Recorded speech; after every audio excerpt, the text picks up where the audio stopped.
Good morning, ladies and gentlemen. Coming at you at 6:28 a.m. Let's go USA. Let's dive into the charts market crash.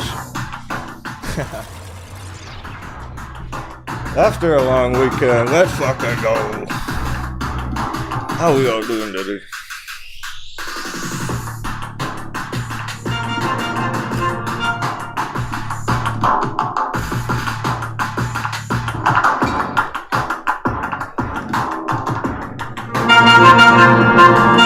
Seven's in the chat.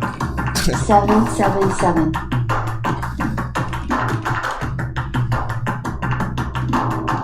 That'll see you. Be on the defense. We're on that defense right now. Dollar's going up. Fighting that dollar.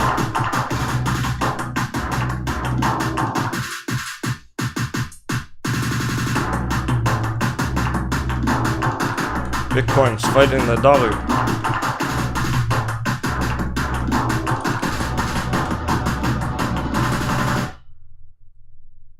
Hope no one paper-handed their crypto overnight. Tell me you didn't paper-hand your crypto.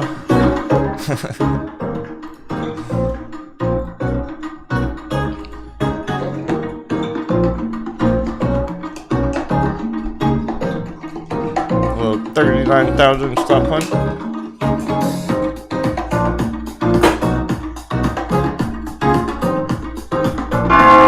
That's a bell. Cool, rock and roll.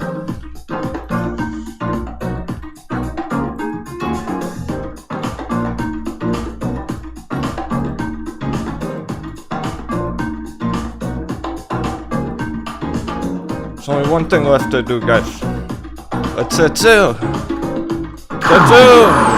Let's be more time.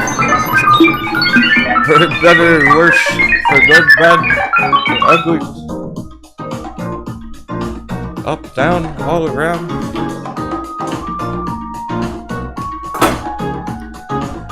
S&P hammer time. We're getting close to the end of the month. Time's up. They can't delay it forever. Look where we gotta go. Give back all this value. On to 420. End of week, 420.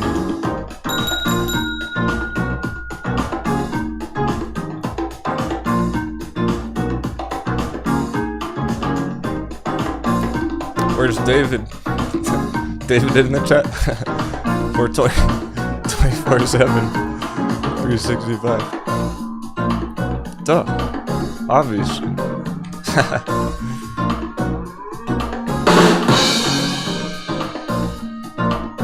So Bitcoin's already bouncing a bit, but obviously paper handing there too last night over the weekend. Is this the crypto dipto we were looking for? Is this crypto dipto we were waiting for? We'll get back to that because Zella's opening up. 16% Zella, 14% Camber Energy. The 7s worked. Nice one. Good job, everyone. The 7s worked.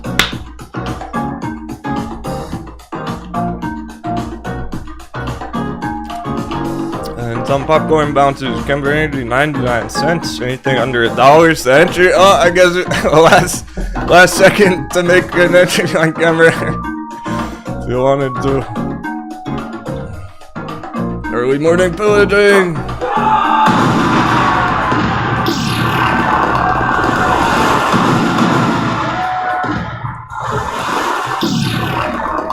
Last call. 99 cents.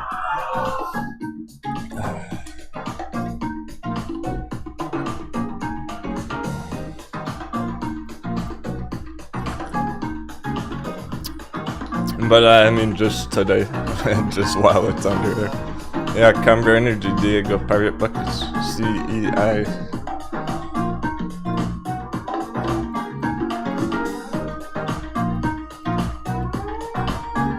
Why CEI?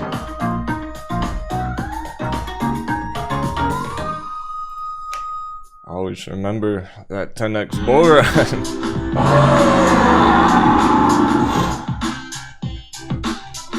Everyone who was here at the time is gonna remember that one.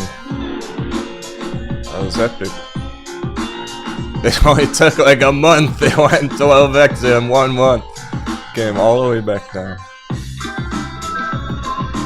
90% back down.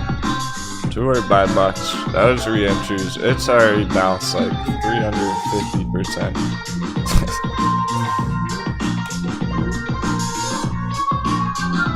That's probably been the best trade the last year. I spent more than Mullen. Damn. Besides AMC GameStop, that was probably one of the best trades all year. Neo. You're on a vechain.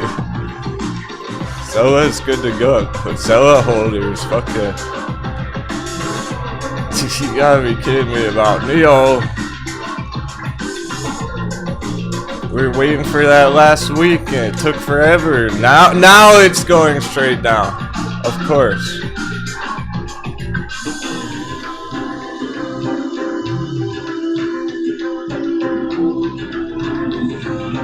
Poor keeping it real, that sucks for anyway. That's so stupid. Because Keep It Real was taking a shot on it, give it a couple more days, and then it didn't go down yet. Her puts expired on Friday, Thursday, short week, and now it's going down. If only she had one more week on it, one more day. Careful with those short-term expiries. Captain's orders, stop fucking around with short-term calls and puts.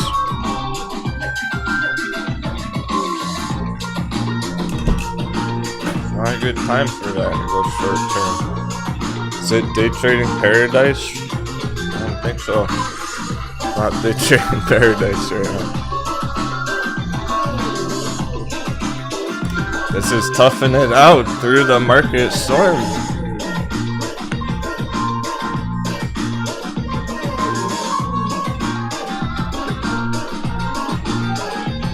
Dollar's been going up. Here just a few hours ago.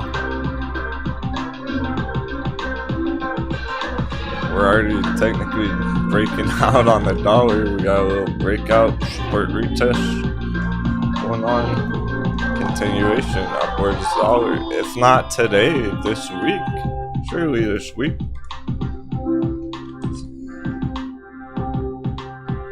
By the end of the week, dollar can be way up here, dude. Pushing 101, 102. We're heading to 102 soon. Remember, it was significant when we crossed the 100 boundary? 100 psychological right here in blue.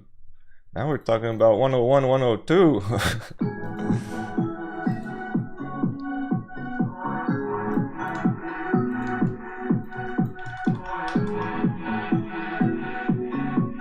Let me know if there's any quality drops or disconnects today. I live streamed tests all weekend. I was running a test for 10 hours yesterday. 0% frame drops. 99.99% uptime. There's no reason for any disconnects today.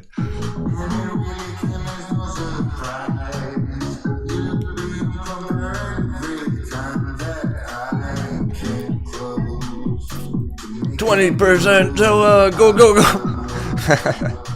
This for all, I mean, I guess it's entries too. If you're looking for something to hop into real quick, but like, this has been a while building up to Zella. It's nothing new.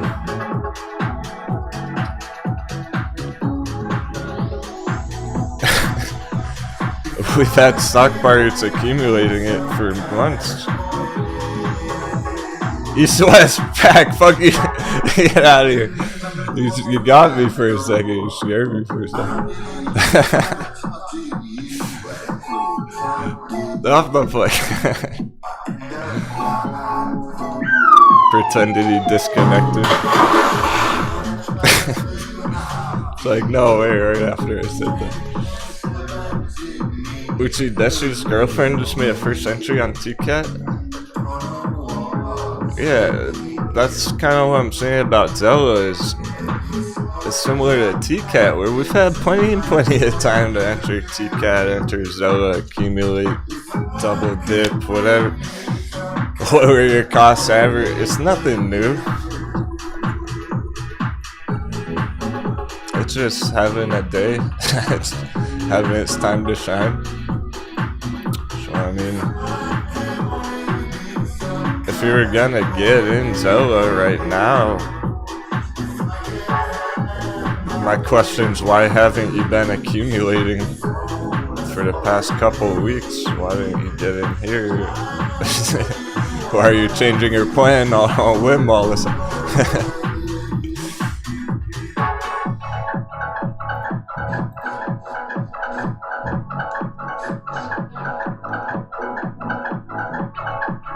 We got GG Party Hat on deck, Aggro Grizzly, Corio, Easy Bear, G-Big, Pirate Hornet, Stock Wizard, Loya Smith, James Ape, Gen X Gamer, Shodoline, Matthew Woods, Viper, Uchideshi, Gizmo, G Money, Hyphen, Gregory Velocity Flowers, Underwater, Amco 43, Topet, Diego Pirate Buckets, East West Pet, Headstock. Shout out to Headstock for being here every day. That's it, period, every day. Let's go. Oh, you were last year.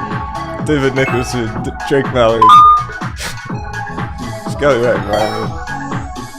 Nerdy Dork, Naked Shavi, LC, Duke Nico, Kelly, Ted, Tamagato, Green Dude. Sweet.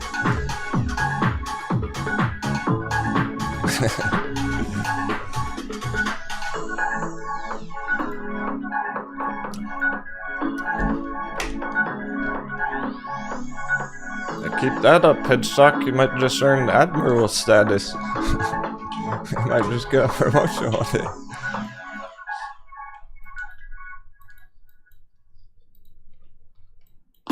Takes a savage to be a savage. Quote that one.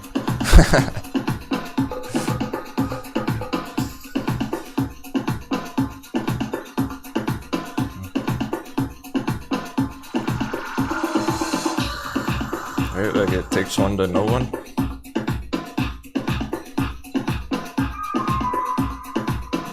Maybe CVM's finally reached its limit. Sell-side court? This is looking an awful lot like Mullen.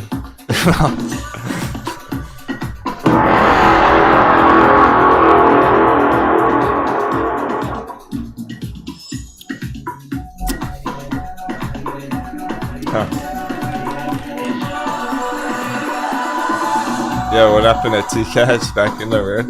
Crypto stocks are gonna be slightly dipping. Testing support, whatnot. Here's our long term, here's our support, option line in blue. Coming back for a support retest, most things are. Nothing to worry about. Why it's doing this is because Bitcoin stopped hunting.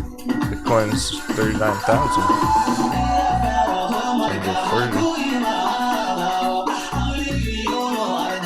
Oh yeah, also, when I live tested, so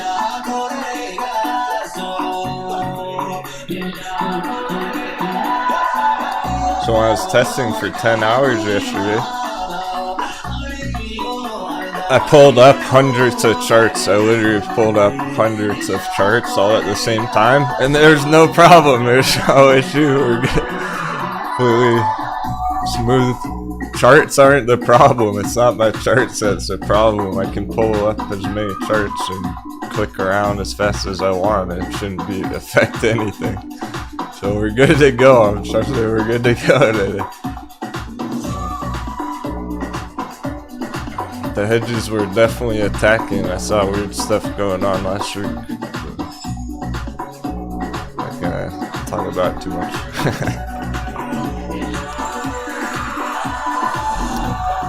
But charts are not gonna limit us. I can pull up a million charts and it doesn't do anything. It must be the hedges. That's what I'm getting at. If there is a disconnect today, it must be the hedges. I'm only mentioning it because it happened a lot on Friday. Alright. So S&P is slightly green on opening. This does not mean much. This doesn't change shit. It's not change anything. It's coconut bounce.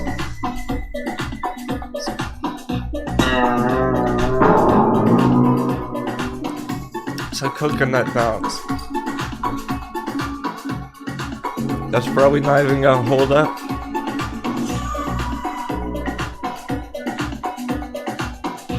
Make sure you all watch the weekend update video as well if you haven't seen it yet from yesterday.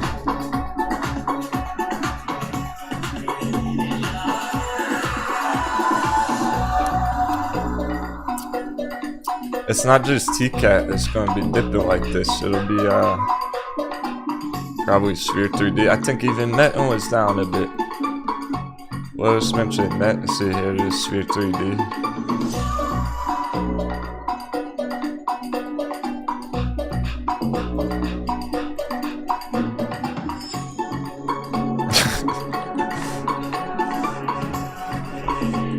Unintentional dong pattern. Yeah, even MULN is slightly red. Technically, not a big deal. It doesn't change anything. It's just something to be aware of. Be cognizant of, okay, Bitcoin's 39,000, so crypto stocks are not green right now.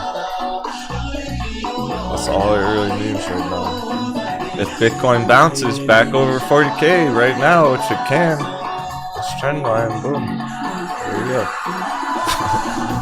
Just bounce right back over 40K any hour today. Be in 30 minutes. An hour from now we're over 40K, and then all the crypto stocks are going green again. So the only reason the crypto stocks are red on the morning is Bitcoin opening like this. Weekend paper handling. That's what I'm talking about with the weekend paper handling crypto. There always is.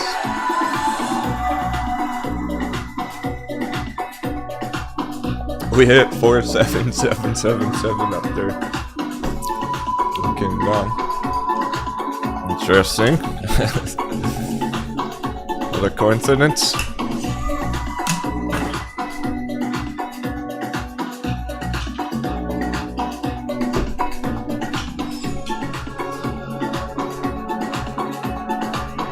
So this is far enough down now. Look where we are. Our local support, where we started the blast off. The crypto kaboom back here.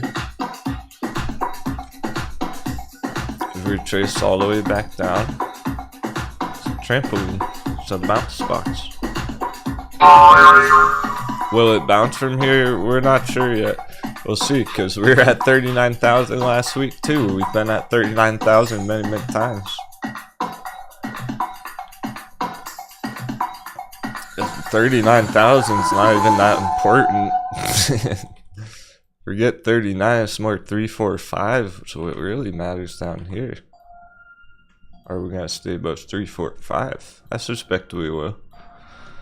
But that raises the question: will we retrace all the way down to 3, 4, 5 in the short term, right here, right now, and then that's the real support? Yeah, I could see that happening too, but we don't want to jump to conclusions right now when it's still just been playing around 40K for over a week.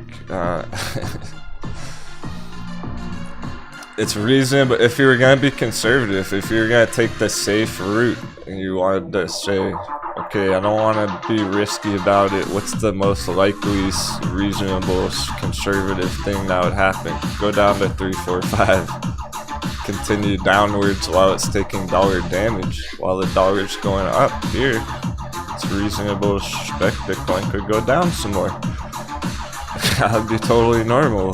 We're almost through it though. It doesn't matter that much in the long term on Bitcoin. The keyboard was tilted.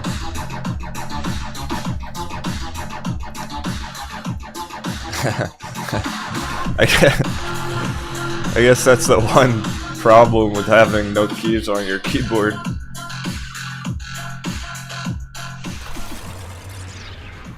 I guess that's the one downside of not having any labels on this thing.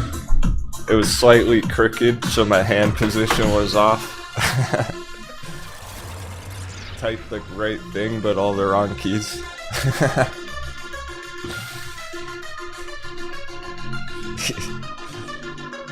You do have to have it lined up correctly with your hand position.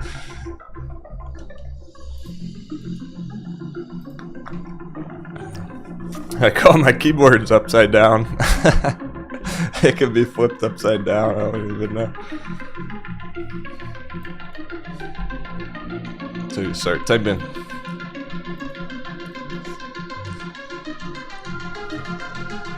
Yeah, here it is, perfect on this chart right here. This is what I want to show. Crypto crew. Well, we're camera energy is almost up 20% now, so hell yeah on that. The 7's worked on camera energy, Zella. Over $1 now. Nice. Good job, camera energy traders. Know a bunch of you are riding that up again. Look at her Elliott wave. That's beautiful. It's the most beautiful chart I've ever seen.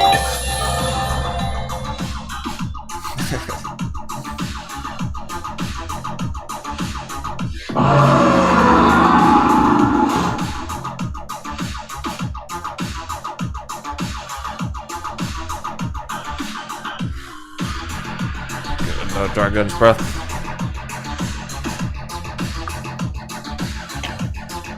Is our 5th wave, 5th one's the biggest. Bam! Can we hit the top again? If we hit $5 here. Pretty epic. So we made 10x all over again. Let's try to not get too excited. Let's not be camera energy moon boys, so. These are the best targets in blue, that's why we already hit that one and already sold off. That was target number 1, now just slightly higher on the next.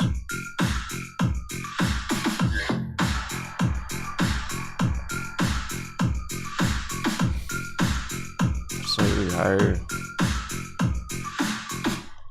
Forming almost a rounded top, potentially, like this.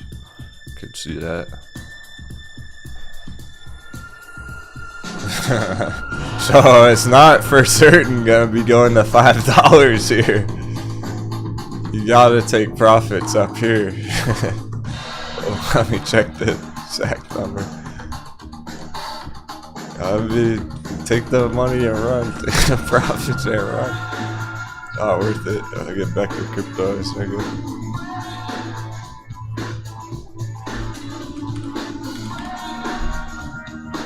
What a start to the morning, it's great.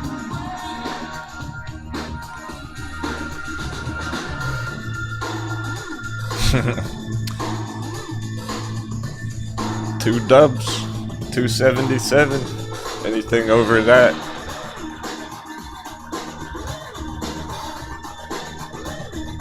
That's our target, 2.77.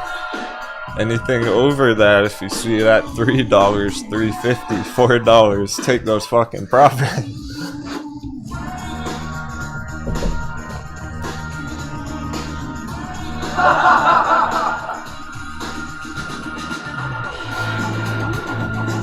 Let's turn off that door.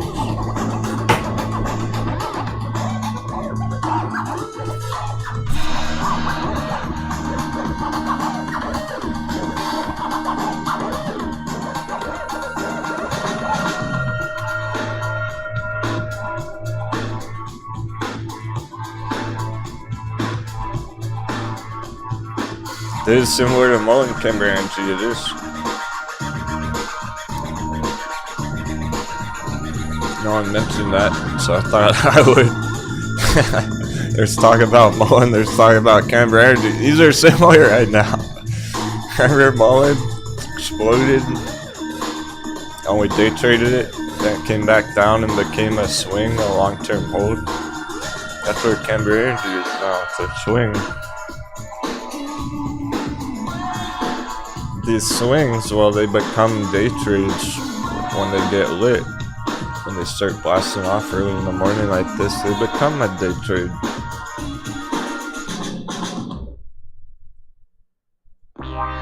Where I was saying, okay, cool, it's not too late to get in at 99 cents. That last call at 99 cents, now it's $1.03. Too late. Oh, you missed it. It's $1.03. Too late. Should've got it at 99 cents. Hot bevy's gone. Hot bevy cooled off. No more bevy. It's the last one. Hot beverage. No more camera energy entries. The entry was under $1. It's $1.03. It's gone. It's blasting off. Blast off. gotta have a limit. You can't just keep FOMOing in.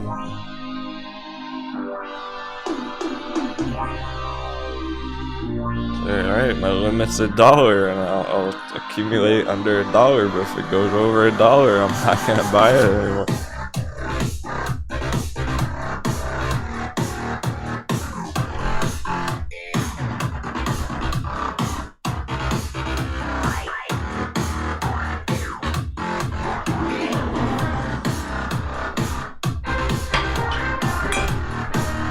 Hey Elgin Cripe, good to see you, man. Hope you're doing well.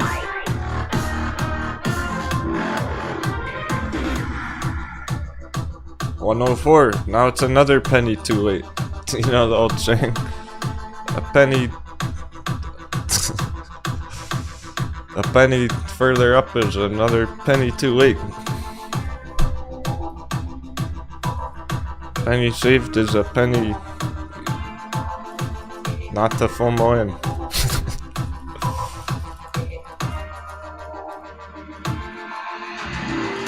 A penny makes a big difference right now. It's a whole percent. It's going up percent like every minute.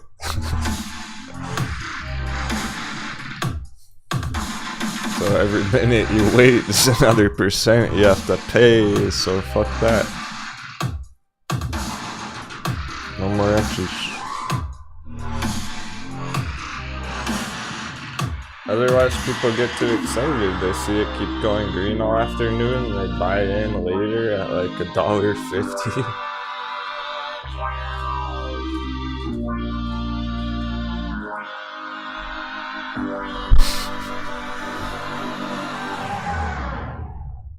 Yeah, penny higher is too high. Exactly. And I'm not enough. I'm not gonna be doing this much more. Oh, don't worry, I'll be trading forever. I mean, rolling one up on camera. I didn't have time before I started just running around and getting coffee. Making sure we're all smooth running. Oh, 22%. Now it's up 3 more pennies. You know what I'm saying? 3 more pennies. Fuck that. 3 more pennies. It's already at the moon.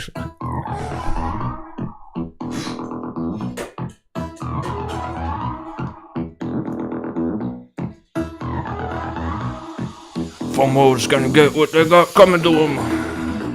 They're gonna get what they're asking for. Some Kemba energy bags. They want those Kemba energy bags, they'll pay any price, they're gonna get them. They're gonna fucking get them when they FOMO in at $5 again and get stuck holding it for the next 6 months.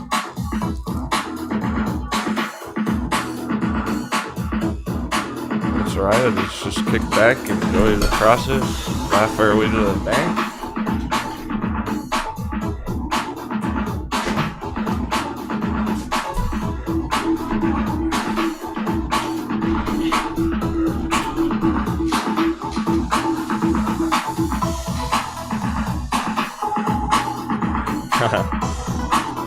One does not choose the charts choose you.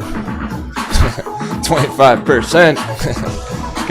We were right on top of this fucking thing last week. We need some more 7s in the chat for Captain kicking the market's fucking ass. 777. 7s in the chat for Captain kicking the market's ass. We were talking about camera energy all week last week. It wasn't even moving. Now it's #1. Every day we're on top of the top moving chart.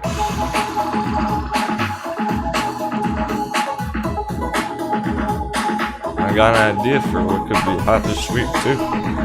Yeah, I see what's coming back around. I see the cycle coming back around again. 777. So our favorite, like this is why Kemba energy is booming again, because it's recycling. It had a cycle back here.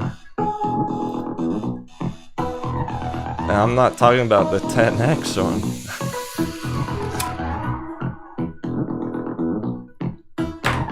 Thanks everyone. Really appreciate that support. That's why I do it. I'm here for you. You're the boss. I'm not even talking about this 10x cycle. I'm talking about this one right here. The February fire. That was our February fire, going 350%, under 50 cents to $2. And then it cooled off. It cooled off for a month. 1 month cool off, and now it's recycling this hot again. After the sport retest, good to go, ready to rock. There are more like that. We got more there, ready to do that. It's apparently Zealous one of them. Not really Stock Wizard actually. On Progenity, yes and no. Progenity, yeah, but Progenity is unique. I'm skeptical about Prog. I'm not feeling as confident about that one. Progenity is all the way back down. Look at that. It did stop on $1 right now today. It's already 101. It's already bouncing from under $1 today. It very well may, but I'm not feeling quite as confident as it with the other ones recycling because it's still taking damage. It's still been taking lots of damage. This is the first sign we've seen of a bounce. Is the first clue puzzle piece of an actual bottom on Progenity. Besides that, it looked intimidating when there's not. It didn't look ready yet. Perhaps this is it with a stop hunt there at $1 if it holds over $1 now. Because we're wondering, well, can it go all the way down again even further? Yeah, potentially. So that one may not be ready yet. This is a development right now today that's opened up at 95 cents. Now it's $1.01. So that's a stop hunt right now, triggering stop losses under $1. If that maintains, that could be the very first sign of it turning around on Prog. Yeah, so perhaps Zella's. Let me double check Zella since it's moving quick first for loading.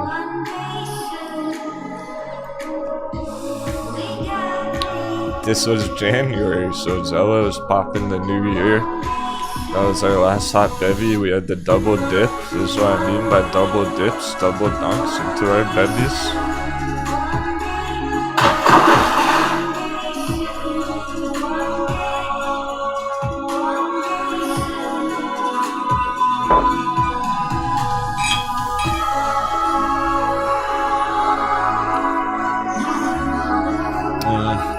So this one's a bit different. This isn't cycling like that exactly. Well, kinda.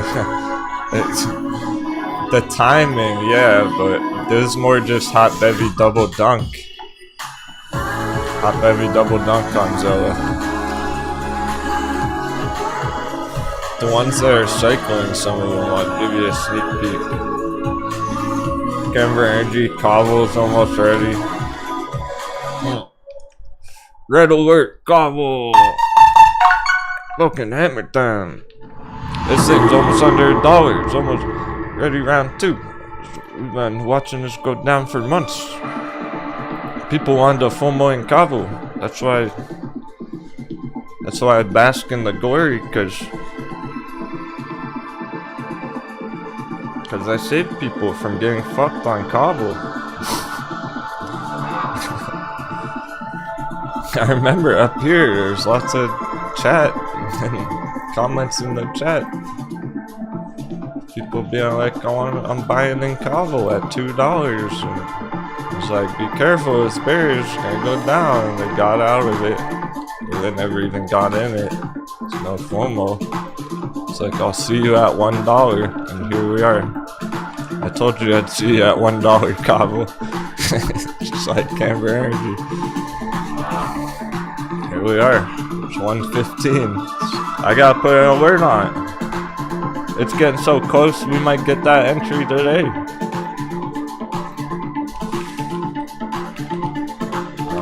Let's do $1.01.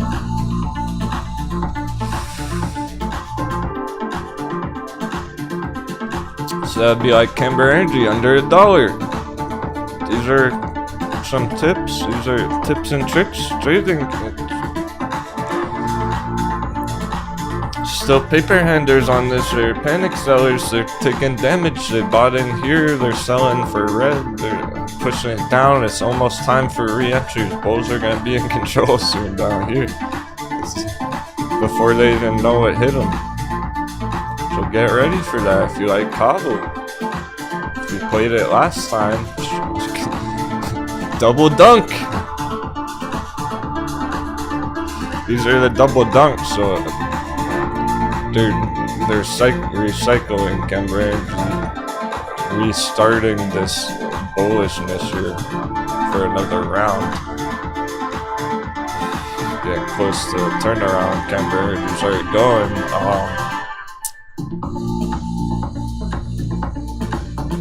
So maybe Prague if it holds up there. Otherwise, besides that, things like the penny stock CTRM was blowing up on Friday, right? Some of the penny stocks. I'm talking about Sundial, medical marijuana place. Cheers. Who's got the green thumb? Who's got the green thumb for Sundial, ACB? Those are gonna be cycling again.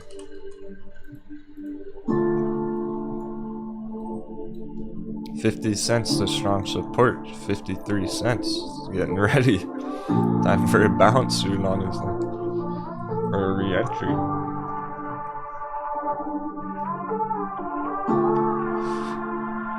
Re-entries more like double down, etc.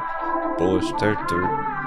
So I want to point those out before they get going again, because they're just starting to finish through. Hey Jason, SS, Aggregation, what's up guys? You're late, we're already battling, we're right on the battlefield. We fired cannons, Camber Energy.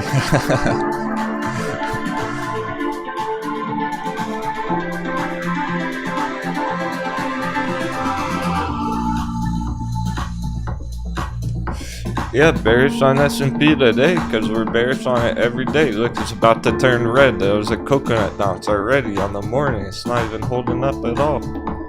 We're about to go red, S&P. Yeah, we have to be bearish on this every day. There's just coconut bounces along the way. Expect it to go down every day now. There's just going to be bounces. You know. We'll deal with those as they come. So, let's say it gets to SmackDown this morning, drops all the way down here. Okay, couple percent red, and then a coconut bounce this afternoon or tomorrow. Coconut bounce. There's going to be coconut bounces along the way. 420.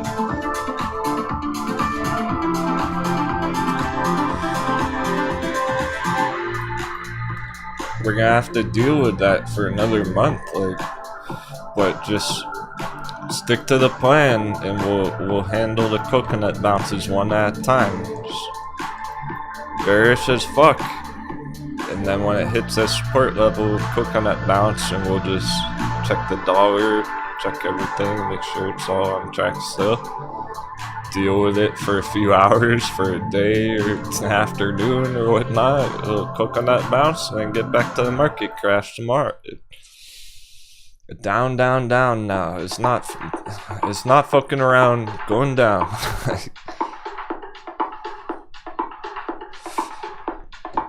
So I'd like everyone to watch the weekend update video for it.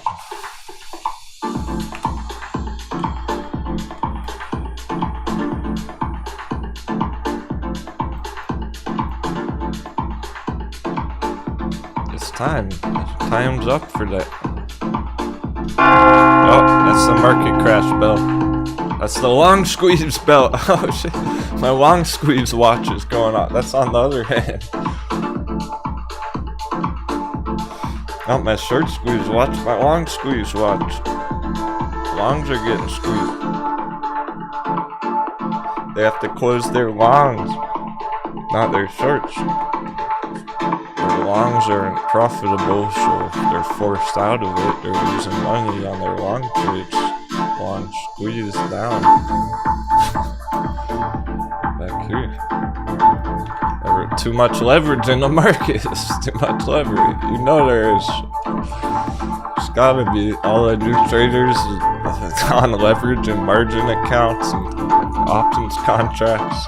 They're screwed if they have SPY calls and Tesla calls, Tesla margin trades.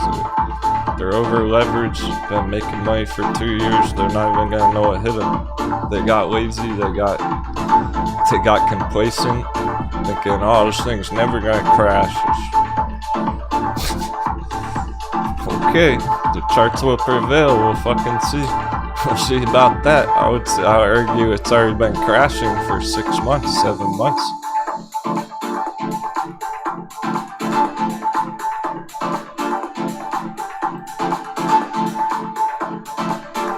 What about that? If they're saying it's not crashing, then they're only talking about the bottoms. They're looking, well, if you look at the bottoms, okay, let's look at the bottoms.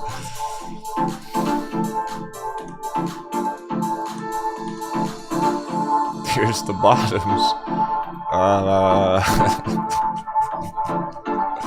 That's going down, my friends. That's only headed in one direction.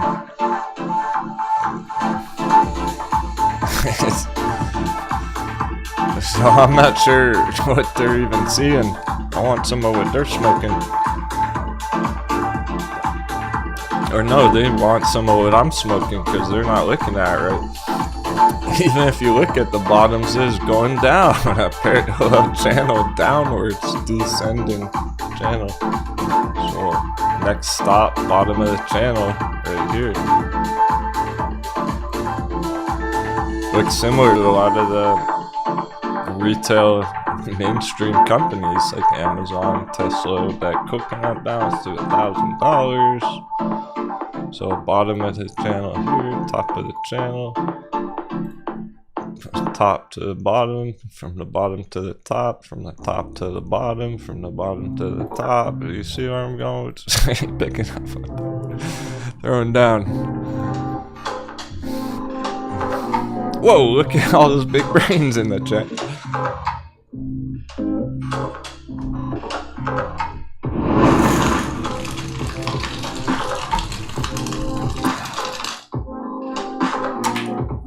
You don't even need a big brain to see that shit.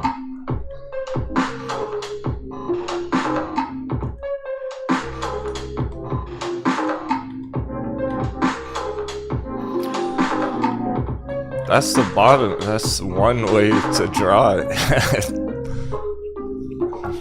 That's the scenario that we're in. But I could just go on and on with it all day.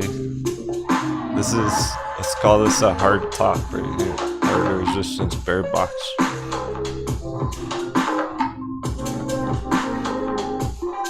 It's been resisted here over and over and over again for 6 months.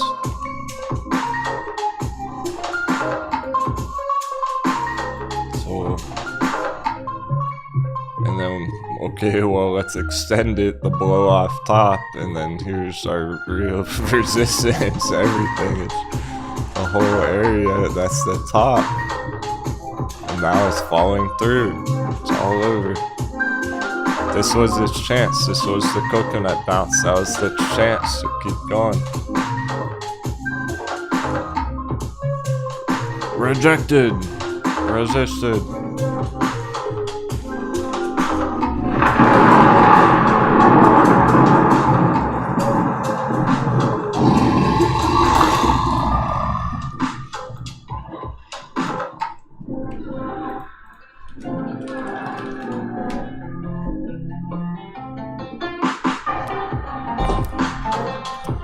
Alright.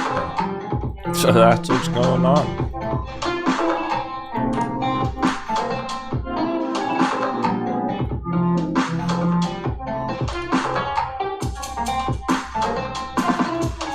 I don't even want to draw that. This looks better.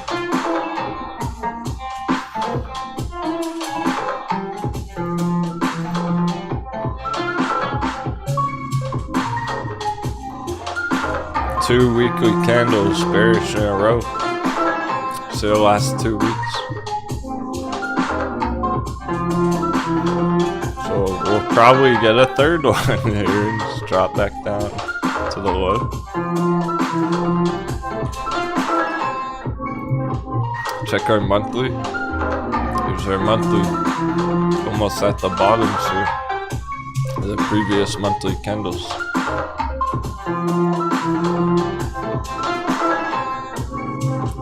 One too.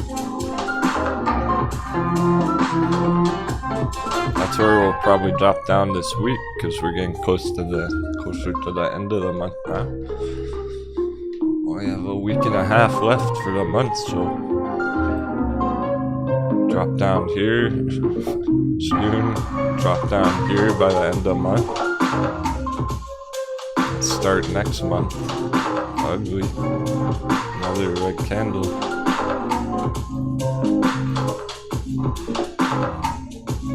Like this. And that's the market crash. And then it's over. It looks like next month.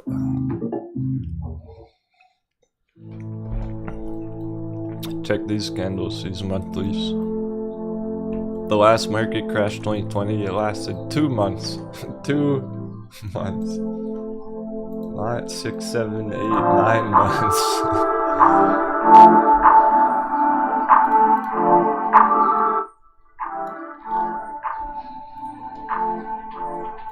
It's getting spicy. Markets are hot. Turn on the hot market sign. There's that one.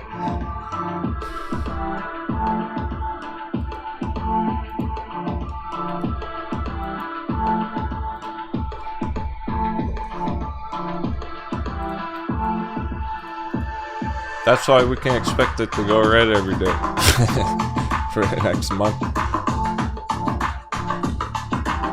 Right, Headsock, why is there not one button to liquidate your whole portfolio? Sell all your things at once.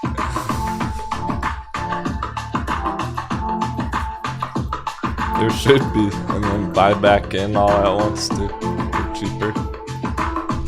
I guess you'd have to program that yourself.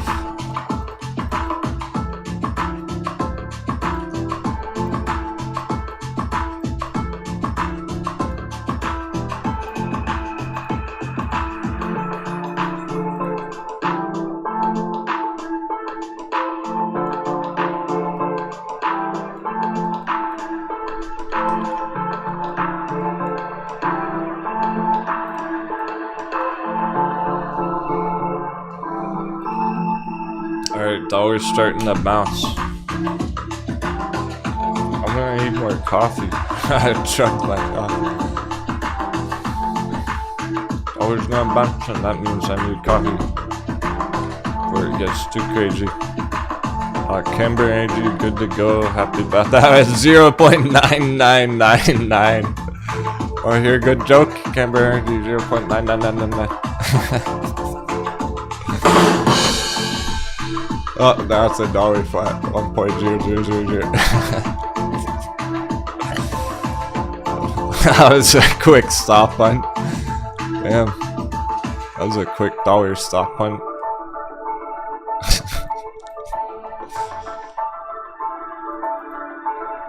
I just had to. Oh shit. I gotta mention the therapeutics. Becky, I hope you're watching right now.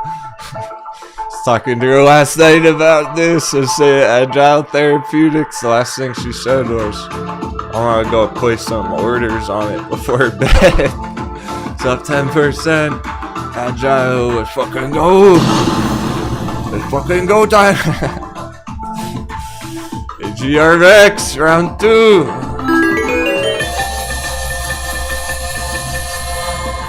Direct it. These are the ones that are recycling too. I didn't finish with that.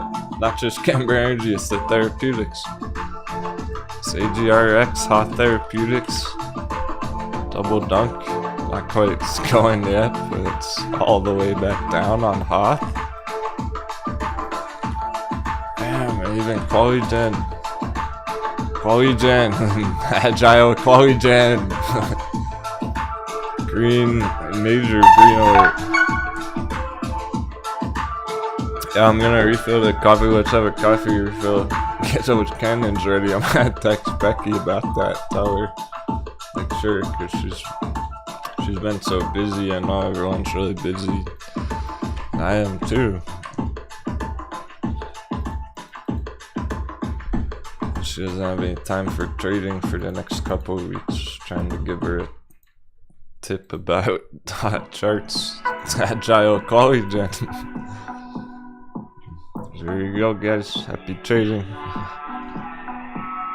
Make Captain proud. Squeeze those shorts. Agile fucking short squeeze.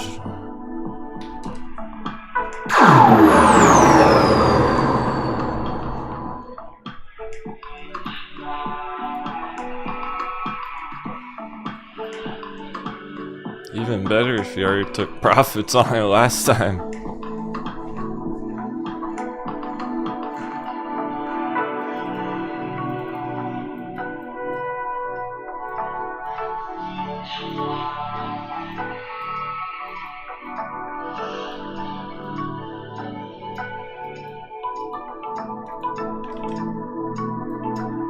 Bitcoin's bouncing. 39,500. It's halfway to 40. Nothing too extreme yet. Nothing too extreme on S&P or dollar yet. Things are going green.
agile. Holy fuck.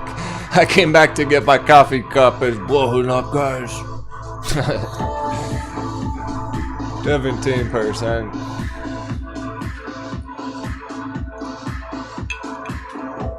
I was an agile candle. There's no time. Short squeezing.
Cool.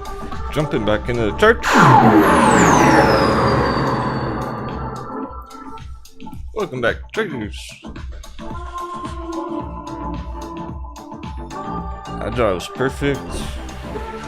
Is there a reset going on? Cucumber Energy, Agile, congrats. Big congrats anyone who got in those for another round. A bunch of you crushed the last one. Keeping it real, Stock Wizard, Pertman, T-Flyers, Underwater, Brandon Waters, Yohiji, Bro, Aggro Grizzly, Drunk Randy. That's a lot of Savage Stock Pirates. You got 100% back there, good job.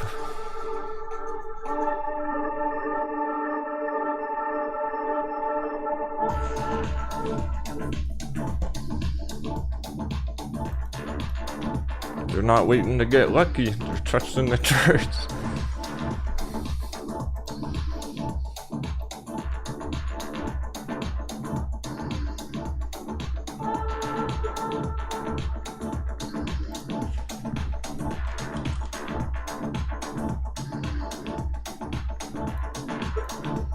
Nice, Yohizu doubled down. That's what I'm talking about. That a boy.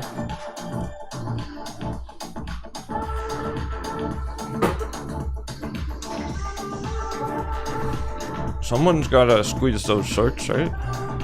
Might as well be our friends, the crew.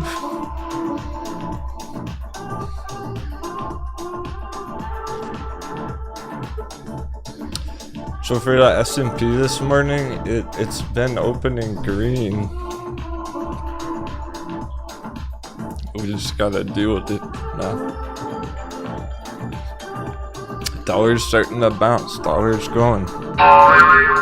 If we're going on dollar, it should start rolling over S&P.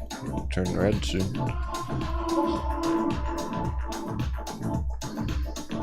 Dollar rip, stocks dip.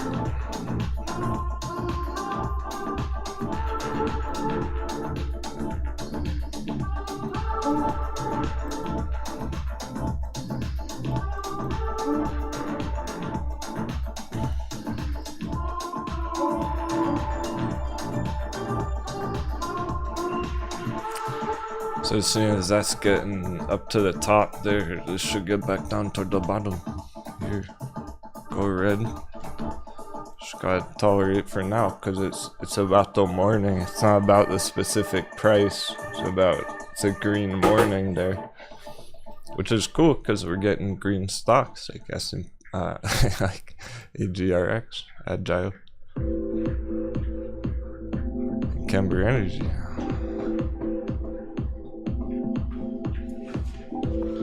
Nothing too extreme, things going green. Just by the later in the day, by the end of the day this afternoon, be down here. Just kind of roll over. We're at the mercy of the dollar. However long it takes dollar to get up here. Looks like it's going that way. It's gonna happen. It's bouncing.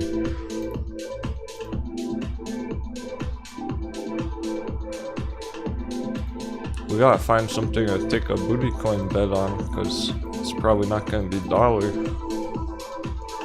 It's probably not gonna be S&P. Those are pretty clear right now. It's just it's a matter of time on those.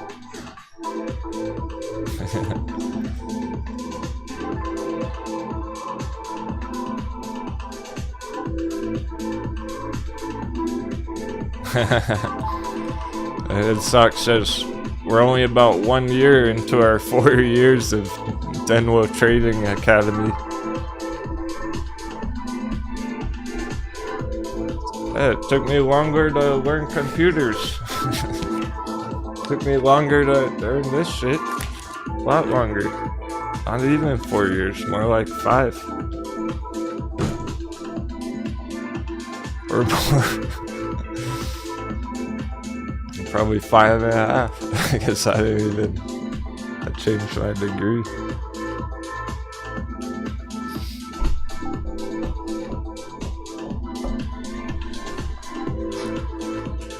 when I realized studying computer science might help my trading somehow, I was like, fuck yeah, I'm gonna major in computer science then. And I realized, hey, that might help with the charts somehow. Just like learn math better. And it did. I'm glad I learned it. I didn't really like math when I was growing up. Not many people do. You're doing crunching numbers on a piece of paper and erasing all, burning up erasers, burning rubber on the paper. Going through notebooks and practicing equations.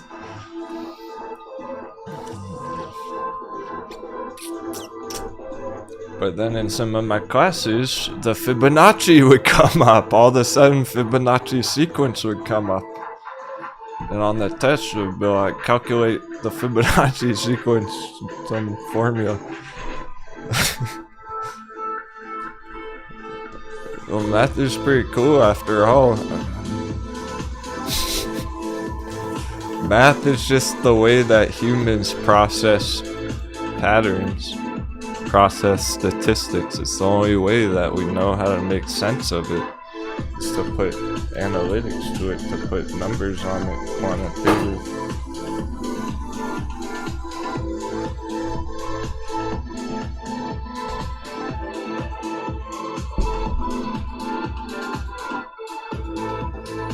Because without that, what do you have? You just say, oh, the stock's going up or down. Yeah, but by how much? What percent? So what do percents mean? What are fractions about? Just basic things that are, you don't have to know too much about, but they're good to just have a grasp on the concept, to understand that these charts, QualiGen right here, is QualiGen over dollar divided by dollar. What is this? Chart, QualiGen price per share. It's QualiGen divided by the dollar value.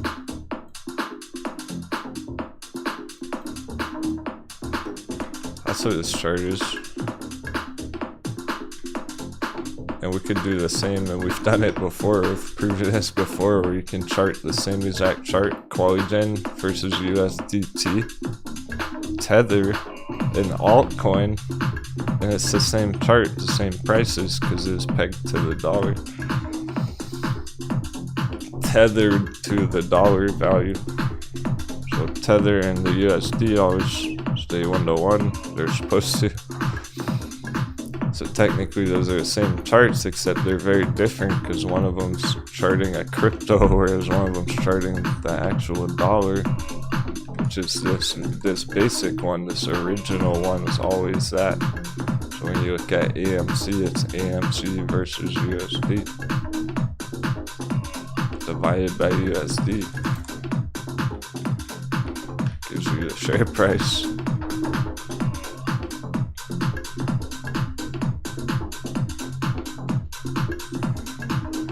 Basics like that. That's how the dollar value really means a lot. That's why Dixie chart is so important for us. If we're looking at AMC divided by Dixie, essentially, right? That's what the AMC share price is.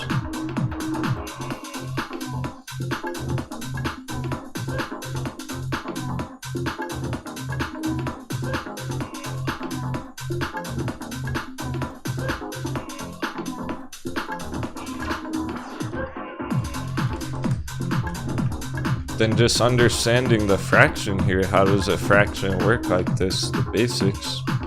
If AMC goes up, if the numerator goes up, this is a bigger fraction. So if we start at 1/2,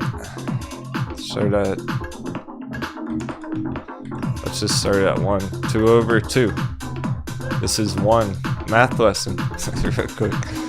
I know not everyone needs this, but some people do. People need to know this. They forgot. They haven't been in a math class in 30 years. And that is how the dollar, why we chart Dixie all the time. So let's say these are equal. Just let's start at the base level. 2 over 2 is 1. Okay, that's equal to 1, that fraction. Okay, cool.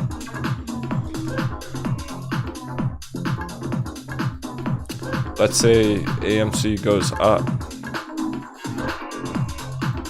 So now we have 4 over 2. Dollar stays same. So 4 over 2, AMC doubles. Now you have 2. That's bigger. So if AMC gains in value, the chart goes up, right? But it's not just AMC. You can do that for anything. Okay, cool. Let's say the other way. Let's say AMC goes down, actually. Now we have 1/2. That's smaller. 1/2 versus 1 where we started. So if AMC goes down, the chart goes down. The one on the top, the numerator goes down. The fraction gets smaller. Now compared to the bottoms, what about the bottoms? Let's say AMC stays the same at 2. But dollar goes up. The denominator goes up now. So now we have 2 over 4. It's 1/2. That's smaller. The bottom number goes up, is smaller.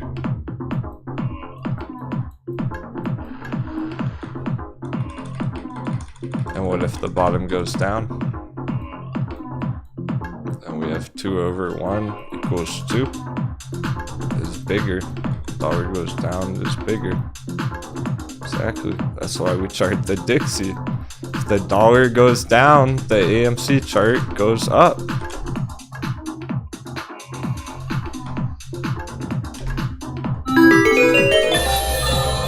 That's why we chart Dixie. You can do that with any chart. Do Bitcoin. Bitcoin is over dollar. Do all the same kind of math. So I said it's not just AMC, it's Bitcoin versus dollar too. If Bitcoin goes up or down versus dollar going up and down. So a lot of traders, Bitcoin traders, crypto traders use the Dixie chart. That's how I brought it over. I guess I'm one of the few to actually transcend, because I used this always on crypto. I always chart dollar for crypto, and I just started doing it more and more on our stocks. It's working out. It's very relevant nowadays because it's extreme on the dollar. Dollar's getting so extreme, it means a lot. Maybe it doesn't always have that much of an effect on the stocks. Right now it does. Stocks and crypto. We're at the mercy of that thing. So it's bouncing, it's going up. That means S&P should roll over and go red, and it fucking is. Let's go.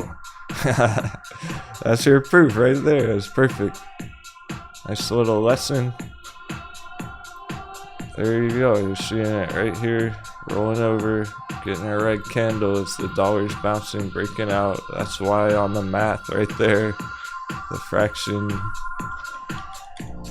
Dollar goes up, S&P goes down, and it's working. It's happening right now.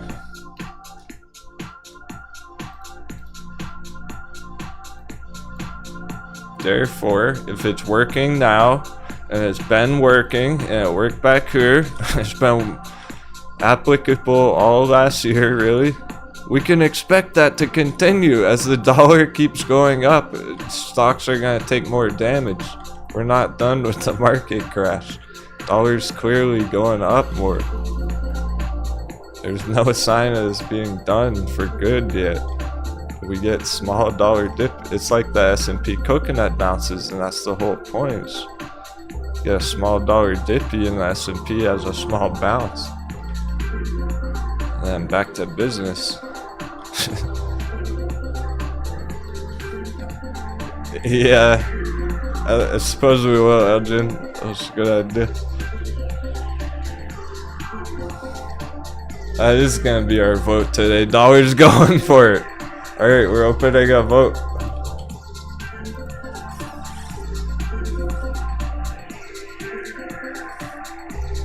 Is dollar gonna hit 101 today up here? It looks like it. That's what we're planning for. But will it? You know, always play the contrarian if you want to for the booty coin bet. It's pretty fun after all, really.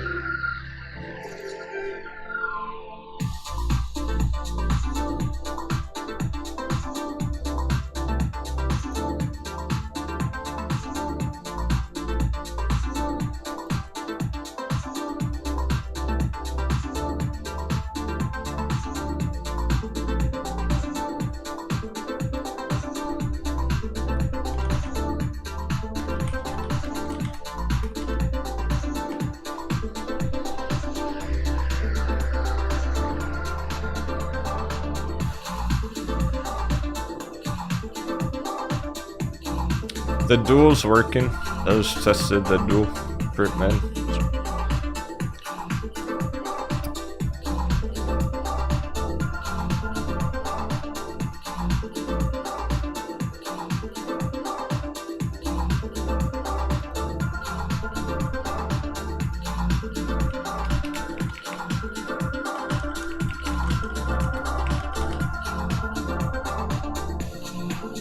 I won the duel. Take that, Print Man. How dare you duel the captain? I'm on a hot streak.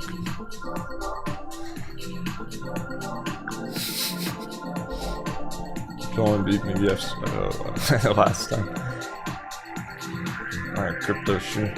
Alright, so dollar 101, Dixie 101. Yes or no?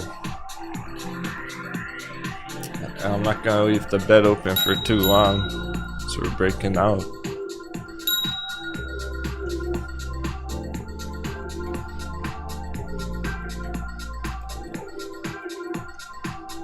Definitely can, considering this the other day. Remember this happening the other day. Hey, Andrew.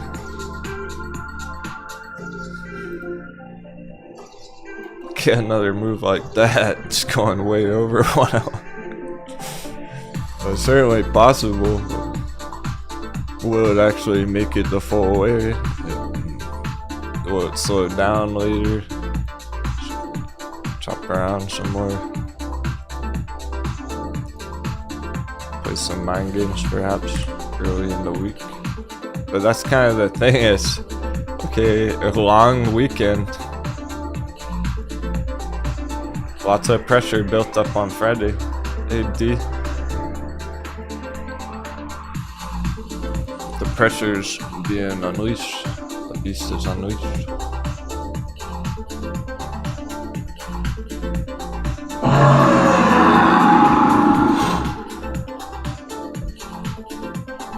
If I was gonna ask you about S&P, that would be down to this line. That's equivalent to dropping down here.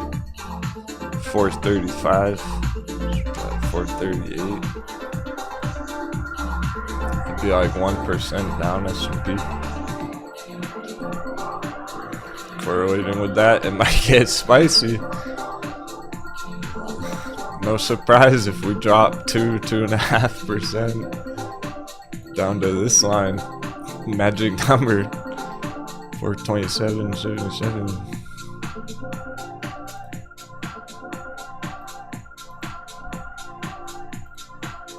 With all that pressure built up, and get the hammer. Drop down closer to 2% today. If dollar really goes for it. So, of course, talking a lot about how the dollar is going to impact it. That's the whole point. Literally all depends on that right there. And it looks to be going that way. It's easier to recognize than any one stock. We're putting together the trends with 10 stocks, how they're all behaving together. It's all depending on that. That'll slow down these ones, but they're nothing too extreme yet. They're ripping. Yeah, nice. Ethereum 11% now. It's leading to double digit right now.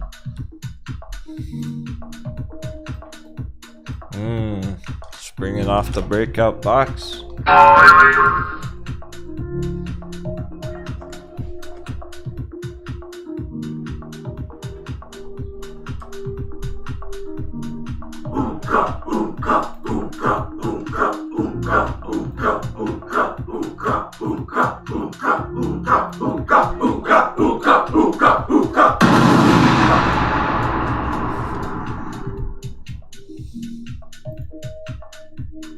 We just need one bullish meow and that thing's gone.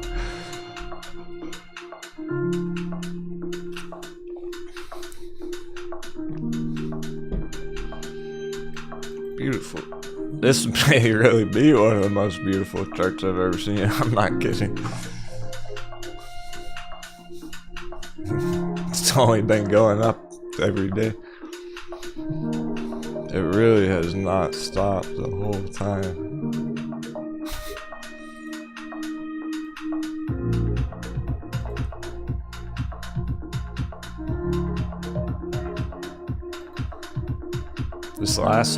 This last rally, 500%. I remember we were trading that one. It's a good 500% last week. We're at 200%. This can keep going on 500%. Over $10.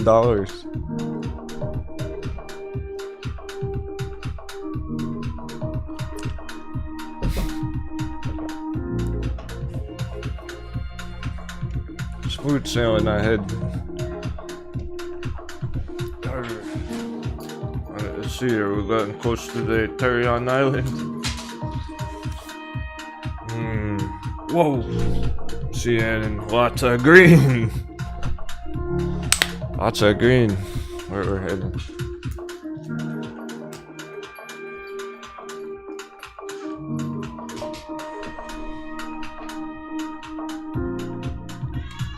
Ooh! Bullish now! That's it! Short squeeze confirmed! More money.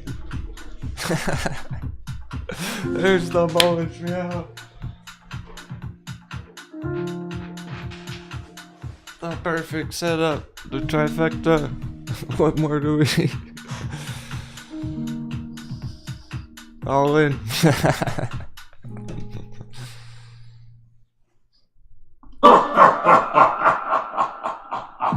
That was too perfect. You can't make this shit up.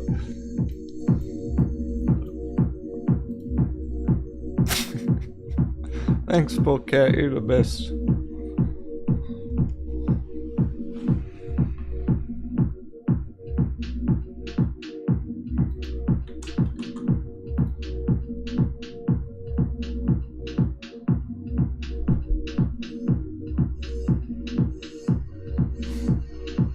To go on the dresser, but she can't jump high enough.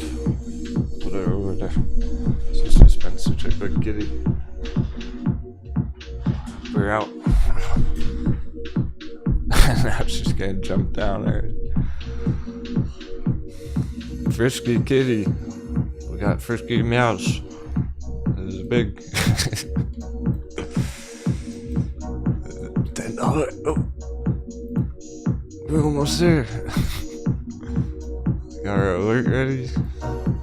What a morning. Double digit morning. It's not just Ethereum. 1, 2, 3, 4, 5, 6 of them double digit. Breakout! Fuck yeah! No way! Breakout, come on! Oh. Too good. Too good. I knew I should have FOMO'd Bricko. Who got on Bricko? BBIB.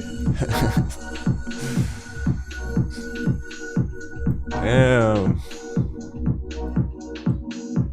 That's all FOMO bagan.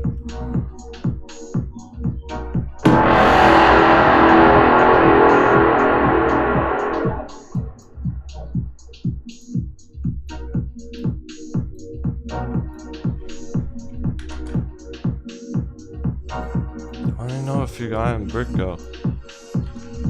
Somebody better have. I'm gonna be pissed if no one got in that. How long have I been talking about this one looking like one of the best setups we've had? All last week I was saying it's the best fucking day trade setup we got. Somebody better be crushing this.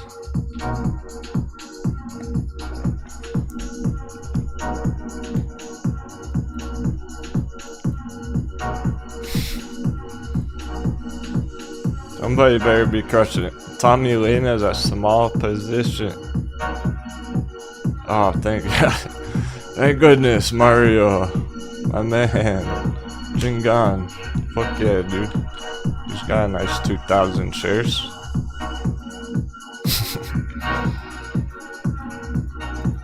I was getting worried no one was making money on it. Not enough Bricko hype.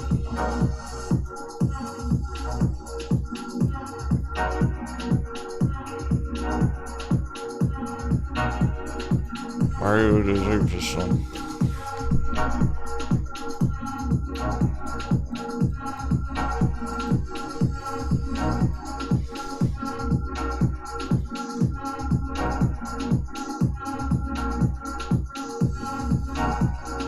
$0.50 initial profit taking is 50 cents.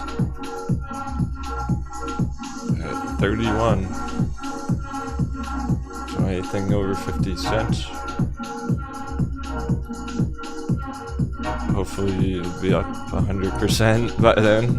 And take your profits, take half your profits. Nice, he's up 30% already. Awesome. As long as you're in it, Mario, Tommy Lane. Tommy Lane, I'm happy for you too. 400 shares. It's pretty small position.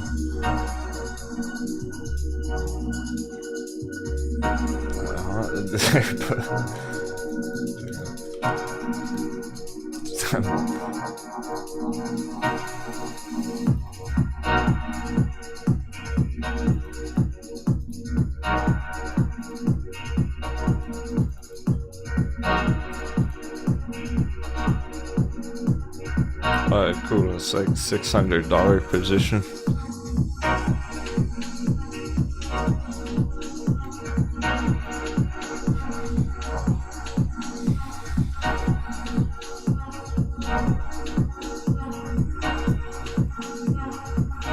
I might close the dollar bet real soon.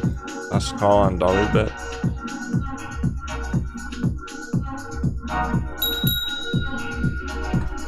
This thing's can speed up any moment. It means speed bump for the double digits for the 10% charts. Perhaps a speed bump. Consolidation would not.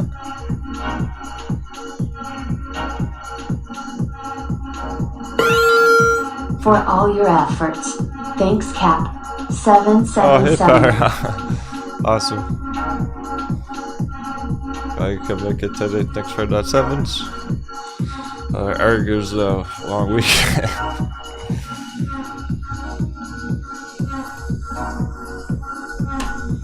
Preparing for the storm. Stay ahead of everyone else. Do this. Hey, Potterhun, I've been curious. Are you still in Nvidia puts?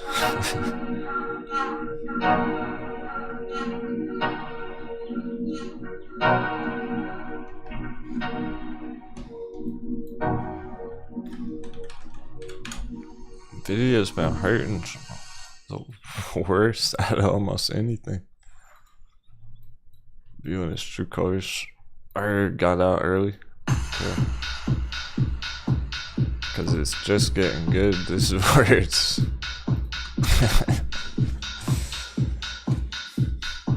I better get back in. I don't know. So I'll see what's going on now. Puts are looking tasty.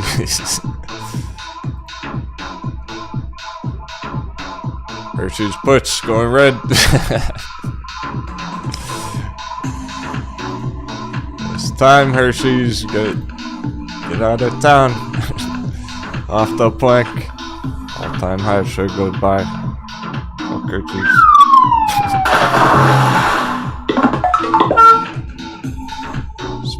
Falling through. See it going below our orange line.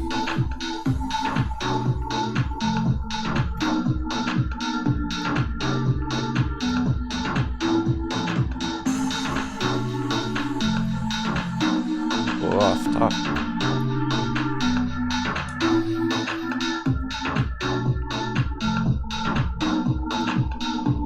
Okay, close to bet. $1. We got 7 bets for yes, it's gonna hit 101. 5 bets for no.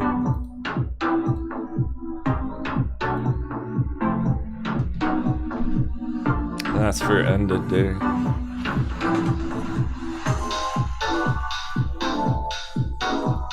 By then, our double digits can be up a lot more.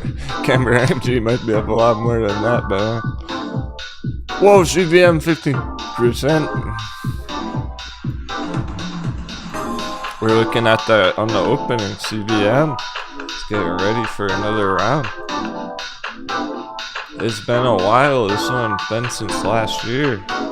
We only got like 100% on it. It's just been going down, taking dollar damage.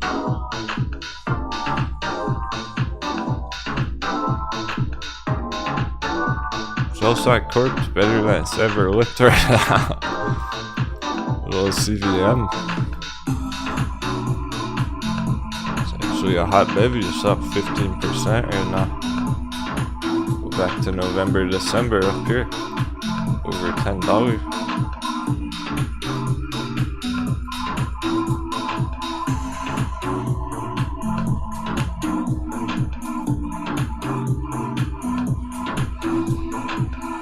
BBIG is all the way down now too.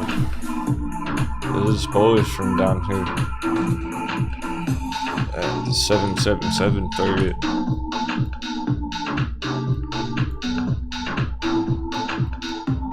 Kind of like Camber Energy where it's a recycling.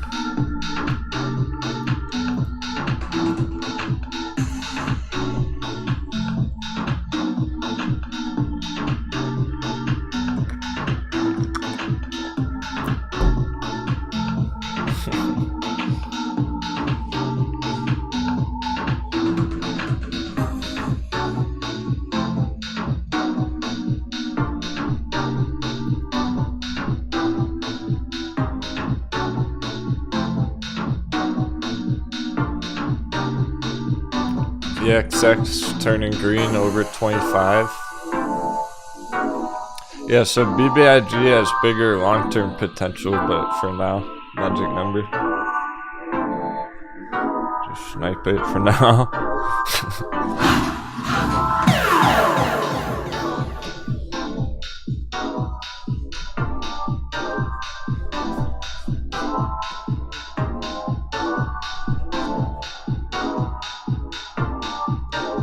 It's actually a VXX kind of a day, even though we're getting all these double digits.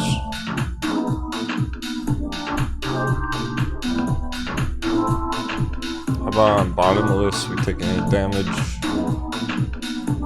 Okay, Mullen. Mullen got the $2 stop on.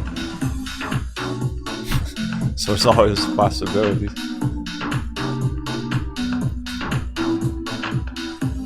We got the full $2 stop on Mullen, bottom of the box, trampoline zone, bull box, nothing to panic over. Just taking some dollar damage. It's just how low will it go. There's lots of lines you could bounce off right here, right here. Yeah, right here. Either one. Not gonna matter too much in the long term. Still magic number target again like BBIG. This is why it's a long-term hold now. This is why it's a swing long-term hold. Our day trades was over way back here. We had nice day trades here.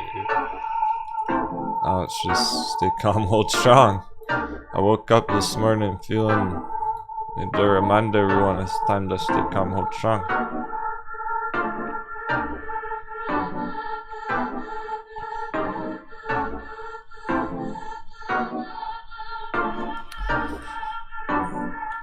Yeah, BBIG has that $20 long-term potential, 10x long-term potential speculatively. It's speculative because it's never been up there before, so can it actually do that? But that's the chart for it. Long-term, it's just that there are gonna be waves. There's gonna be more than one move. It's not gonna go straight from here to 20. There'll be a couple moves in between if we do our Elliott wave, like I drew out Kemper Energy. Let's say we get a 5 impulsive wave, 5 steps, 1, 2, 3, 4, 5. Boom. That's how it gets to 20. There's gonna be ups and downs. So our first target, magic number.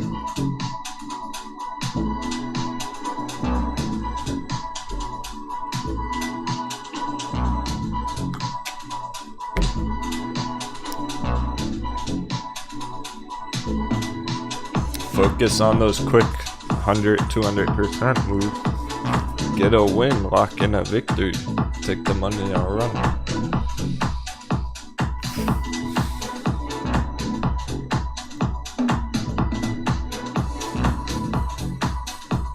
And potentially hold the rest for longer term. Got an aterian. Yeah, so Metten's down at all-time low again on the trend line, so people are wondering how low could it go. I think a 10-cent saw punt is possible, so be careful with that shit. If I was holding Metten, then I'd just ignore it or be trying to pillage it. Set it and forget it or keep accumulating.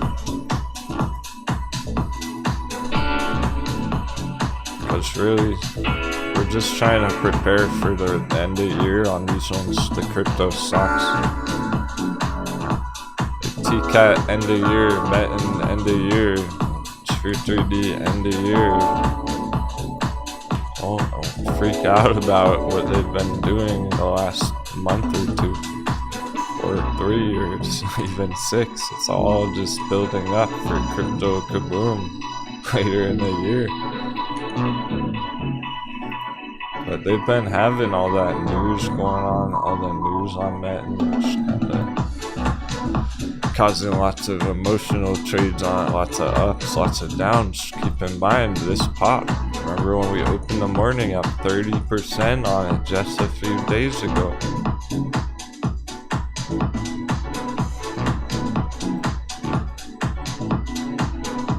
Yeah, it's basically too late to be concerned about it. Like, what are you gonna do? Paper hand it for a loss at the all-time low? Don't be a paper hand.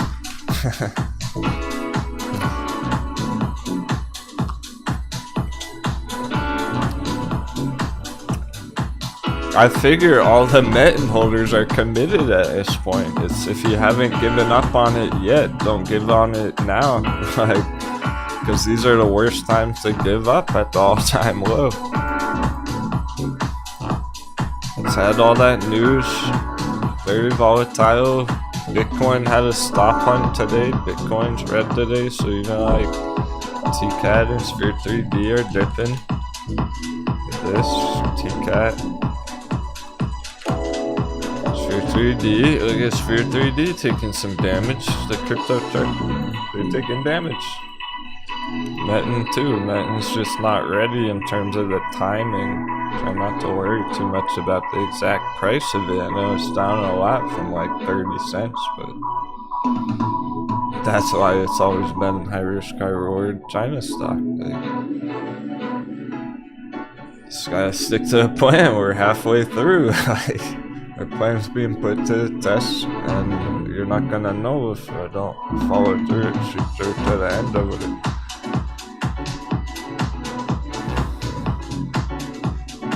Yeah, no, Lewis. Some LEDs have a lot. Lewis and Kelly and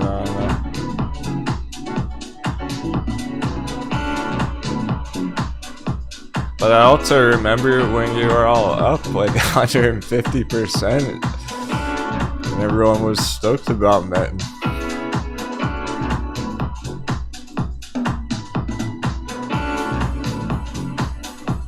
That wasn't it. Thank you.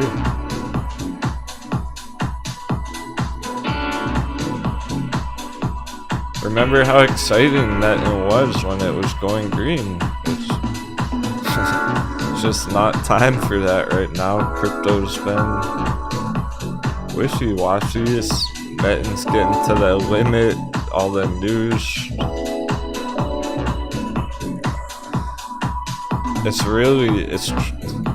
I would say it's trapping both sides of the trade. It's shaking out both sides. The bulls, it's like a bull trap right here, and now we're getting a bear trap. There's traps all over. It's mind games. You don't even want to look at that chart right now, really. This is the kind of chart, it's like check it next month when Bitcoin's popping again. Unless you're still accumulating. I would just set it and forget it and wait for Bitcoin to get going. Worry if you're holding Metin, worry more about the Bitcoin chart. Focus more on that one, because that's what it's gonna depend on. It's not gonna go green until Bitcoin starts pushing up more. So we need a Bitcoin bounce for that to happen. Same with Sphere 3D and TCAT to get those continuations going. And look at that, we're holding this nice trend line. This is where Bitcoin can bounce from, so this could be the worst time to give up on crypto, because we have the crypto dipto. There's one I'm pillaging crypto. I bought too much grayscale Litecoin a couple weeks ago, last week. I couldn't resist, so I'm buying and you'd be selling crypto. Doing the opposite of what Captain's doing.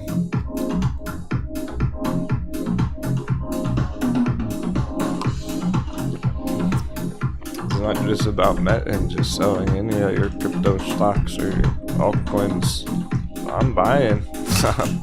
I'm pillaging altcoins. Crypto stocks. Yeah, sounds great, Louis. She's gonna make one more entry if it hits 10 cents. And Kelly, okay, y'all are awesome. You're doing incredible. I'm impressed. Seven's in the chat. Metin holders aren't done. They are committed. They're fucking planning to enter one more time. They're planning to take advantage of and get one more entry. Or the cost average. It's intimidating. I know. It's pretty much beyond the turning point where it's almost like all or nothing, right? Either it's gonna work fucking amazing or it's not. And they're already committed to it, and they're gonna just stick to the plan and lower their cost average one more time. Let's just hope it gets going sooner rather than later, so that they're all sitting comfortably and they don't have to feel as worried about it. I'd like to see it get up to 30 cents again soon, so that everyone feels better about it. They're not as worried about it anymore, but yeah, that's what I would be doing if you're able to take advantage of it. Well, you know how rough it feels right now. If you're holding it, you're going, oh, is it, what, like, how could it go any lower? This doesn't feel good at all, because the value on my portfolio all-time low. That's how everyone's feeling about it. So the ones that can't take the heat, they're getting out of the kitchen, they're getting out of the trade. Our ladies can handle it. They're emotionally stable. They know it's better to strategically do that rather than emotionally panic over it. Trade like a robot. Trading like a fucking robot in the Matrix.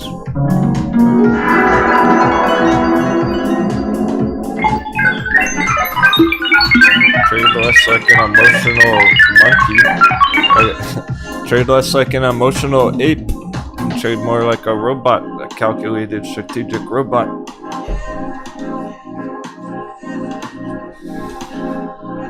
Because a robot wouldn't paper hand down there. A robot, if he had a trading bot on MULN, it would be firing off buy signals. Because trading bots algorithms are programmed to buy the dip and then sell it when it goes green. We just gotta wait for those algorithms to kick in.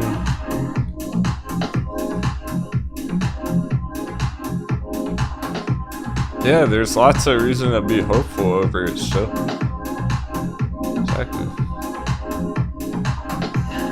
Better off keeping hope about it and being patient. Trading it strategically. Lowering cost average. Rather than taking a loss on it. Apply that to any stock. It's not meant. I could paper hand my fucking grayscale Litecoin right now for a loss. Why would I do that?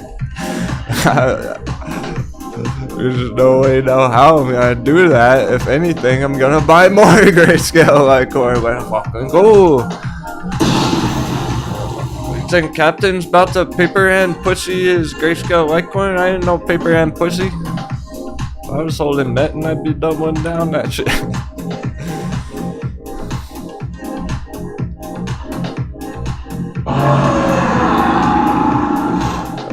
Scare me? I've seen more red than that. I've seen worse than that.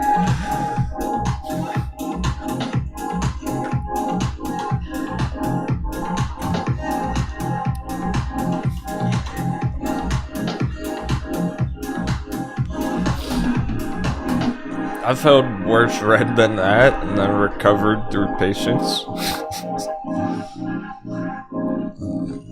Usually there are times where you might not balance your portfolio appropriately for the current conditions in the market. And then all of a sudden, it's like, oh fuck, you're stuck for 6 months. And it tests your patience every fucking day. And you go, when's this thing gonna go? Or is it actually gonna happen? Maybe I should hop into something else. And it tests you every day, and then eventually the patience pays off. Or you make a mistake, you get impatient in getting out of it, and then the chart blasts off without you. It's like, oh goddamn, I should have just been patient and stayed in it, stuck to the plan. I imagine that's what everyone paper hand and grayscale Litecoin is gonna say in the future. Imagine next year there's gonna be a lot of traders who sell grayscale Litecoin at $10 saying, oh, I wish I had diamond held hands it. I wish I was patient on it and didn't give up on it before it even started. We haven't even given crypto a fucking chance.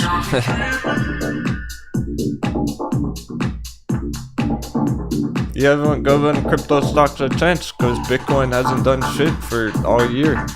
It has, but not really, not anything too new. S&P's red.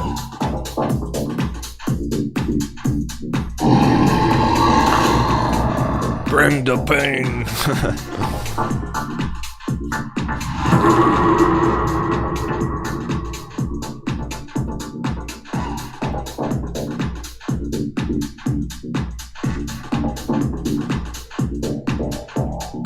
Like, Bitcoin has done stuff. It hit an all-time high not too long ago, end of last year. So we were watching it from about here. Spotted the top, giant head and shoulders. We got our first epic crypto bounce in August is what we were calling it. Epic crypto bounce. Hit all-time high, but then came back down for the 345. So it's done a lot, but at the same time, it's just been here for over a year now. Hasn't done anything too significant. It's not like it hit $100,000. We gotta give it a fucking chance to hit 100,000, then see what price TCAT is. If you give up on TCAT or METN before Bitcoin hits $100,000, I can't help you.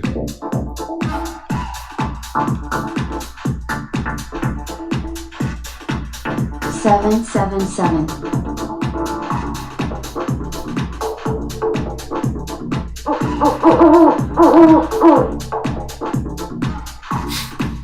If you exit any of your crypto stocks or altcoins before Bitcoin goes to $100,000, because I'm sure we're all on the same page that eventually it certainly will.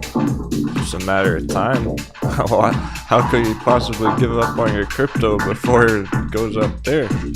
Imagine what prices they can be when this thing's up here, a real all-time high. Forget that all-time high, it was nothing. Wait till this goes 100K. Then let's see what prices we're talking about on METN, TCAT, and Sphere 3D. Grayscale, Litecoin.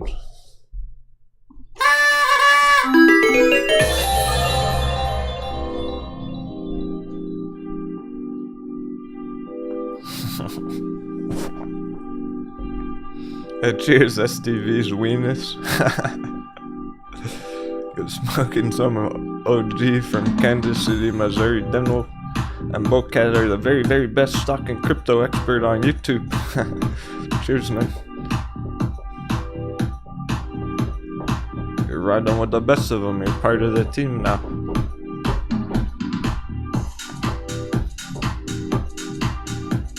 Couldn't do it without the crew. Captain's only as strong as his crew.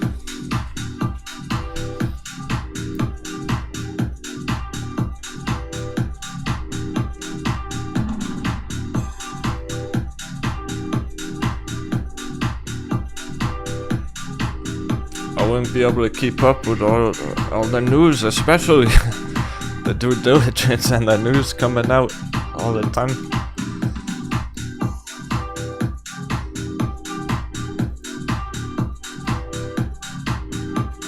Everyone else finds the news stories, posts them on Discord. That catches me up on the news, actually. All the different events with the companies. I'm just focused on the charts, so I got the charts covered. Crew's got the due diligence, the news covered.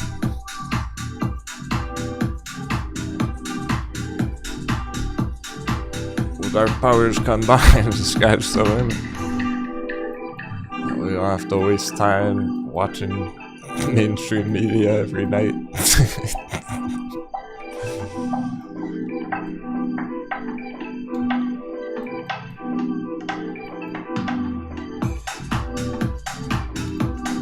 We keep each other posted.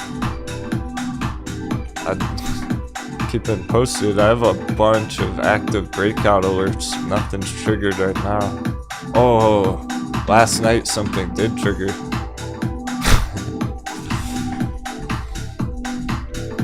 Triggered last night.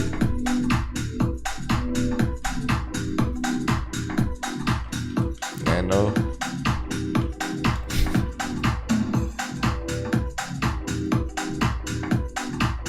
Nano dropped under 2 last night. I was about to close up shop at 12 o'clock at night. And then my Nano alert triggered at $1.99. Now it's 203. Are we gonna get this full double dunk on Nano here?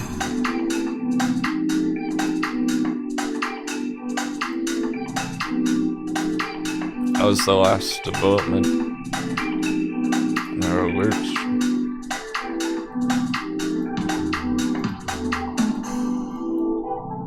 I'll add another down there just in case. So that kind of depends. Bitcoin, the 40K area. We gonna hold 40K or we gonna have a bit more of a crypto dipto down to the 345 support.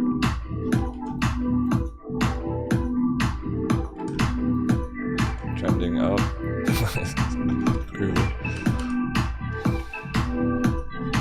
Yeah, TCAT looks more than good. Okay. Bitcoin's also, yeah, because I see it here on Ethereum. They are following the total charts.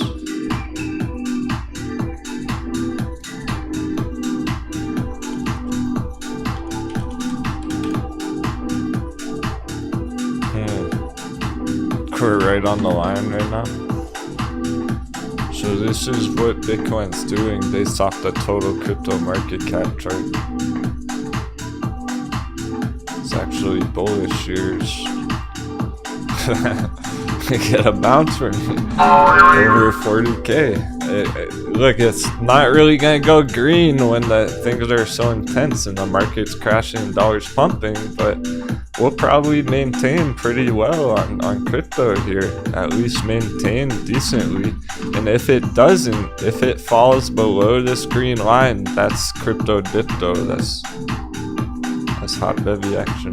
If it did, because that's been maintaining.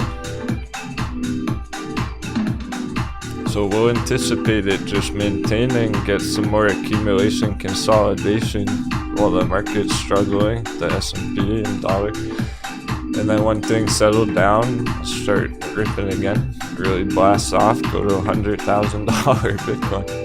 Potentially just by the end of the year, probably before the end of the year even, so. Within 3-6 months, potentially $100,000 Bitcoin.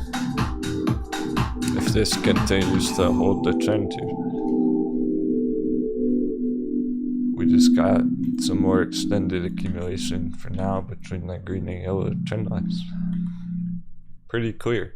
And it'll be obvious if it's going below here further, or if it bounces, it'll be very obvious on this chart. The lower line on Bitcoin's 345, and it's always gonna be. So that's the only number that really matters on it. So if this doesn't bounce above 40, right, and we get more crypto dipto for now, which is totally reasonable, that would be the conservative thing. So here's our accumulation, our consolidation in the green block. But the bottom's 345, that's the only number that matters right now, really.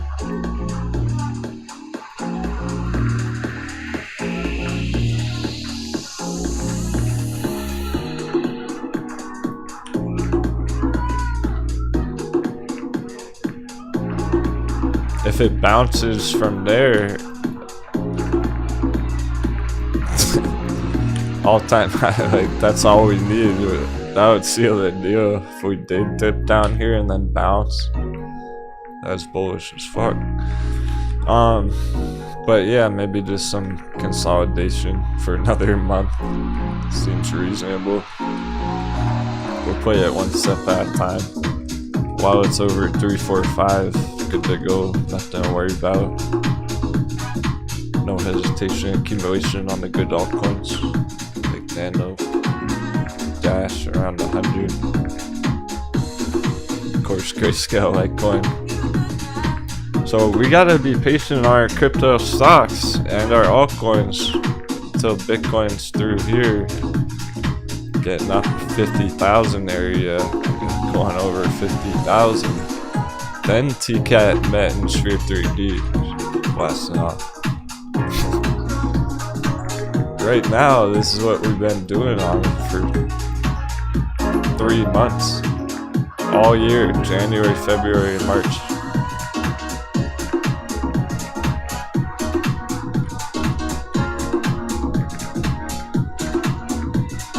It's clearly struggling to go higher while the market's crashing, while the dollar's going up. So until we're done with the dollar, once we're complete with our dollar move,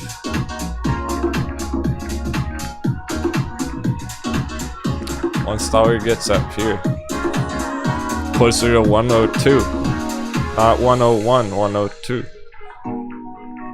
When Dollar's at 102. That's when we'll know crypto's ready to blow. We'll take advantage, accumulating our crypto stocks and our altcoins while this is going up on the dollar for potentially, what, another month maybe. It's hard to say. Depends how fast it goes. It goes parabolic. It won't take long at all. So maybe another month there, and then everything can be blasting off right after. Within a couple months, I'm saying. Let's say 3 months, okay? I think in 3 months from now, all the stocks are gonna be way more bullish. Pretty much all of them, like Neo, all the bear charts, Etsy. Fucking Etsy's probably gonna be bullish in 3 months.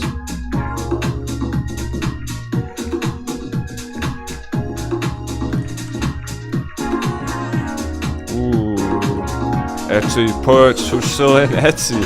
Damn. Trade's not over yet.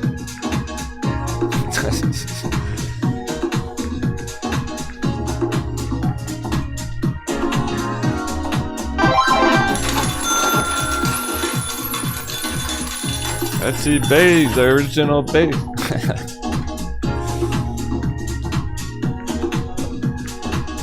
Tesla put! Somebody crush Tesla put! Emergency! We need some Tesla put pillaging. A financial advice.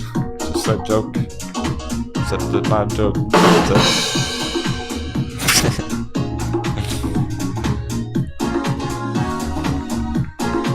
I'm just communicating the charts.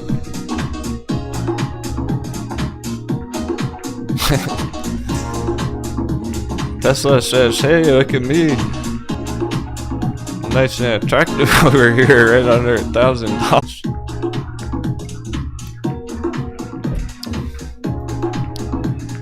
About to get the hammer with the dollar bounce.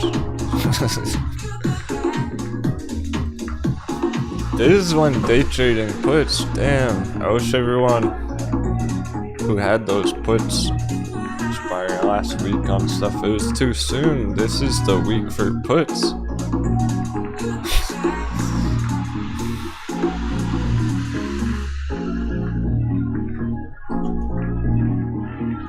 Y'all wait till Captain gives the orders. Say, hey, it's the week for puts. Oh no, some buffer. How? We were live for 10 hours yesterday.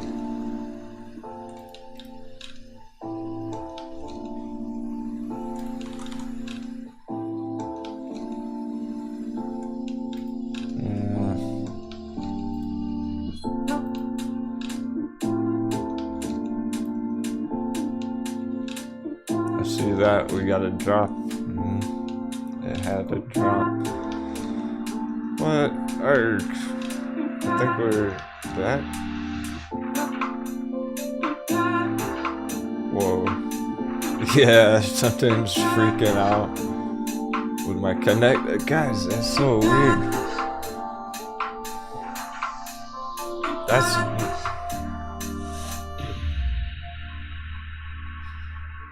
That should not be doing that. Are we all back now? Okay, cool. No one had to refresh, right?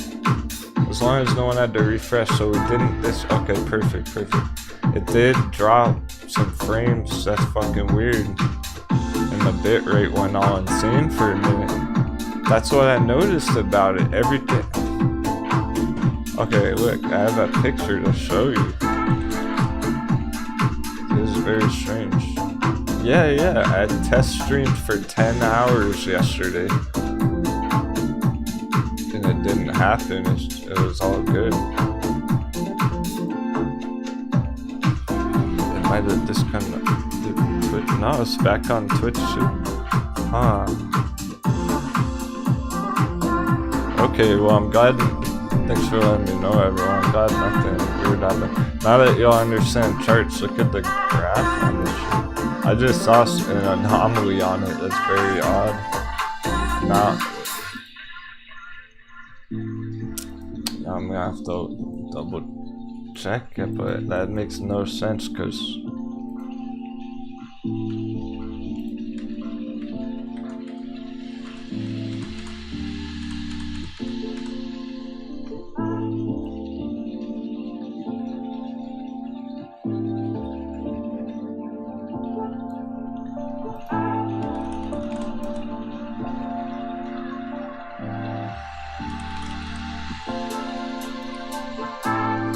look at this shit. Here's how smooth it was for 7 hours yesterday. 0% frame drop, 60 FPS, 1920 by 1080p HD.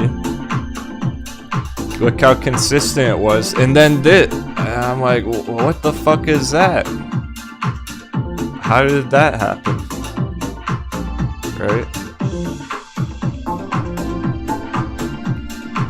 There's an anomaly once in a while that doesn't make any sense. How is it so consistent for 7.5 hours and then something like that? A random frame drop or something. So at least no one disconnected, so. But yeah, I noticed something odd there. It looked like it had a spike again, and there's no reason for that.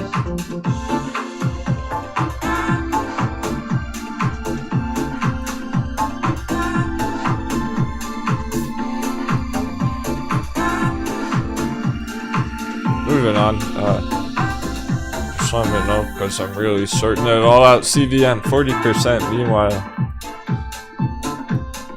I was pinning it all down over the weekend. I worked hard trying to fix it all as best as possible. If there was anything I could do, just testing the consistency of it all, and it looked all good to go. So I think we are, for the most part. Maybe that was an anomaly.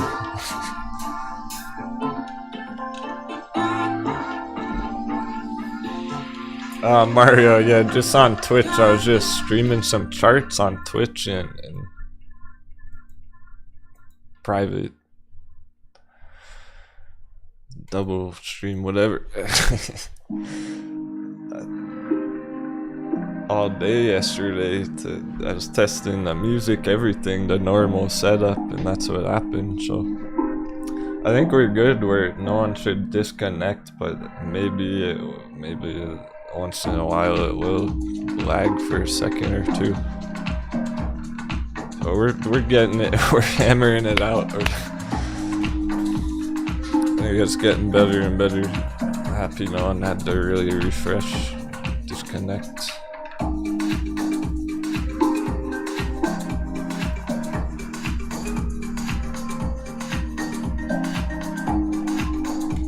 Of course, right when CVM's popping. 40%. Damn, it's really enjoying the market cool down. Whoa, now things are getting a hammer. It's starting to get spicy again. It's going up all on its own against everything else, against the dollar. S&P.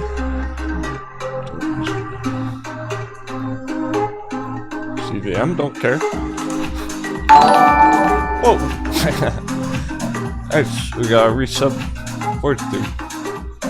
Yeah, see you all. Make sure it's all good for Twitch friends. Anyone wants to watch over there? Yeah, it's all good.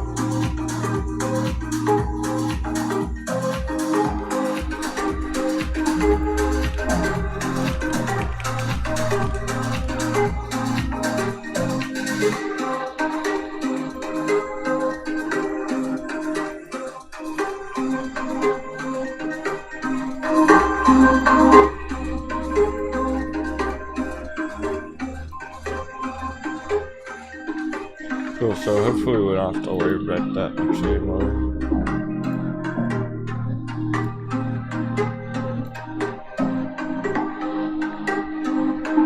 Just watch it wherever you want. Yeah, we're still good on there. It's still going the whole 2.5 hours. It never disconnected on there.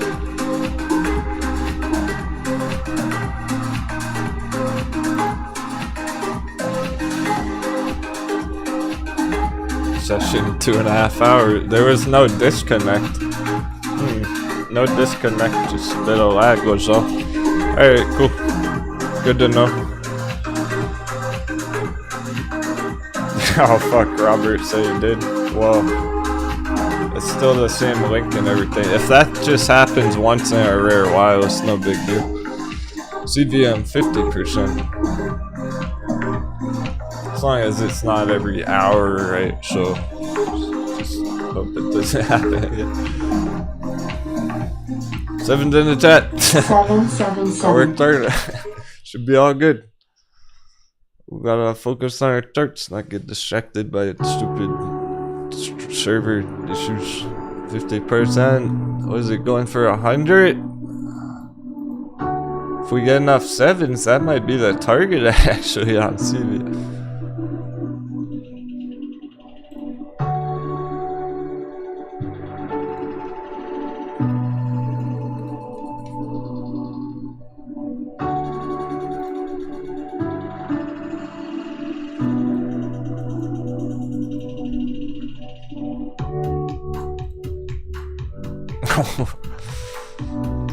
Seven, 7. We definitely need some 7 in the chat for that one. No one's interested. Well, fuck. Is anyone in it?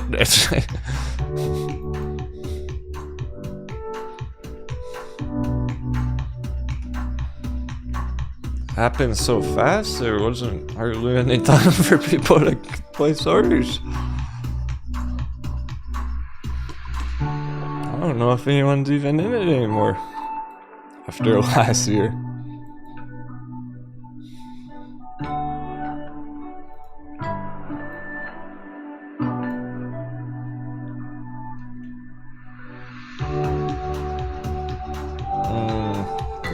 Okay, some people are holding from last year still. Gotcha. Okay. As long as we got Josh Covey, Robert holding it from a few months ago. Okay, cool. Well, it is exactly what you want to see on it. Good to go now. This is why you stick on hold strong, and this is probably what Metin's gonna do soon. So it reaches its absolute limit. So stick on hold strong on Metin, that's the theme of the day. This is why we do that. Because you paper hand it and then you wake up the next day and boom, it blasts off without you. And that's a mistake right now. It's getting shaken out. The emotional markets.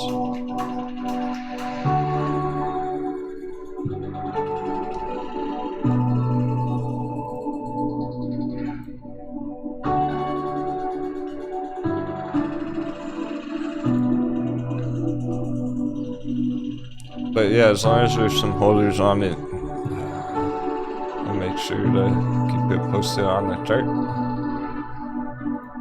S&P, the lowest it's been all day now. Yeah, it's hammered down. It did open green, but already taking damage now. Right with that dollar bounce, it's perfect, and dollar's about to hit the highest point. So S&P is hitting the lowest point now. Meaning dollar keeps going further here, S&P goes lower than it's been here. However, this was on the 12th, a week ago. This coconut bounce, dollar's about to go to the lowest it's been.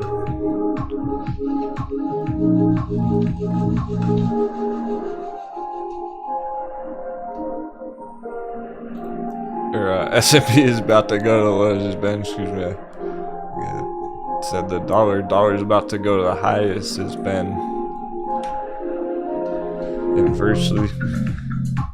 So it's actually a VXX day. That's what's incredible. It's a VXX kind of a day, but we got 60% Kimber or CVM. There's so much going on. Holy fuck. What a start to the day. Let's take a breath. Deep breath. Stay focused. The adrenaline's kicking in. Popcorn starts popping. Bearish charts rolling over. It's all kinds of developments.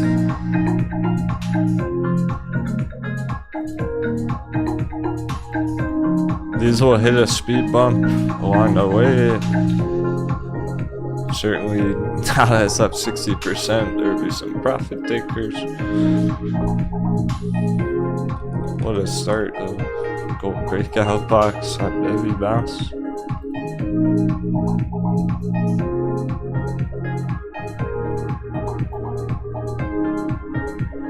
All the way to the bottom, 20 came down to 2019 prices.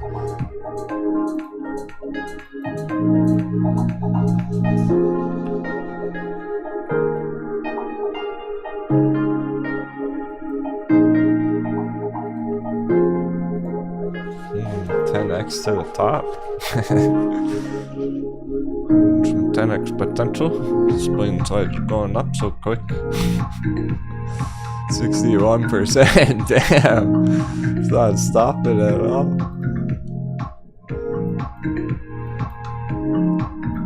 So we got that blowing up. We got Kemper Energy going forward.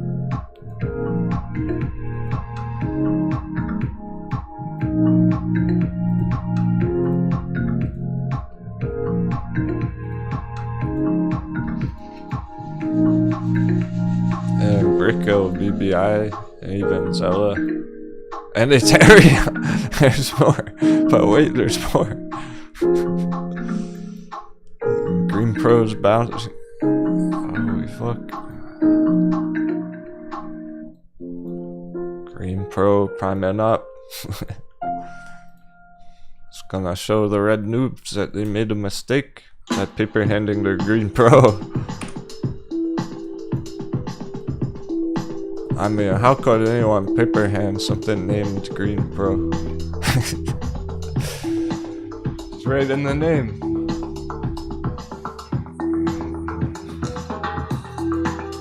No paper hand noobing.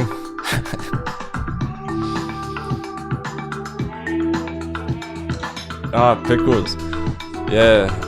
Did you get to watch the weekend update video?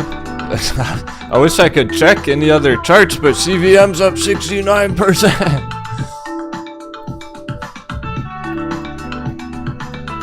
Ooh, 75%. Damn, guess the holder's gonna get in profit soon. Let's see, you would say you were holding for a few months ago. Thought they'd be green soon.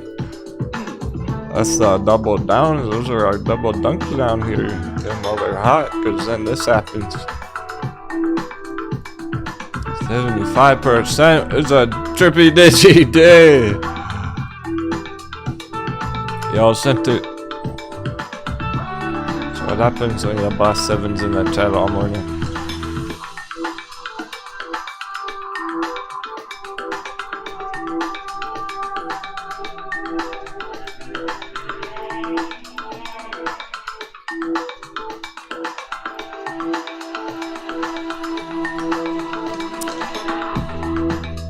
These are 5-minute candles.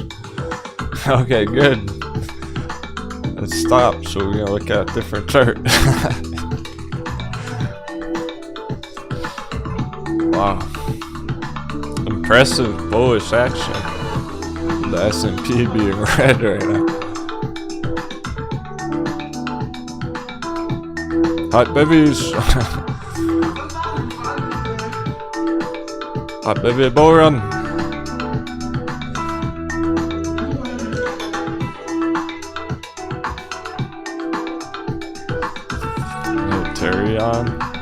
But yeah, Grayscale Litecoin. Okay, so it's slightly green. The question was the dumb question. Pickle says, I have a dumb question. If Litecoin's down a couple percent, why is Grayscale Litecoin green? Yeah, that's a good question. The reasons, because the discount. It's all about the discount. There are things going on behind the scenes here. We hit a 50% discount somehow, some way over the weekend. Oh, it's not even showing it anymore. It's not even showing it. The candle has changed. It's interesting. Due to the math in the stock market bell closed. It was up here this weekend. It's in the video in the weekend update. So there you go. See, the unseen. We're up at 49% discount. So Grayscale Litecoin's going green because people are buying up the discount.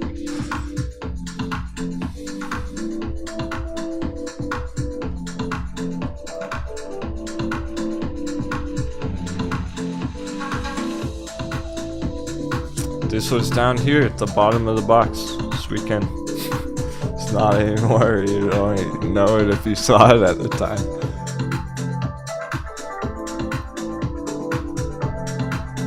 But I saw it down there. Giving us the full 50% discount over the weekend. So the discount's actually doing things. And that's why Grayscale Litecoin's holding up, even though Litecoin itself's having some small dip. Yeah, it's at the very end of the weekend video pickles. I'll go back and watch that. That's the idea, is there are things going on behind the scenes with the discount that are hard to notice right now. So it's looking like the discount's just gonna be fading away gradually, no matter what. So Grayscale Litecoin can stay above $5, even if Litecoin goes down more, and then the discount is just getting more balanced out, more normality between it. Wonder if my hot sign is crashing the show.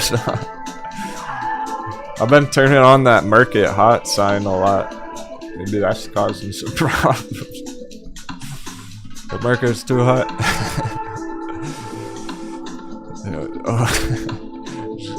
We're gonna need to alert for CVM now over 6. And that opens back.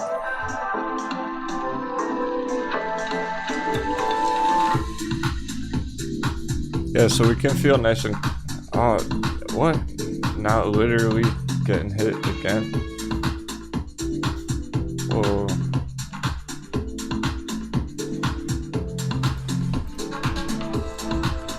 Yeah, maybe it is just YouTube. Since I was all good yesterday. I literally just turned off the hot market sign. That's weird.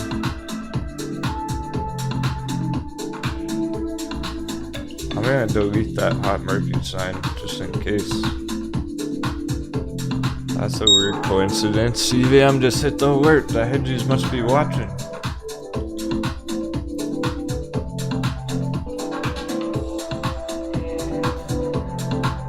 Arrgh, yeah, what the fuck?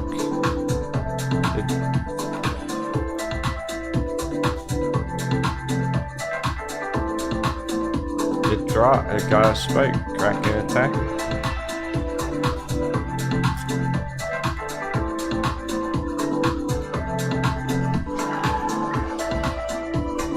Alright, let's have a coffee intermission while people are coming back. I'm gonna check that.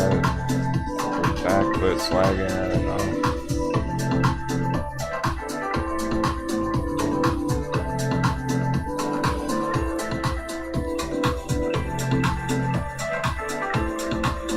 I'm getting like 0% connection here, and it's literally this.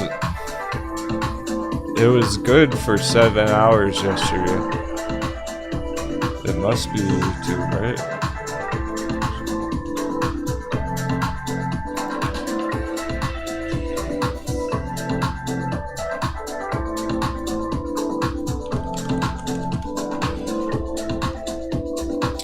My bit rate's going all over the fucking place. This was not normal. This is not doing this yesterday at all.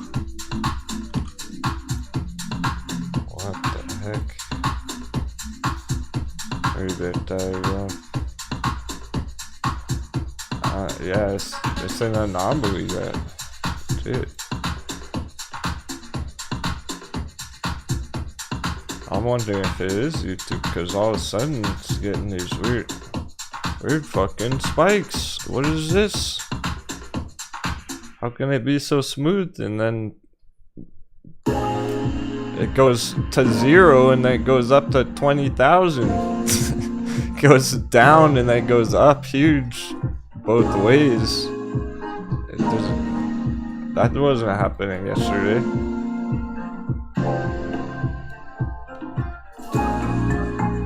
We're back in good now, yeah, alright. Everyone had to refresh though, I think. It's annoying if it causes refreshes. It's okay if it just restarts, but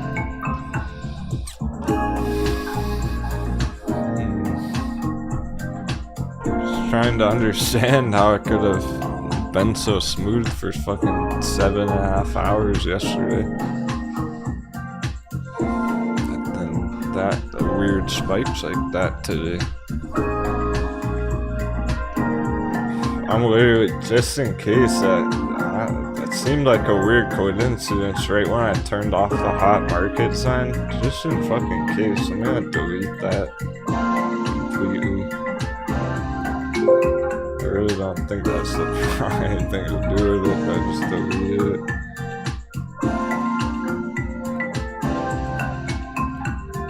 Cause I pressed the button and people said that. Alright, let me know.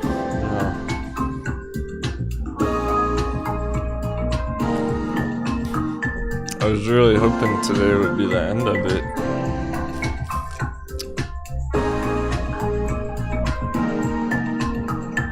It's like tax day too. They're attacking on tax day.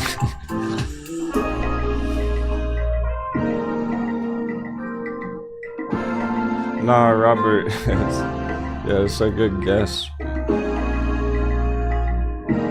What? That doesn't make sense, Leesky. A new modem, but why was it running smooth with none of that for 7 hours yesterday? See what I'm saying? How can it be any of the equipment or anything I'm doing if it was running perfect yesterday all day?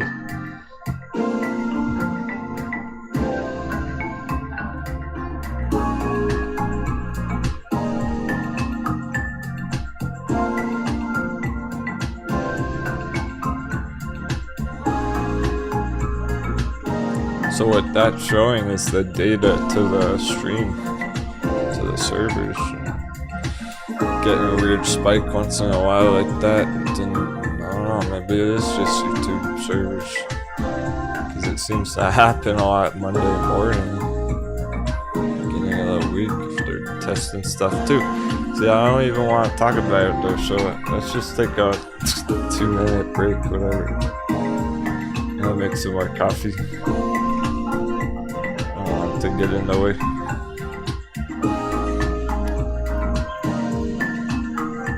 Yeah, no big deal for now, as long as we can get back in. I just want to really fix it for tomorrow even, so it never happens again. If there's anything I can do, keeping a close eye on it.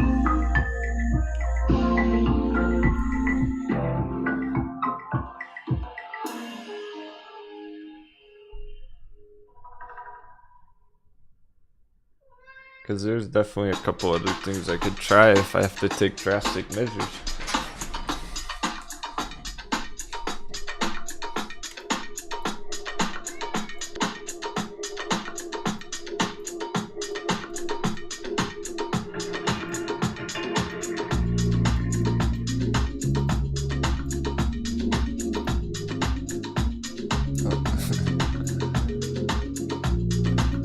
Camber Energy, CVM hitting a speed bump, so Camber Energy time.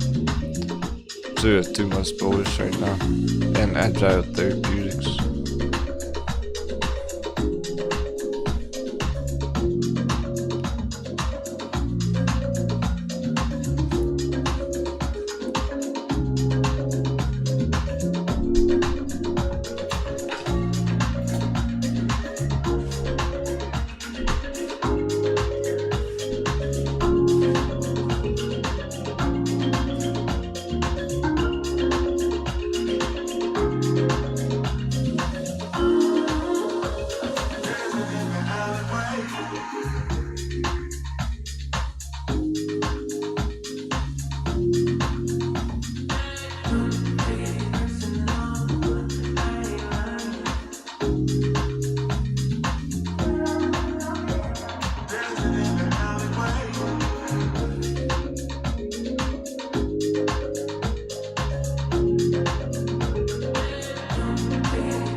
Yeah, this never happens to Matt Gorge. You should go watch him then.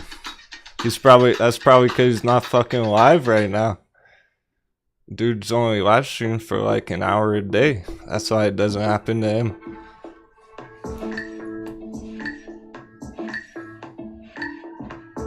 Shit's bound to happen if you live stream for 7 fucking hours all day.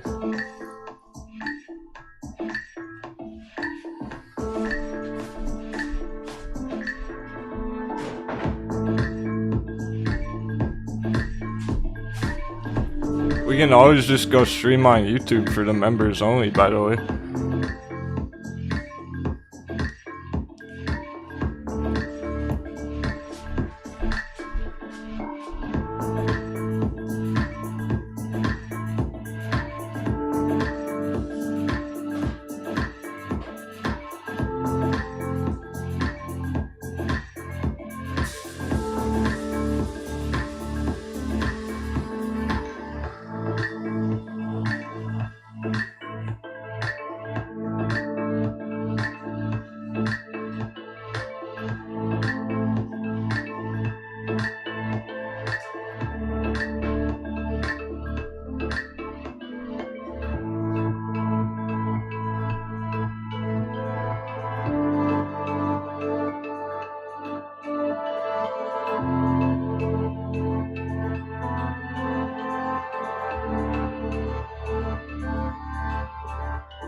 Welcome back, my friends.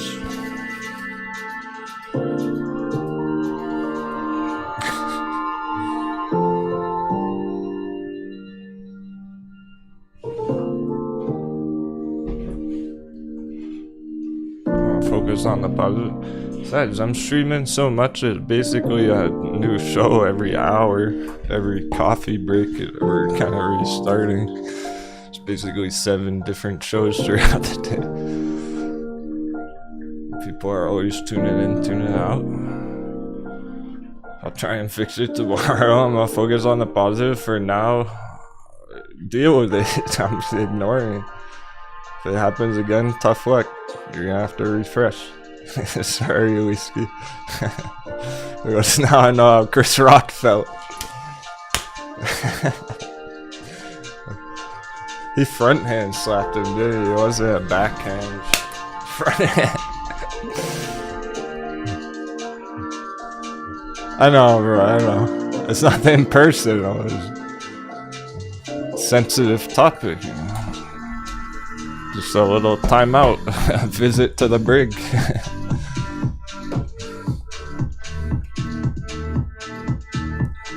Let's not start comparing ourselves to moon boys.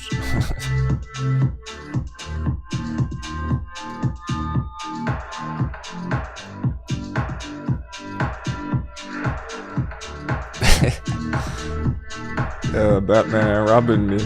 Exactly. It's all good. We're all good. Just interruptions. There's always stuff like that. That's the problem with trading. There's hard. It's tax day. That's an interrupt. No wonder why there's so much market action. Guys, it's fucking tax day. Everyone's gonna be paper handing, selling their last minute stocks before they file their taxes. Hammer time.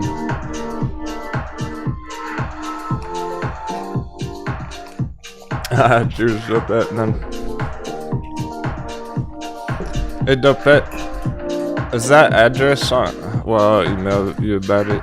I know you move around a lot. You're driving around a lot on the road. You know, make sure you got the good address to send you the mouse pad.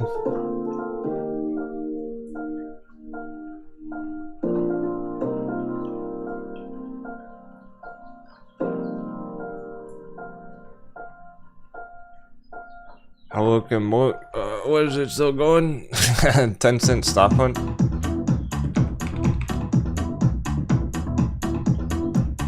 I meant Coagula, but fuck it, I'll send Dopet one too.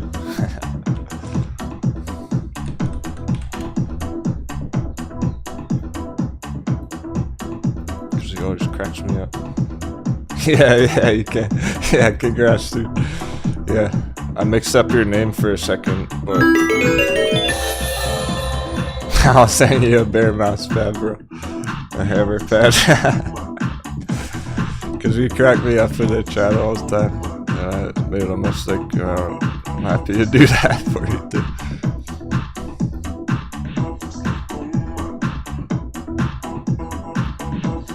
There you go, surprise. There you go. Oh shit, much love, Captain. Thank you, Captain. You're welcome. Yeah, I'm sending out a bunch of merch winners and stuff. You can get my brother a cup.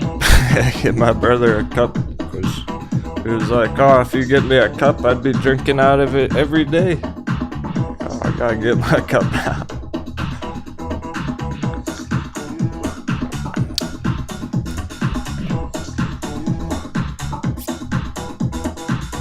And he doesn't even trade like that. I told him how good crypto's looking, the altcoins.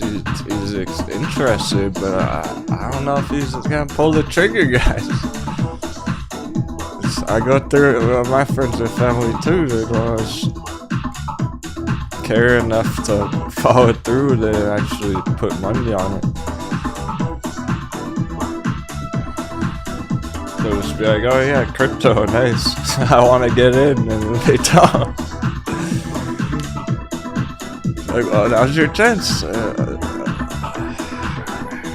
gonna talk about it over a weekend. I'm going on a ski trip this weekend with them. Back on.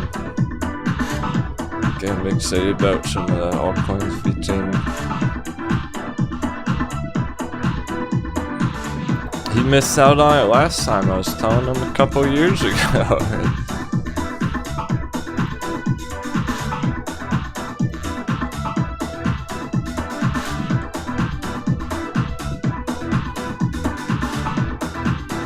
Out Bitcoin giant magic triangle breakout last time. I was telling him here at the bottom on the way up, like, hey, should be accumulating. It's a good idea to be accumulating dollar cost averaging in while it's still under $10,000. He wanted to. He just never did. It's just,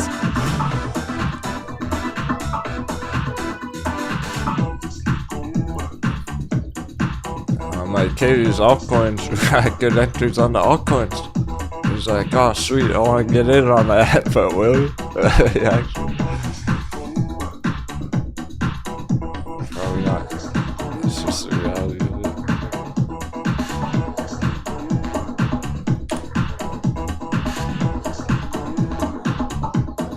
So I know what you're all going through. The friends doubt you. Family doubt you. Maybe I think you're putting too much time into it. It's like, oh, you're not going outside enough because you're always on the computer trading. It's because it's noticeable progress. You can actually get a lot out of it. Some of the crews the OGs have been succeeding enough over a whole last year that it's well worth their time and effort. But it's hard for others to understand the light at the end of the tunnel because they don't get that these charts can go 10x. Like, oh yeah, cool, it's a good stock, whatever, it's a good crypto, big deal. They don't really understand that it's about to go 20x. If they understood that, I'm sure they would be getting in, right? If they knew the potential on the chart, and they've seen the cycles happen before and know that it's very possible. What's gonna happen with the dollar, and ultimately this dollar crash, right? Get the dollar up here, but then keep going on the dollar. They don't know, no one knows dollar's gonna crash after that. These are original ideas. These are all my ideas. No one knows dollar's gonna crash there but us. Because it was our plan. Us in the Federal Reserve.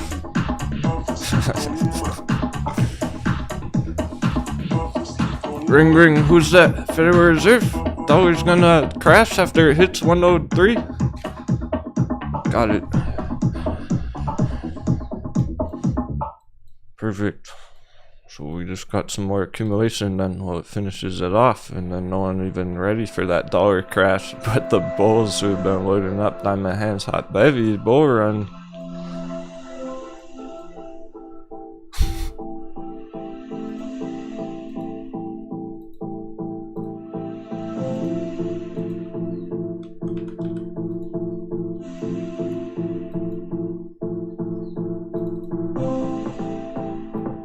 Check that out. Most beautiful chart I've ever seen.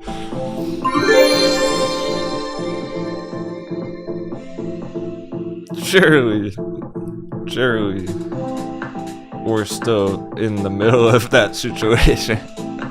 That's not changed anytime soon. Oh, hey, Lacey, wow. Hey, thanks so much for the 7, man. We're all good. That was wrong of me, oh.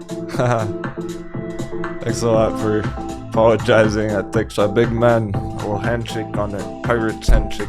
Pirates agreement. It's all good. Don't worry about it.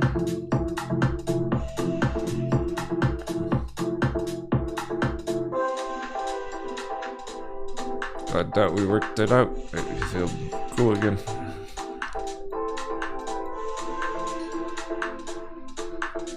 Because I definitely don't want anyone falling overboard right now in terms of just anything that can start getting like upset about your stocks, right? It's one thing to be impatient or lose your patience on betting, but if you start getting upset and frustrated about it, it can lead to making mistakes, trading too irrationally. So let's all stay cool, let's all keep calm, hold strong today. That's important today more than ever. I really mean that, because we're getting closer and closer to the ultimatum. The dollar's down 0.5% already Monday morning. This is pretty different from where we were at on the way up.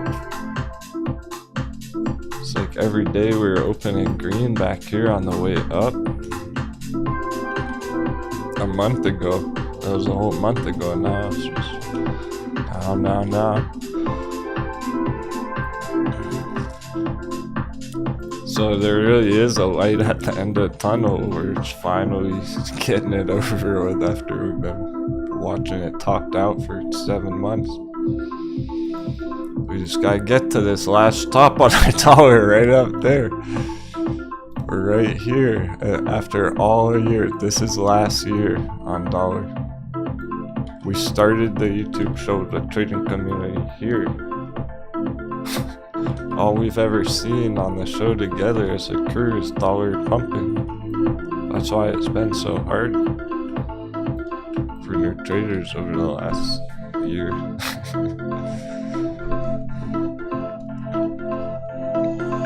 Surely it's not quite done yet, and just one more push up to the tippy top here.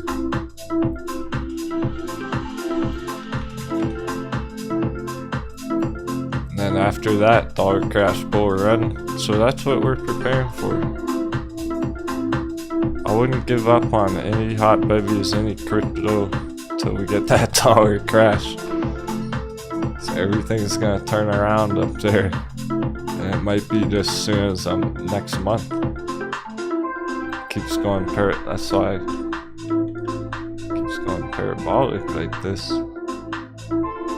Depends how fast we're cruising on dollar. It's not fucking around anymore. This is the daily candles. So now we can go more on the short term here. So we're heading up here above the gold box. The blow off top on the dollar even.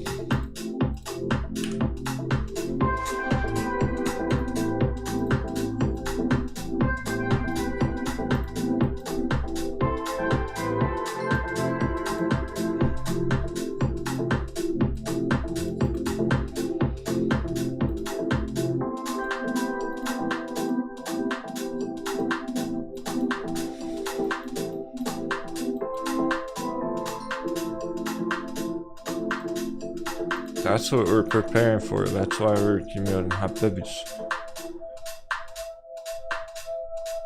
Because if they're taking this much damage, if MULN got annihilated when dollar was doing this, which it did, ever since December, MULN's got wrecked there, and that's why it bounced so huge. It hit its limit, but we're not done. There are gonna be speed bumps, there's gonna be accumulation, there are gonna be bear charts getting hammered. Popcorn, I'm so impressed with the popcorn Wall Street bet stocks. a lot of our hot bevies are bouncing anyway. It's at 50% CVM this morning. I'm impressed with 50% bounces, even though dollar's straight up. So those will keep us occupied. Brickell, Camber Energy, the therapeutics, agile therapeutics, those will all be good to go throughout this by the looks of it. Stuff like AMC, GameStop, crypto, reasonable expectations, more dollar damage till we're all done with that. And then when we're all done with that, AMC, GameStop, crypto, bullish as fuck. Yeah, Tomas Green Pro doing things. So this is a real dollar chart.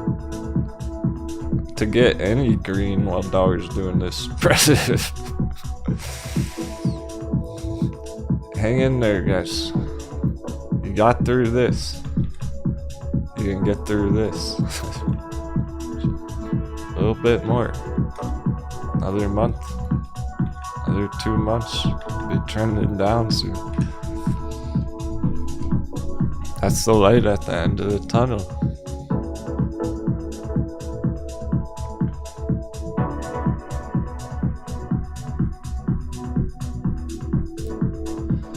New traders lost all their dry powder during this.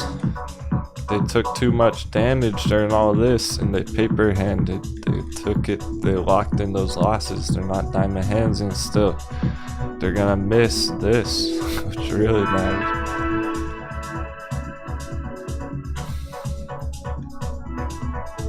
You're gonna want to be a part of that.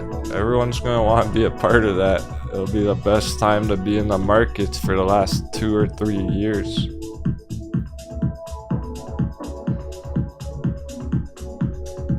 March 2020, 2 years. That'll be the best time to be in the markets in general in the best 2 years since March 2020. Here we are, basically March 2022.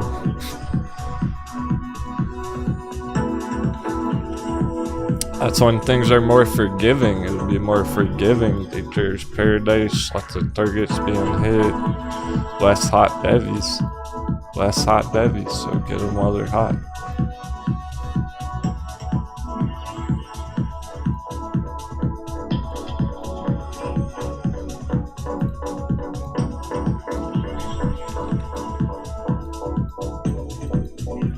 So we've had no other weird bandwidth things happening. Maybe it was just YouTube server.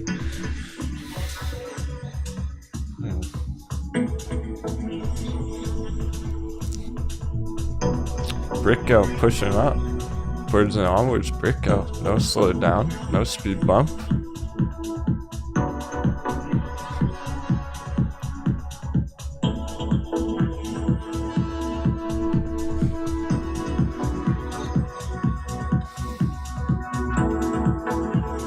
Robert says, I need more buying time.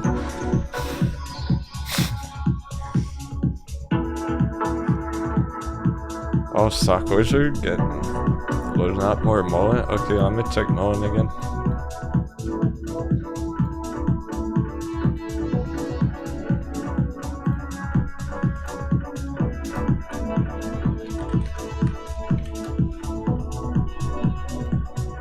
Alright, bull box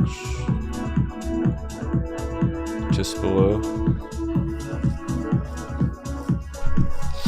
Stock Wizard going in on this gap target for the bears.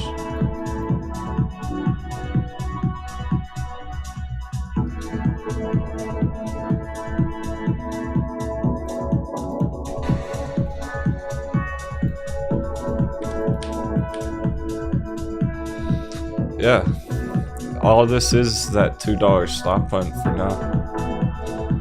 Just call it a $2 stop hunt.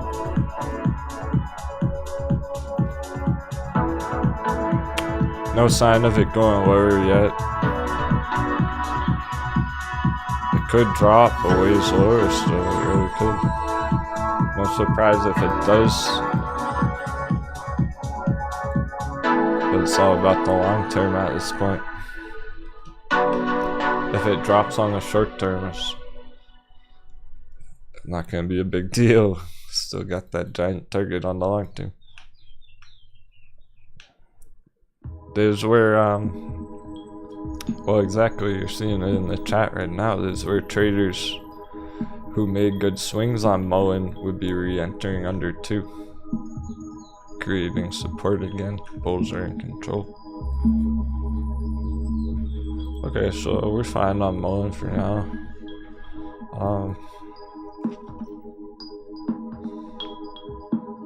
I'll send an alert just in case it starts breaking down further. We can check it out again. I'll put it there. It's an important area. Get rid of that area. There we go. Full bucks. $2 stop one. $2 being the bottom of the box.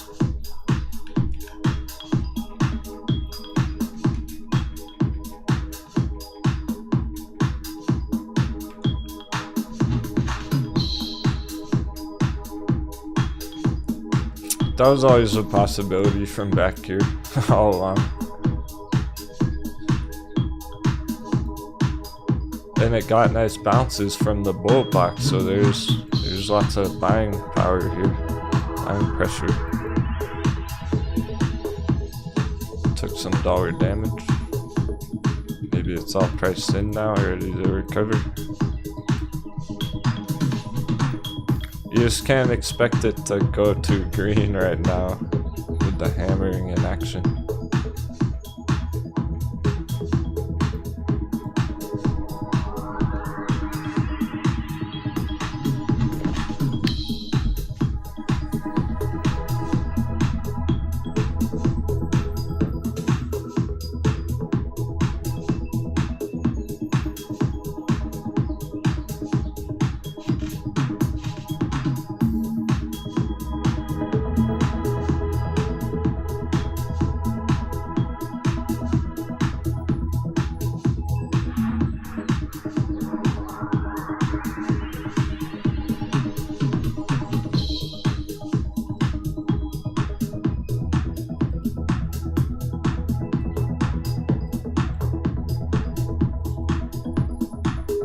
Energy continuation. Wow.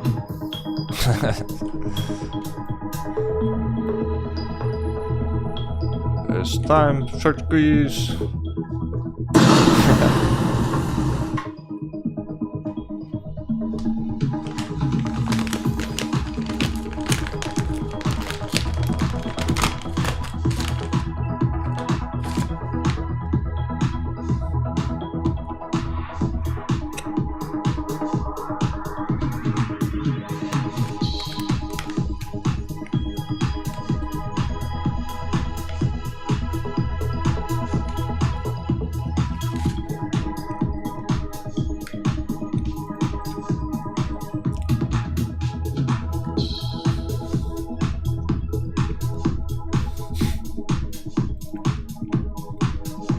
Got a ways to go.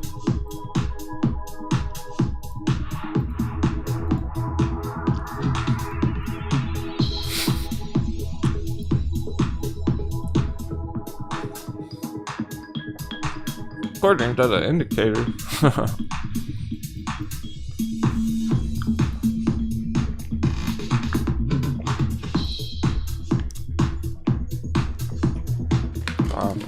Just getting started on bullish crossover daily.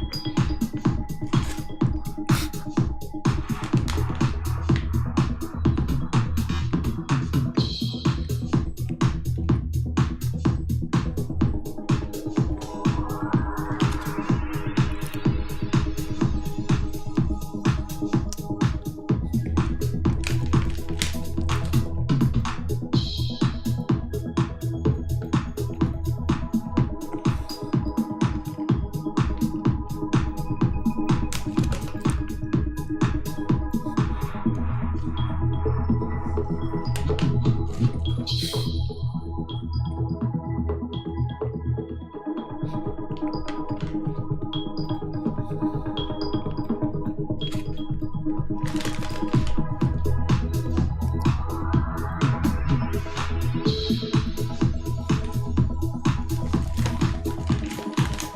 getting there on Aterian too.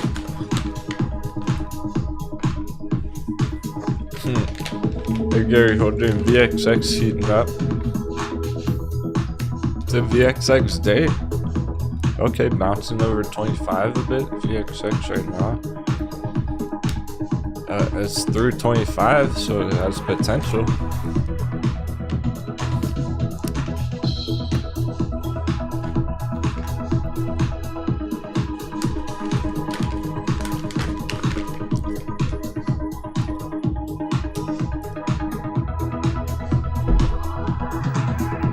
Probably sometime this week on VXX. Maybe not today, but probably this week we will get a bigger move on it. Expecting S&P continuation down all week.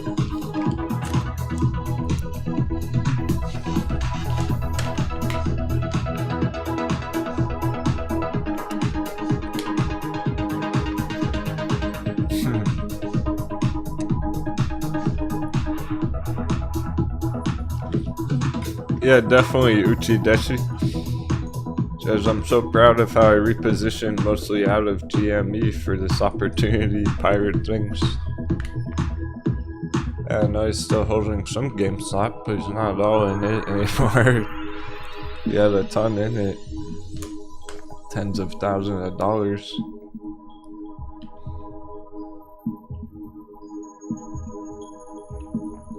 That's gonna be lots of dry powder for other things. For Jenny's holding that dollar line.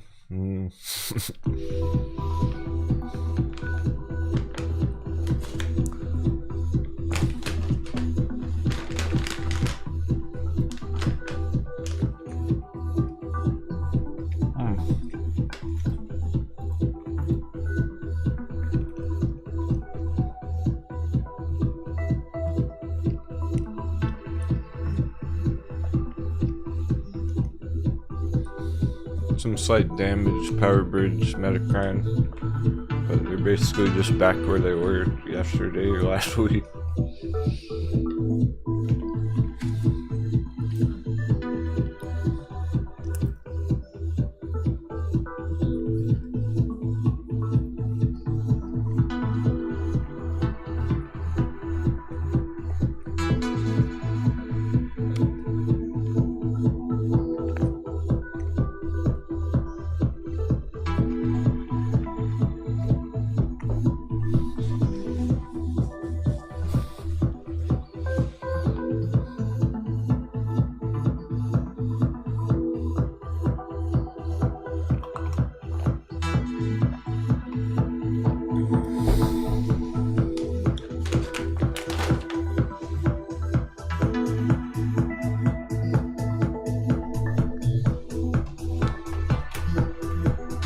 TRV slightly green.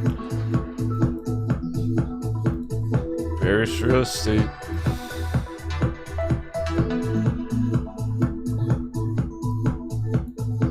Double dunk. It's wild how even DRV is a double dunk.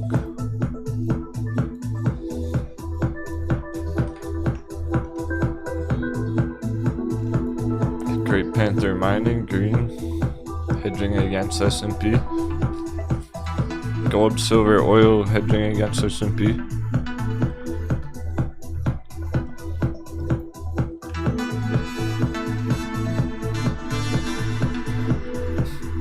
You should cycle again soon. Great Panther Mining, TRV, Bearish Real Estate, VXX.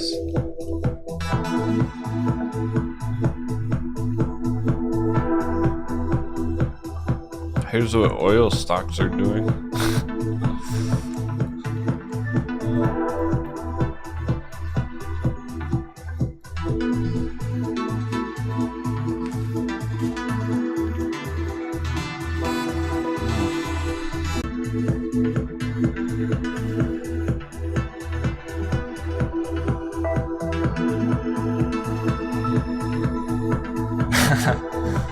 Yeah, it was looping me, biting my, chewing my donut.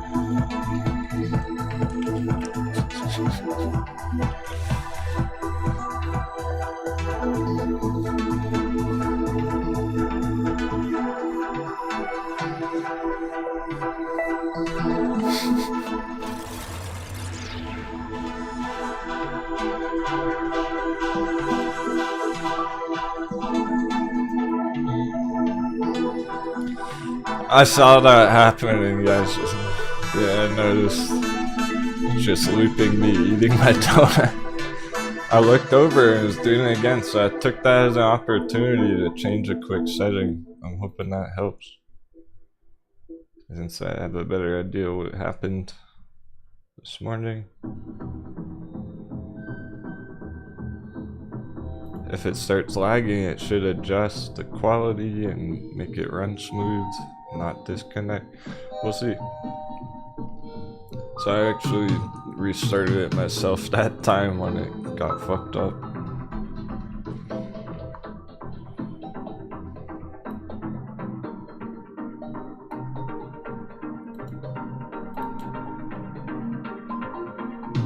I'll have to wait to test after the show. Let's see right now.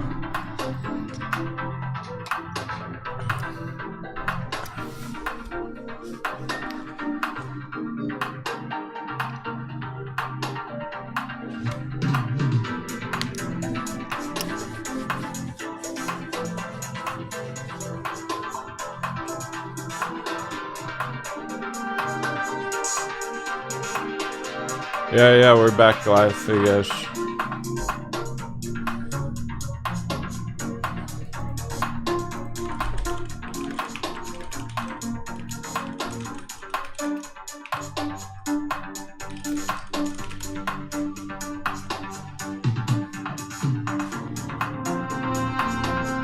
Good to go now.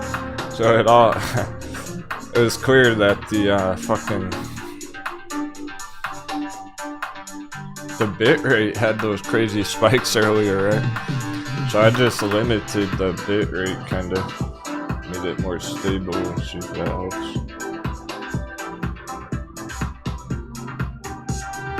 Use it as an opportunity. Cool.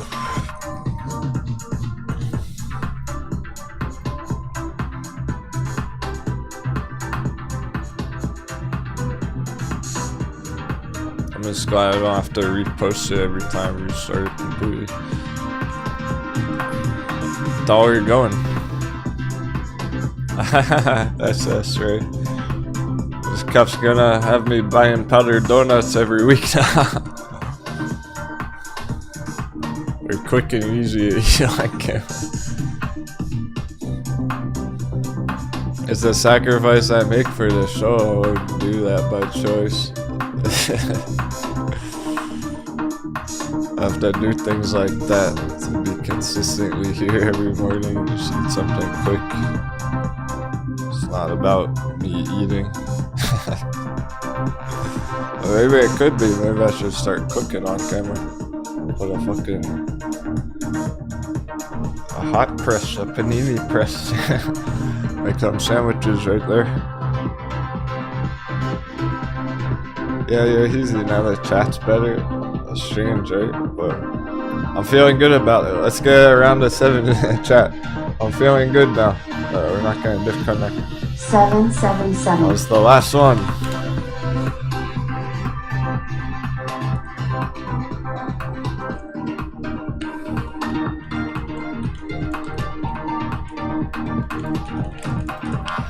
You can try it over there.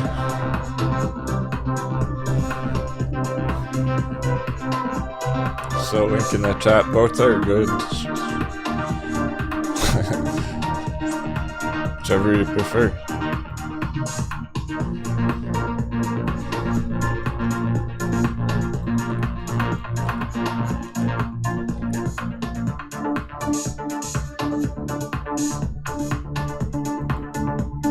Feeling good about that.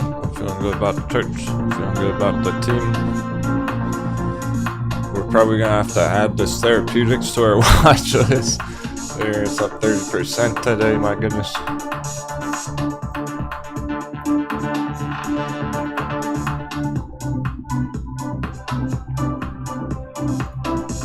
November, December pirate wedge way up there. That's a big pirate wedge.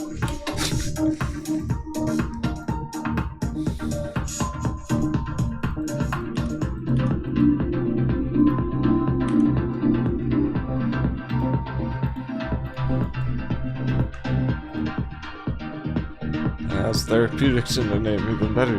We're adding it to the watch list.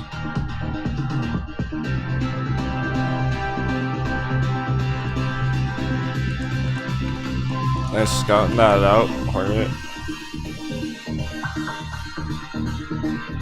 Not sure if he got in it, but he was watching it this morning. Noticing it breaking out. That's gonna put it at top of list. And I'll mark it because we have a bunch of therapeutics plays here. Frequency therapeutics, agile therapeutics, pro QR therapeutics, polygen therapies, and Hoth. Flag Hoth, it's a bunch of them.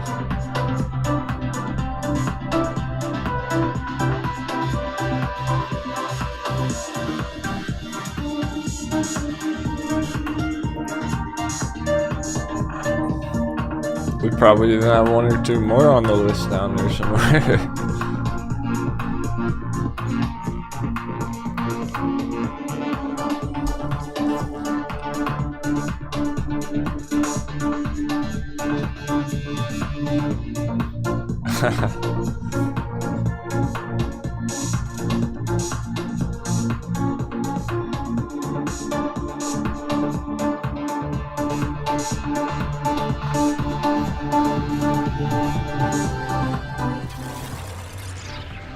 Hey David Stevens, you need a life vest, man? Congratulations, I'll send you a free month to join us on Discord. Come on back aboard, dude. Sounds like he really wants to be back on the crew, and he had to temporarily leave, I guess, for a month or two. Just come back for a month. Figure it out next month. There you go, life jacket. We have a few more from last week.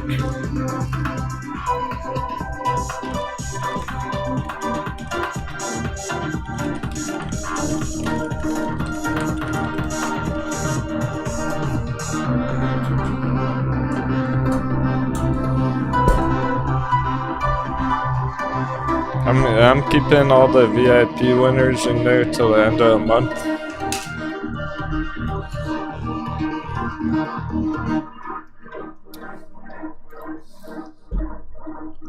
Because I'd hate for anyone to fall overboard right now. It's really critical time to stay on top of everything. Even if you're just getting the weekend update videos.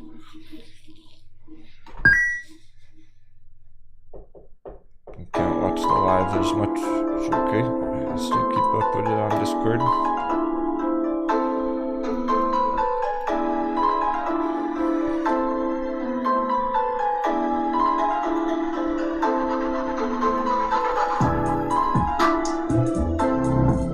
Pro double digits. We're right again. Green Pro going for it.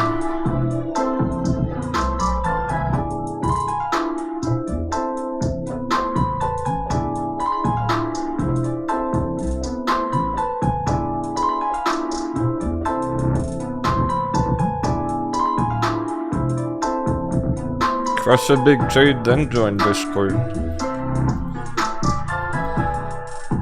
If it's too much expense, I don't know. That's beyond, that's just financial management in general. So it's a pretty small fee for being in the markets when you're putting thousands of dollars in the markets.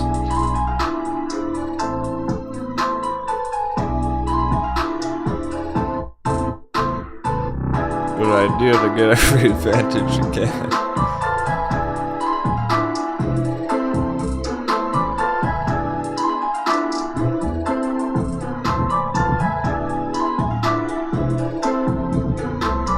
try to help. We're trying to keep it positive, like helping, giving away things. It's fun. Maybe that means a lot to David.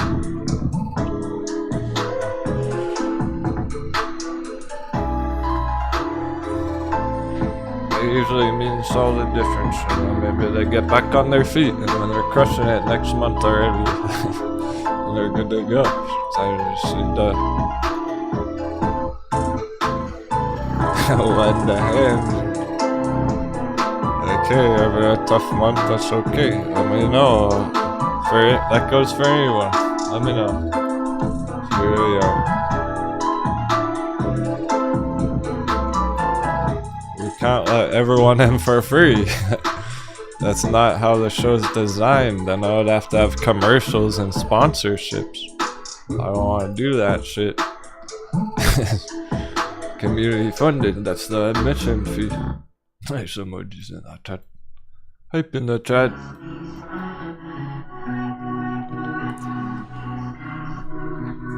We don't want commercials and sponsorships. Okay, Robin Hood. Suck my coconuts. Right. I can actually say whatever I want and drop the fire.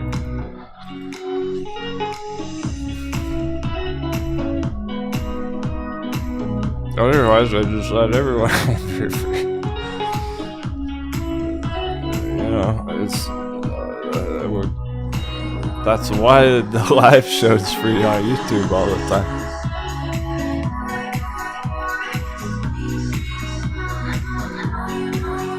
Help you win your trades, win those trades, and join the group when you're ready to.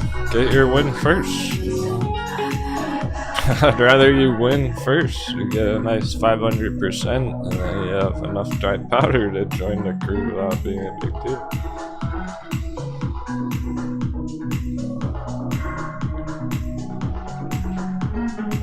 I would light one up, but it's all in another room. LC is popping open, create a sundial.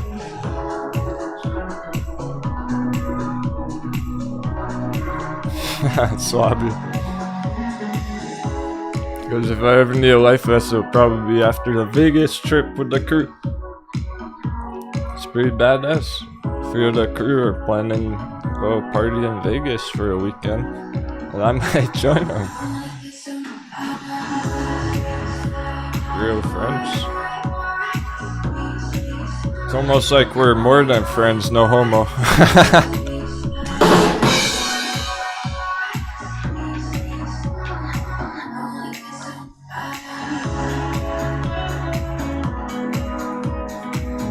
We're pirate family.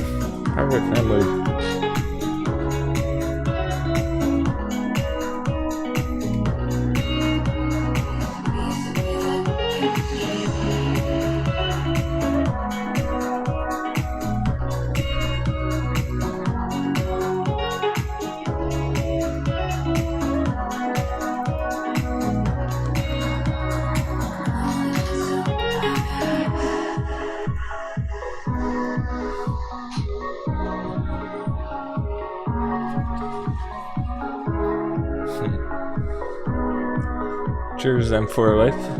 Glad you're enjoying the show.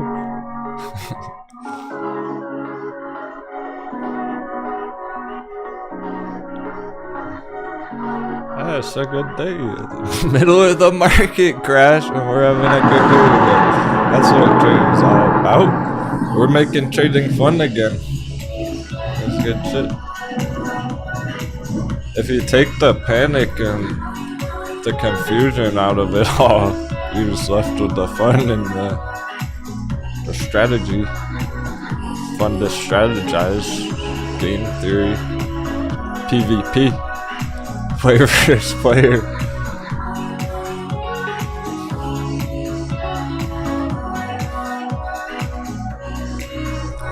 If you're brave about it, nothing to fear. Ready for this? Couldn't tell, I've been seeing a lot. People are saying they're ready. Captain, I'm fucking ready. Market crash, let's go. Me too. It's happening. It's gonna be wild. Yeah, Swabby, I'm considering going to Vegas for sure. Sounds hella fun. That'd be a blast, man.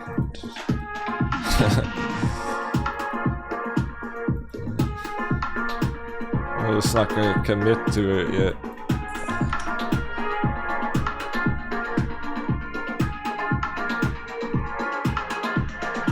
I gotta plan it more because see, if I'm going to Vegas and partying with a few pirates, everyone else is gonna want in. Might be better to plan something bigger at the end of the year for everybody. Yeah, David. Okay, cool. You're welcome. Glad you got that. You had to pay big for your inexperience. Yeah, you're not the only one. Lots of people did. It's even the experience. Even if you're, it doesn't really matter. The markets have been generally going down for 3 months or longer. Like almost every stock and crypto and fucking crypto has been going down for months now. So if you've been in the markets at all whatsoever, it's almost like no matter what you've been trading the past months, you're gonna have taken some damage. So really, everyone's taking damage. It's about how you handle it though. Do you double down? Do you paper hand? Do you lower your cost average? It's all about how you handle it. That's just part of the game. And it's time for those recoveries, so that's exactly the point. It's like there are people holding Camber Energy at, I don't know, $2 back here. They FOMO'd in at $2, and they took a lot of damage. But it's okay, because now it's recovering.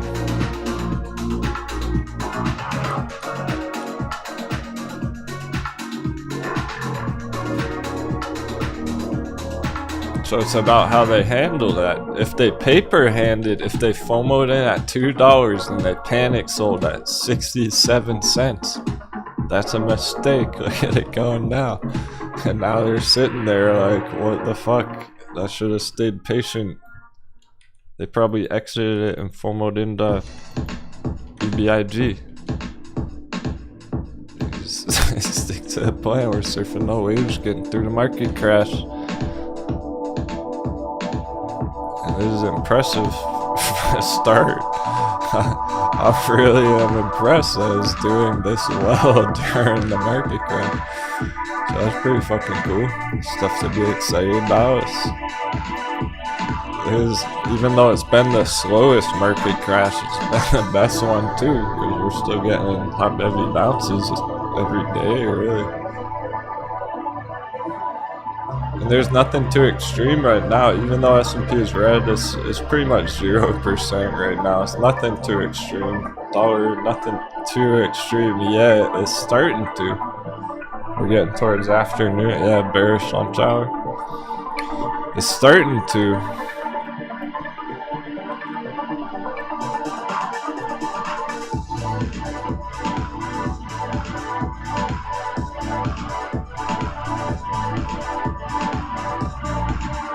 So certainly, looking at the rest of the week, it'll get more extreme.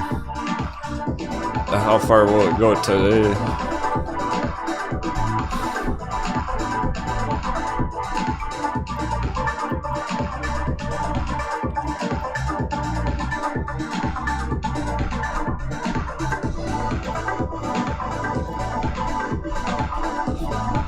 But every dippy, every dollar dippy.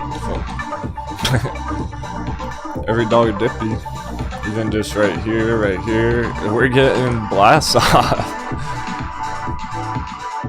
It's good, bad, and ugly. The bear charts are probably breaking down more right now. Bitcoin 40,000, wow. Okay. Okay, I don't know when paper ended their metin. Oh! Behold! Crypto kaboom!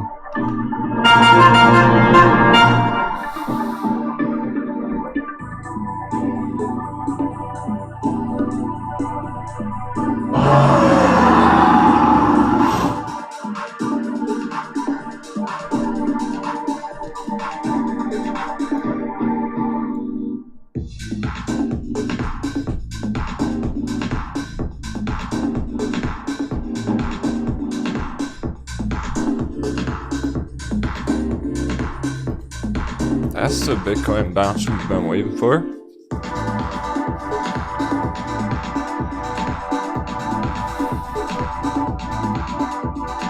Holding way above 345. It's just a 40k stop hunt.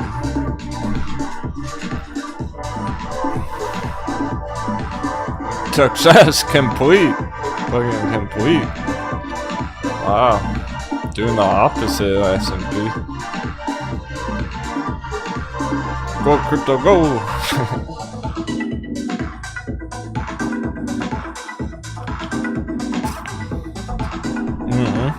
Yeah, there's no sign that he's slowing down right now. Nothing too extreme. Things going green. S&P is just showing weakness. It's red overall for the day. Continue down later. It might start getting hammered this afternoon at some point. Last couple hours of the day, so, but for now, nothing too extreme. Nothing to worry about, or really even to talk about. Nothing to talk about on S&P there, it's fine.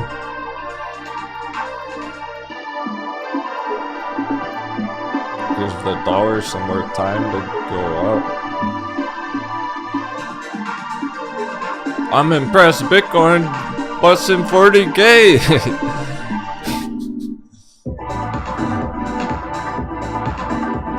It pretends to crash with the S&P. All the doubters. How dare they doubt the power of crypto? They go, oh, the market's crashing. I don't know. Paper hand. Boom. 40k stop button.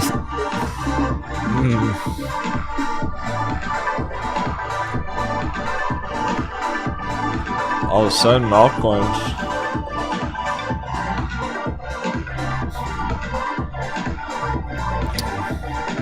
That's relevant enough for me to check our total chart. It's safe to say we're getting a support bounce. We were looking at that fucking this morning right there.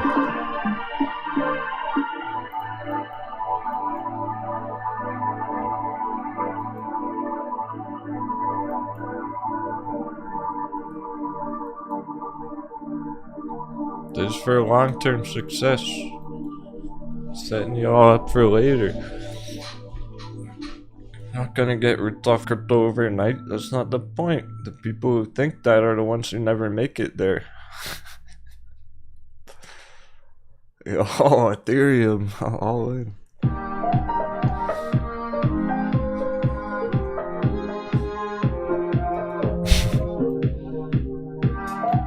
Takes money to make money, but there's so much room for growth on the altcoins. It's ridiculous. It's hard to believe they're even fucking still down here.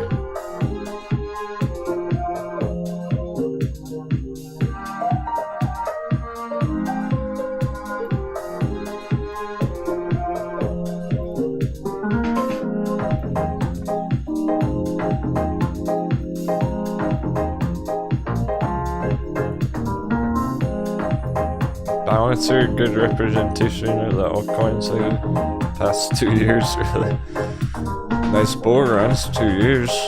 2020, 2021, hitting targets, selling off all year. It's been a whole year of altcoins crashing. They fucking crashed, 85% hot bevy, right on the altcoins. Is it ridiculous? They're even still down there.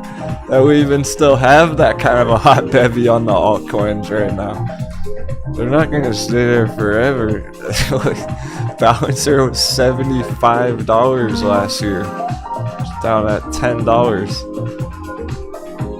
I gotta stay at 10 if Bitcoin's cruising over 40,000.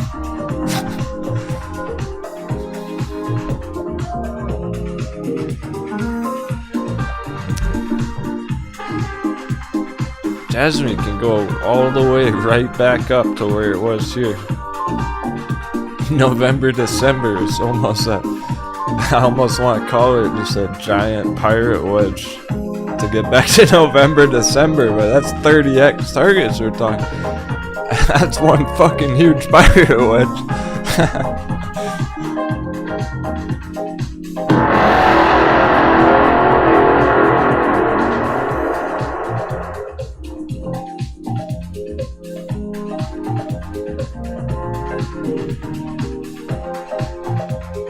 How's it even still that low?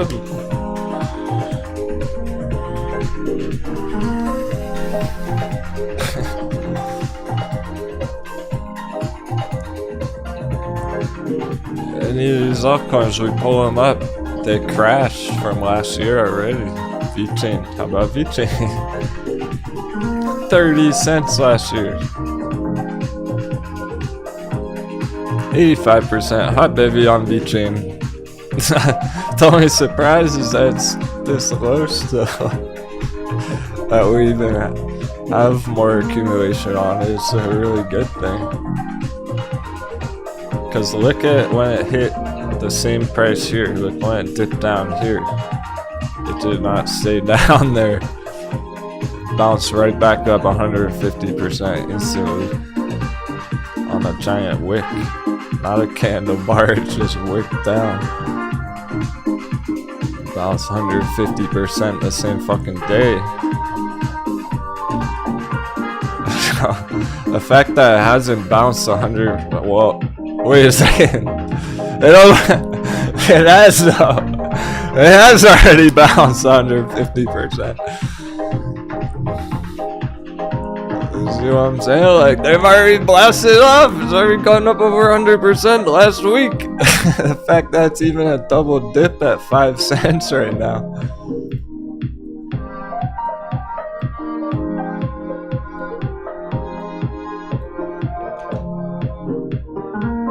Yeah, up here at end of month, over 10 cents on the next push. Another 100%. Vechain looks like it's about to go 100%. And it will if Bitcoin holds over 40,000. We're at 3,999. Until we get that move on Bitcoin and while dollar's going straight up, it's going to be hard for it to go green. Even these took a bit of dollar damage last week. Back at the support, round 2, bounce. They're good to go. It's getting spicy.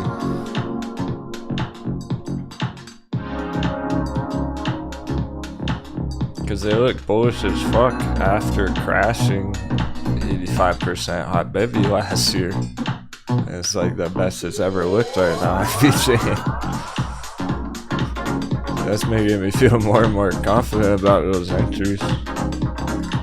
No hesitation on accumulation. Any kind of flash crash would be an insane buying opportunity. That's all. It's nothing to even worry about it. If it did that, it would be an epic pillaging. That's about it. Just bounce, but no sign of that. There's not. They've already crashed. Why would they crash another 85%? I don't think Vechain is about to crash another 85%. Oh, it's all priced in. It's like the long term on DigiByte.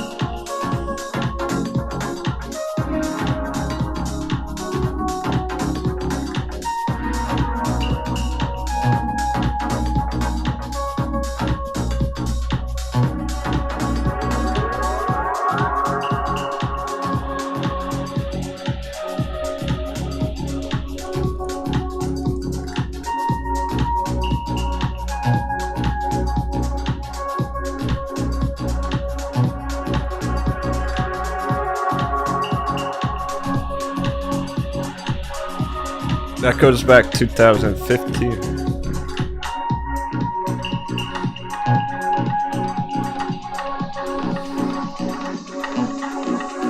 It's reasonable expectation that's gonna continue to maintain.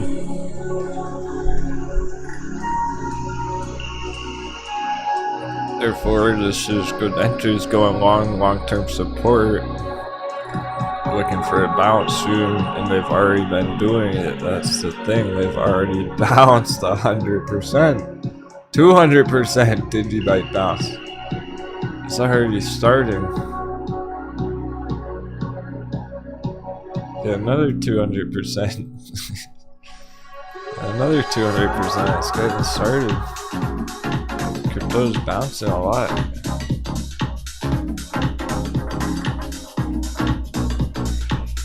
So that should help all the crypto stockholders feel better. That MT cat shoot through D. Give them time like the altcoins.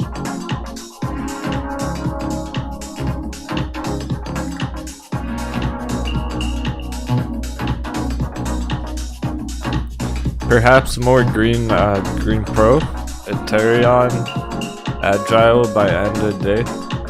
Those are getting started as well. But for now, they're just hovering around 5-10%. Oh yeah, Zella too. There's a lot of good price action on the market opening today on those ones.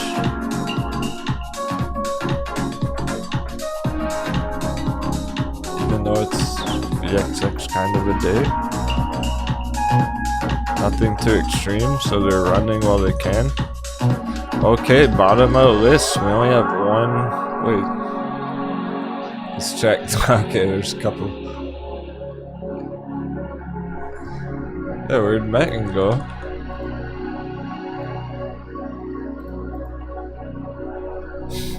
Megan's starting to bounce, apparently. It's not bottom of the list anymore.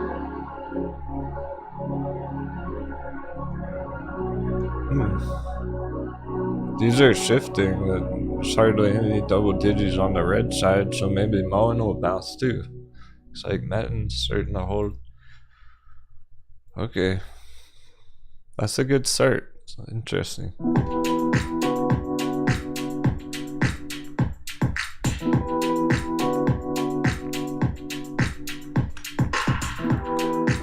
It was down 12% on the opening, now it's only down 6%.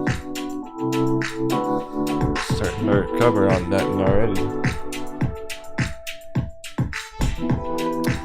For MULN, AEI, those ones gonna take some more time. We know the deal with MULN, $2 stop hunt. AEI, this is a giant pirate wedge that's been playing out. Oh yeah, we hit our first target on it. Still down from that first target, but bullish overall, bigger targets at.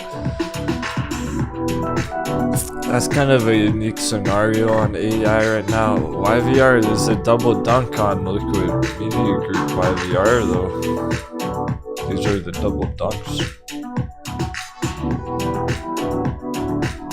After getting a good pirate wedge action, 130%.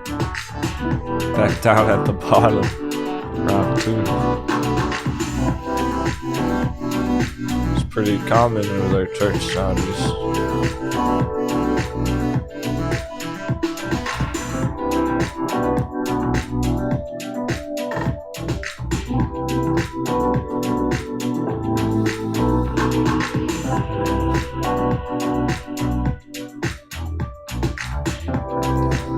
We're gonna have to work on Brickell more at some point, DBI. We just have this 50-cent target, but like to double check all that. At some point, it's a good profit taking. That's what we know about it. Good profit taking spot, 50 cents per kill. So, gotta be another good target up here. Right under $1.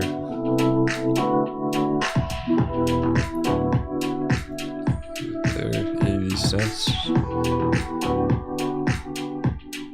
Well, one step at a time. We got Aterian targets to worry about. So let's worry about our targets instead of our diamond hands.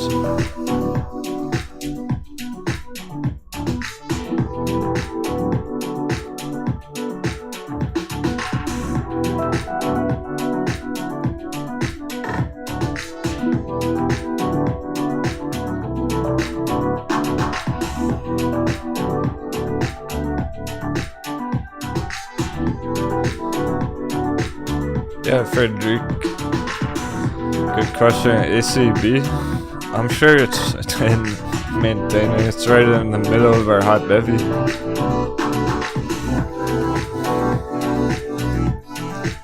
It got started with a huge bounce.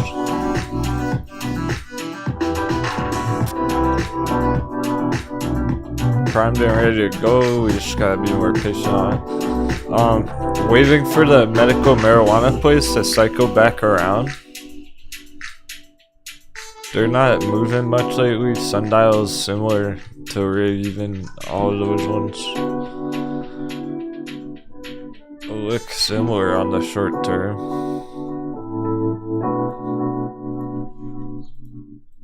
Is Tilray. We had good bounces a couple of weeks ago. They've taken some dollar damage. They're back down support areas, ready to go again. So I do expect these ones to cycle back soon.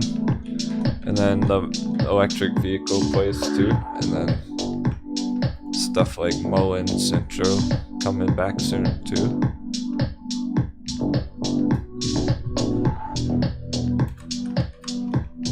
It's clear that the alternate fuel vehicle companies aren't really going up lately. It's been trending down on MULN since we hit that top. March 21st. 3 weeks or more. So I expect these ones to come back again soon. A whole month after hitting that target. They're all doing that with Centro. Centro went way up there, $3, and it's back in our buy box, and we're just waiting patiently for a bounce on here any day now. So I expect these ones to kick back soon, and this might be that entry opportunity where we'll step up to the plate. The worst thing to do here would be exiting, would be giving up on it, because it's just getting started with all this. That's what's important about this chart, not the downside.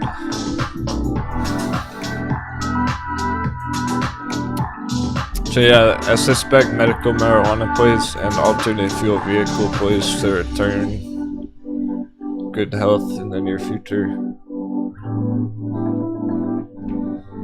Like even Sundial's back down 50 cent area. There's no real good reason for that. It's just normal volatility, taking dollar damage there, long-term hold. Nothing to worry about.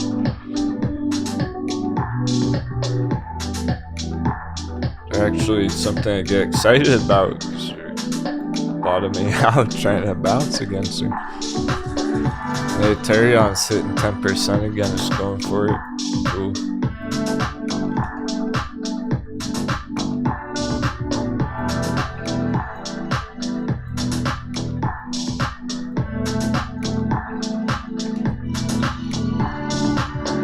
No, S&P flash green. Nothing too extreme. Things are going green. So there's our coconut bounce. That's the line. We just hit resistance. Flashing green S&P. We got our daily coconut bounce. We'll monitor what it does from that line later. If we drop back down, go red off that line, and then it finishes the day a lot lower. Okay, it's because it's dollar dippy right now, partially. So when dollar starts moving again, yeah, dollar's taking charge right now completely. It's a bit of a dollar dippy if SPY's bouncing, so As long as this is going down right now, that'll be green, but when dollar continues,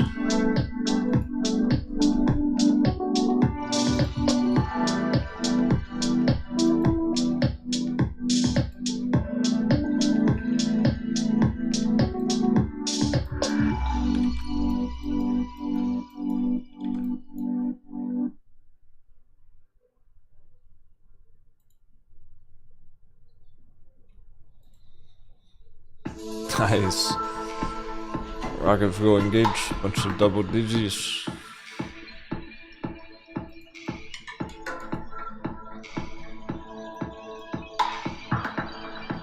Even if S&P just stays green for 30 more minutes, that's gonna have a, that'll help these things keep pushing upwards and onwards.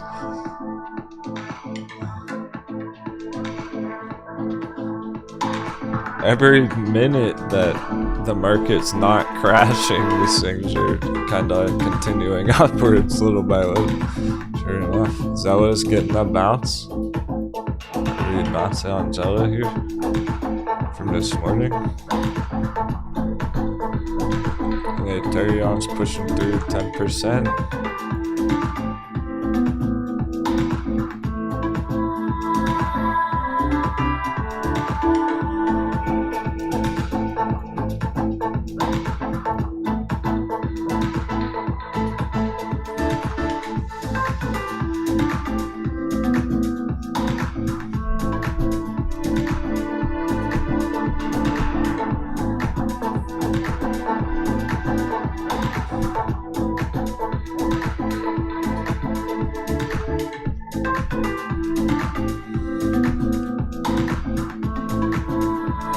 All those ones look good.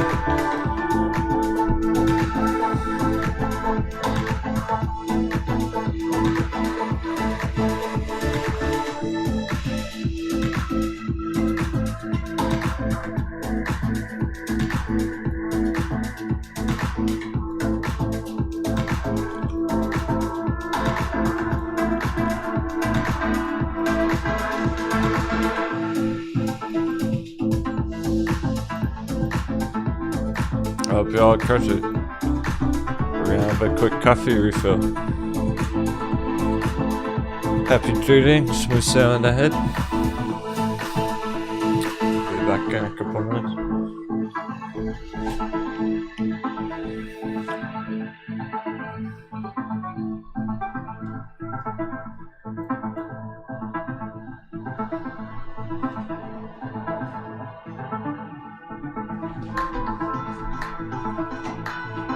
No paper handing.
jumping back in the church.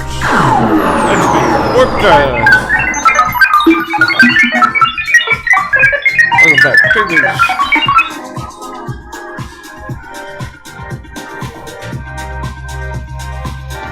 Where'd it go?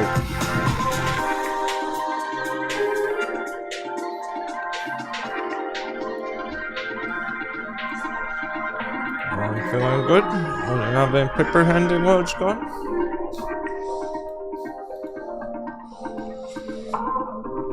It's more important rather than winning right now is to not lose your shirt.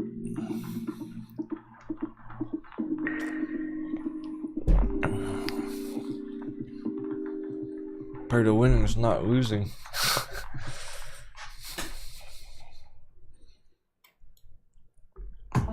There are some stocks that are great to be holding right now, Aterian. There are some things that are brutal. On the bear list and everything, Etsy. Lows under 200. Got under 200 lows today. That'd be brutal to be holding something like this, completely topped out, where there's no light at the end of the tunnel. There's just darkness ahead. Lots of darkness for us going away from the sun. Underwater. Deep dark on this. Just throwing the anchor.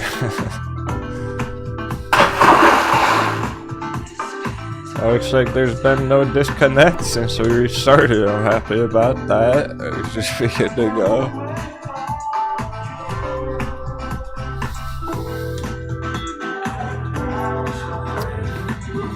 Will not jinx it.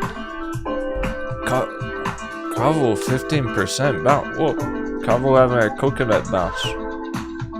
That's how you know it's a coconut bounce, because it's stuck under resistance still.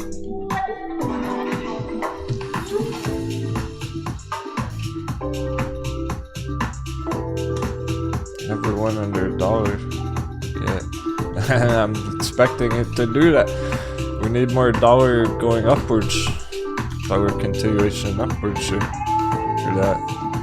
If we get dollar dippy for the rest of the day, only 2 more hours. Yeah, dollar dippy for 2 more hours, things stay green.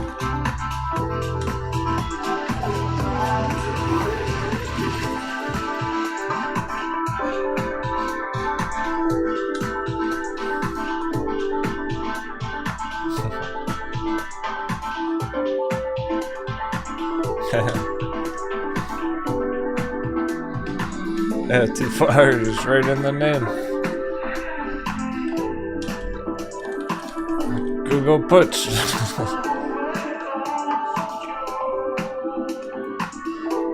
Just fucking Google puts. How low can they go? It's right in their names.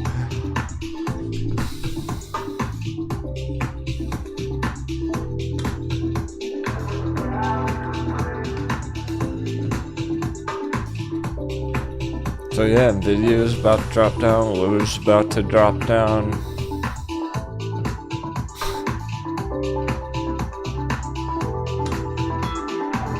Amp, Ameriprise,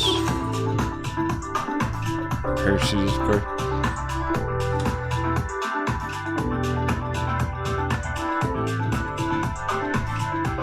Tesla.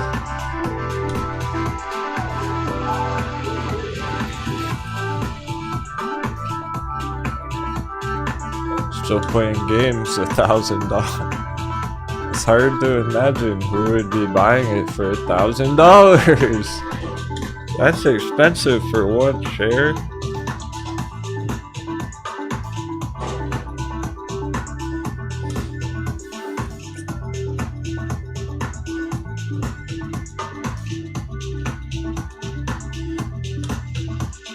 One share of Tesla or 10 Litecoin. I'd rather have 10 Litecoins than one share of Tesla. $100 each. 10 Dash. 10 Dash instead of 1 Tesla. 10 Tesla 100 dash. I'd rather have 100 dash than 10 shares of Tesla.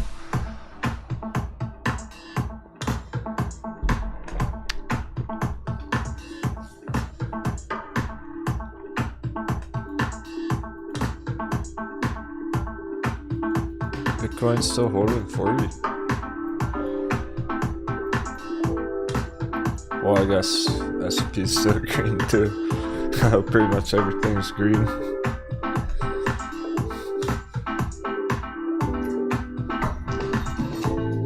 But dollar was moving over the weekend. This morning, pre-market, and after the bell, it was Thursday. Dollar was moving Friday, so Bitcoin's been fighting the dollar the whole weekend, and it's just shooting. It's overtaking it. The S&P may just be a coconut bounce, but this is real deal on Bitcoin. Crypto. Nah, Omar, Mullen will come back.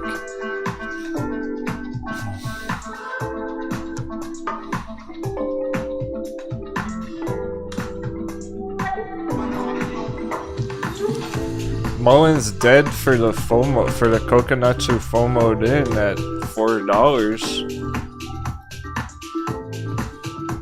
Yeah. But for people who got Mullen under $1, no sweat.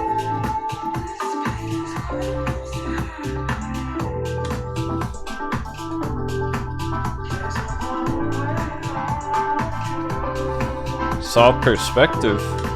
FOMO in at $4, sell it at $2, you'd probably hate Mullen. Never want to talk about Mullen ever again. If you got Mullen 50 cents, it's probably your favorite chart ever. J-Big scoops them up today. Yeah, true. Some of the stock pirates pillaged it this morning. J-Big and Stock Wizard fired some cannons at it, actually.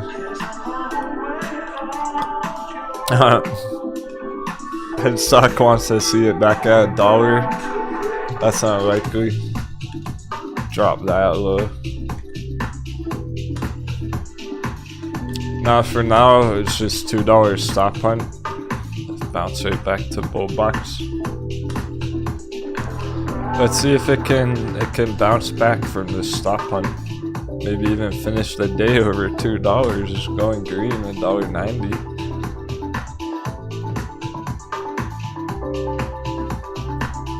Good shot, finish the day over $2 Mullen. As if that stop hunt never even happened. And just bang right back up here. All of a sudden Mullen's closing green.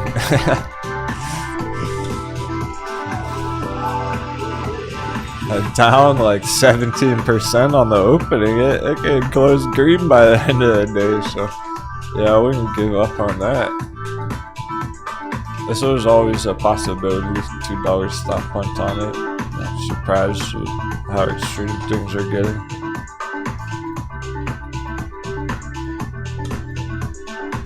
So we are a trampoline zone. We are trampolines assembled. Assembled a trampoline.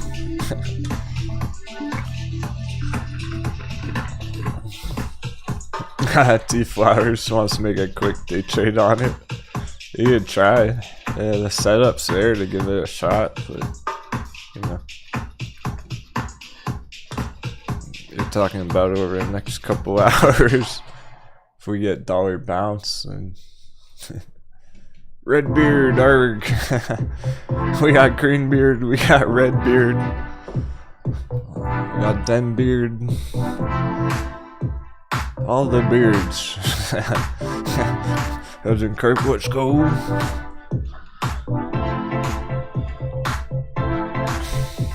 Hey, Arjun, the offer applies to you too. I'm not sure exactly what happened.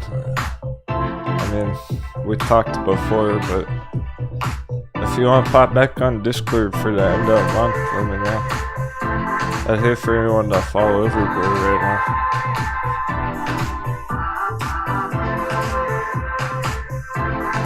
Beards assemble with our powers combined.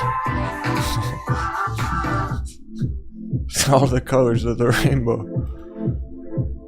Well, there's quite a big coconut bounce now. That's okay though. Gonna keep going as long as dollar's dipping.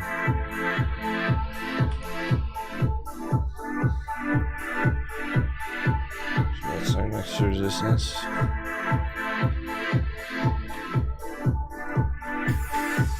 Depends how far dollar dippy.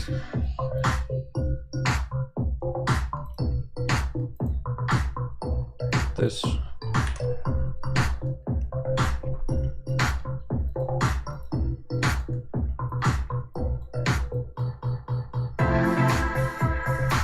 So how long is that gonna take? Is that gonna fulfill in the next 2 hours?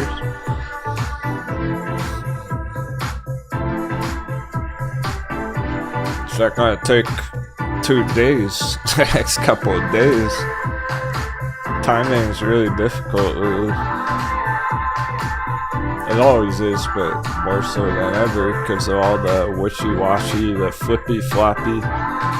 Those fucking flip-floppers change their mind every day. Every hour. They buy it, they sell it, they buy it, they sell it on the S&P all day long, every day.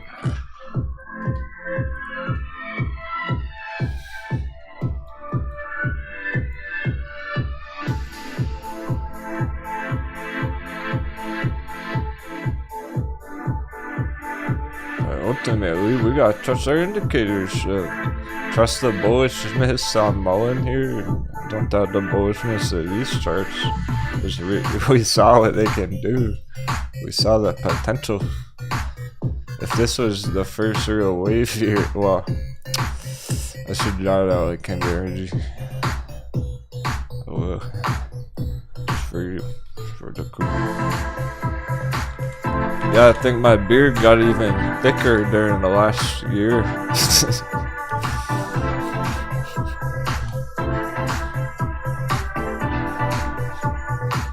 Now there's no time to shave. Get out of the shower. Put down the razor, shaving cream. Get out of the shower. It's trading time. Like Captain Denwo, the Elliott waves here, 5-wave push, 5-step wave. No, I don't use beard oil. Agro Grizzly makes his own beard oil. I hope it's made from plants.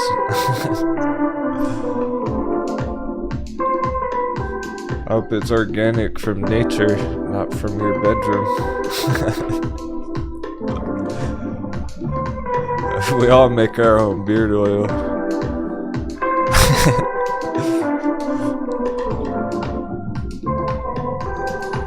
We got Greasy Beard in the chat. Yeah, be careful. That brings me to my next point. Be careful, any of those noob tubers who don't have facial hair. That's a red flag. That's warning. If they don't have facial hair, though, you gotta wonder why they shave so much, or if they can even grow one. Cause either they shave frequently, or they can't grow one. Both are awful. Both are terrible. If they can't grow one, then they're young and they're not mature. That's a bad sign. If they shave it frequently, why are they trying to dress up and impress people? Trading doesn't care what you look like. The charts don't fucking care what you look like. So what's their intention? Yeah, just put on a suit and tie and comb their fucking hair while they're at it. Like, go to the office and bend over for the boss man. I mean, are they traders or are they suit and ties? Real traders have big fucking beards because they don't care what they look like. They just wake up and roll on the computer and start charting.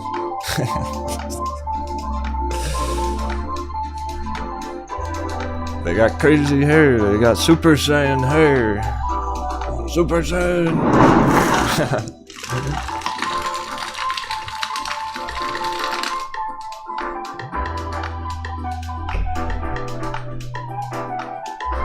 when I dress up, I put on a pirate hat. That's how I dress up for the office, for work.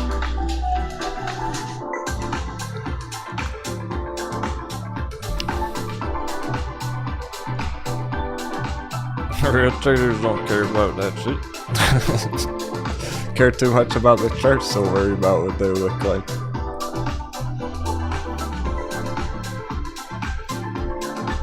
Within reason.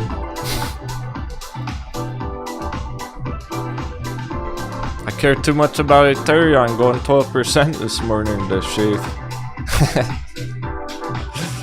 Agile 13% now.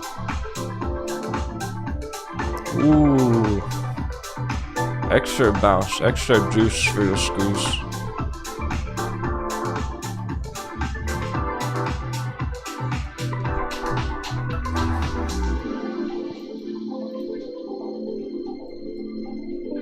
Riding that support like a beauty.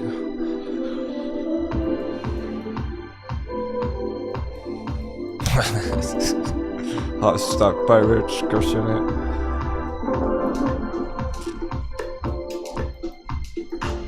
Yeah, man, they pretty much never will, dude. Such people don't believe me that this is trading can be work like a job.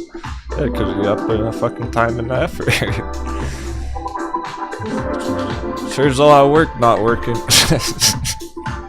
Those people have never done it before.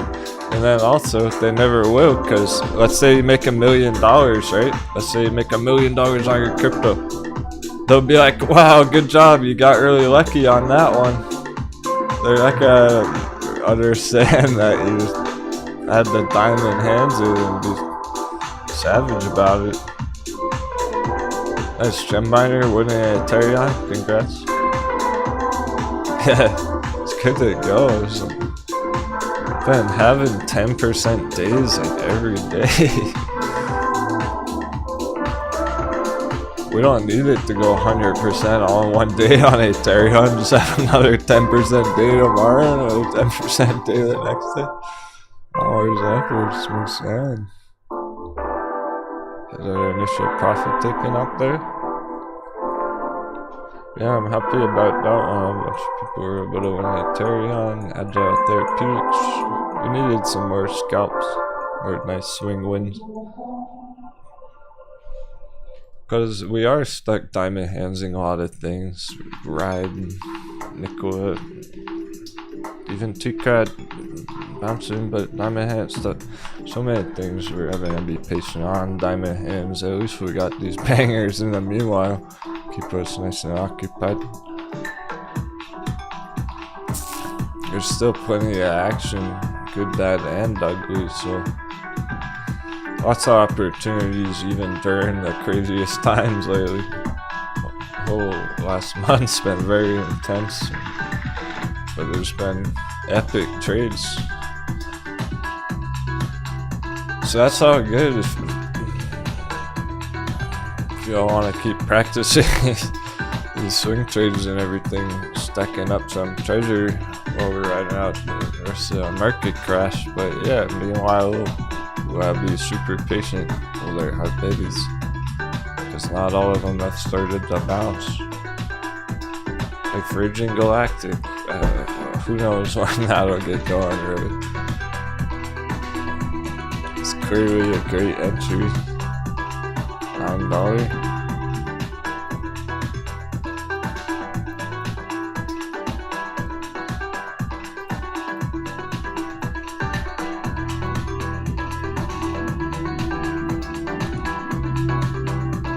There's great entries down here. All-time low. But when the fuck will that start bouncing for real? Next week, next month, 3 months from now, it's gonna chop around here for a while. It's really hard to say when we're counting on the media attention, the return of the hype for the space race. Making it speculative, this almost doesn't, the chart only goes so far here. All it tells us is a good entry under 10. It doesn't tell us how long it's gonna take till it's really cruising. That's all gonna come down to the variables with the dollar. So it's reasonable right now. It makes a lot of sense. I've been thinking about it over constantly, of course. That's all I do is think about this stuff, how to help everyone understand it. The thing that makes the most sense right now is everything like this. This is all the buy box for long term. Stay here while the dollar is pumping. Stay there while the dollar goes up to 103. It's probably not going to go up until dollar is finished, but it's probably not going to go down too much either, so it'll probably just bounce around while dollar is going up. And then when we get the dollar crash, that's when Virgin Galactic will blast off again. Just pretty much everything will. But until then, it'll just be kind of maintaining accumulation consolidation.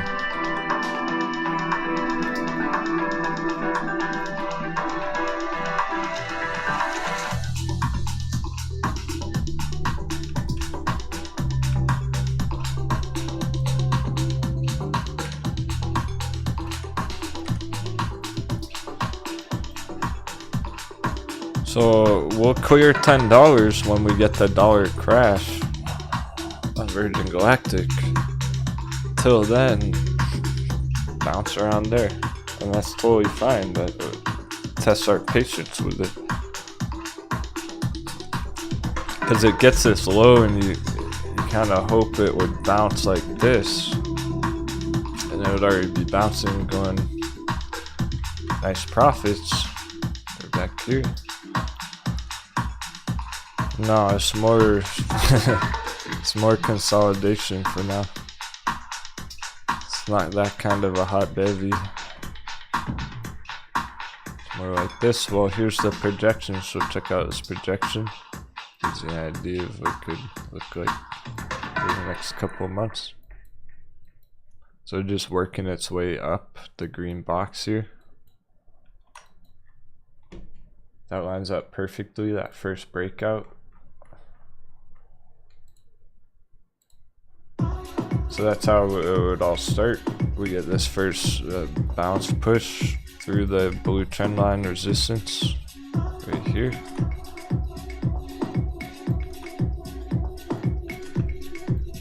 And then push up to the top of the green box, but most likely just some more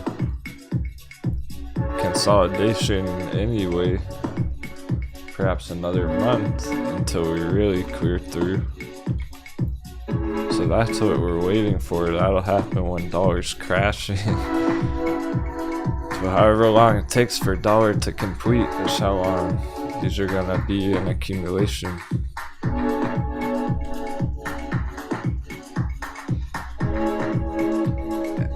This is why I accumulated some Grayscale liquid.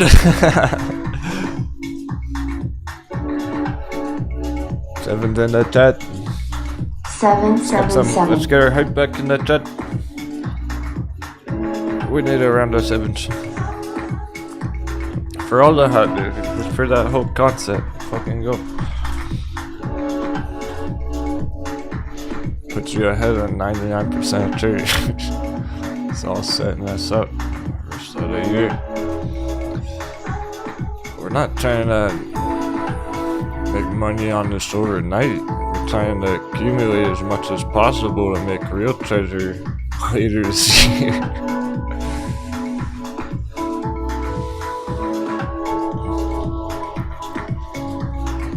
Having the foresight and the fortitude, the emotional willpower.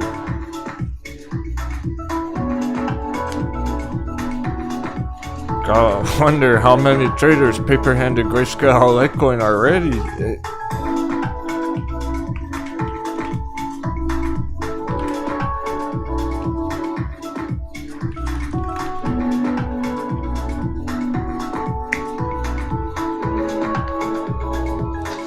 Anyway, I brought it up because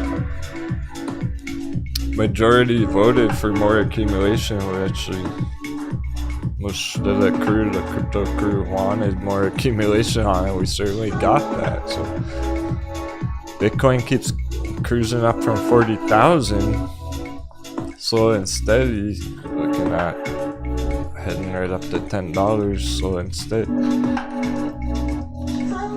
Getting out of the accumulation down here.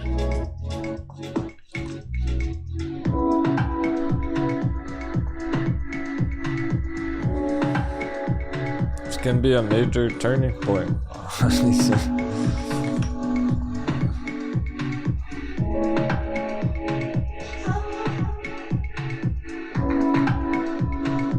Bitcoin's cruising right through 40,000.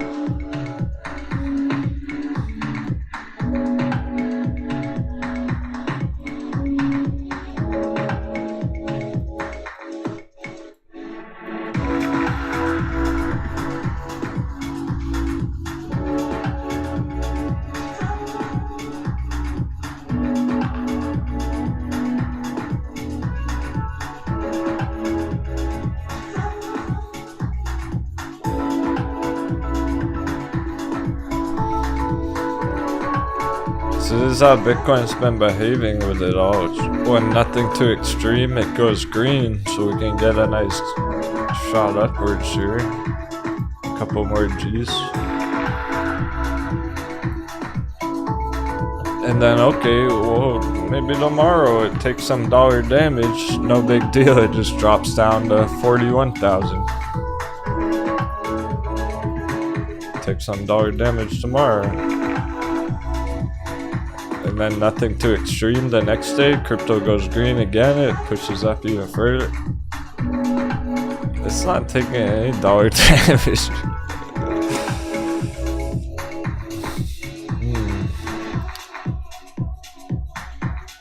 I'm starting to feel the FOMO. Now I want more time for accumulation. Yeah, I wouldn't mind if Grayscale Litecoin stays down there for 6 fucking months, but there's no way it's going to if Bitcoin's heading up here soon. You see? I wouldn't mind if it stayed accumulation for 6 months, but it's not gonna stay down there with Bitcoin pushing up.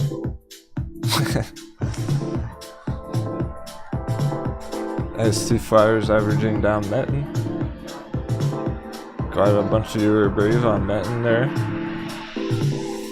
Yeah, it was intimidating. It was slightly concerning looking on the chart, but being brave. They said danger.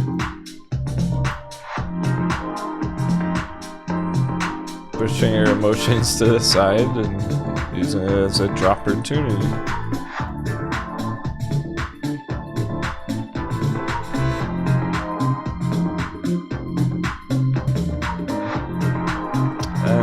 I'm literally been doing the same thing with Grayscale Litecoin. It was pretty similar. Where I got a bunch at $10. A lot of people did, and 777. Accumulating the whole area here. And I could just give up on it right now. Go, fuck this paper hand and take a loss on it. That's unfathomable. There's no reason I would do that. There's 0 sense. You see, Metin similar. If I was red on Metin, I would never sell it right now. I'd just be accumulating more.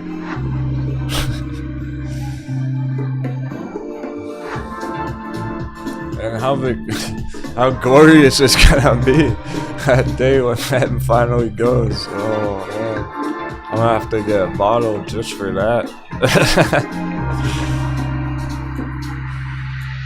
Can't wait for that day, just like all the holders on it. I'm emotionally invested in it.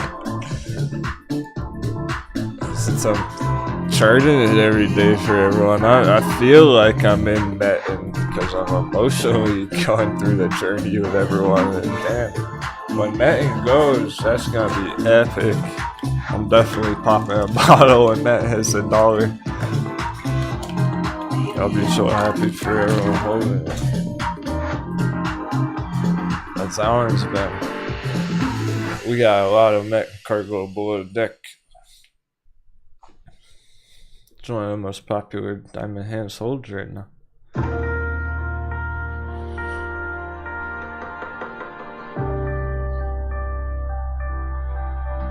Yeah, nice. David Stevens lowering his grayscale cost average. Freddie is thinking about it. Kelly's gonna buy the Metin bottle. It was going in Pirates Flash, Captain's Flash. Yeah, that'd be epic.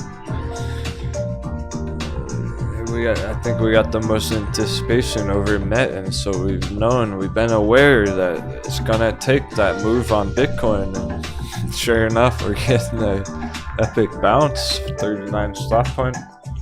Trading views lagging. So we wanna make sure we don't bug out. There's been no disconnects. We're all good. Crossing my fingers.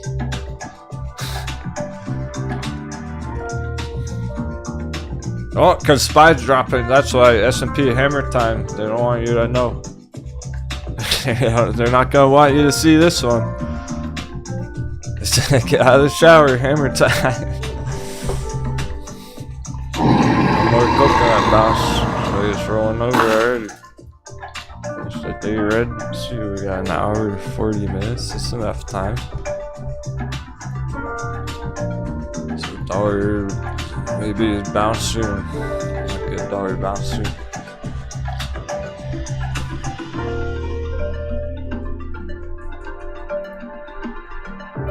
Yeah, so Metin, Rag, Grayscale, Litecoin. Can't wait for those ones to go. We need those victories this year. If we had a nice 500%, 1000% on those ones. With the crypto, like, just think about what if Bitcoin is $100,000 by the end of the year? What price is Metin gonna be at? Sphere 3D at $2 right now. Surely it'll be double. Surely it'll be $4, right? Easy. So it goes through $4. It can go a lot bigger. It can be $20, $2, $20. TCAT could be $20 when Bitcoin's at 100K. TCAT almost hit $20 when Bitcoin was at 70K. Last year. We were at 70K last year. So we're to 100K. Not even that much further. And then we'll get crypto kaboom. The crypto stocks, altcoins. It's better if they stay down. The only problem is they're going up too fast.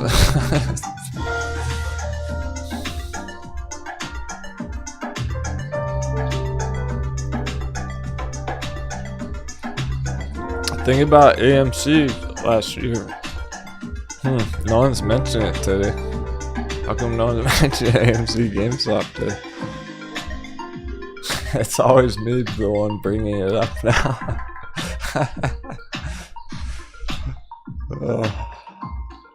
I used to pop up in the chat every day when it was going green last month. No one's mentioning it anymore.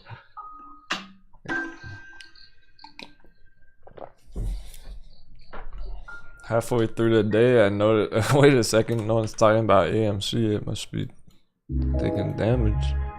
Sure enough.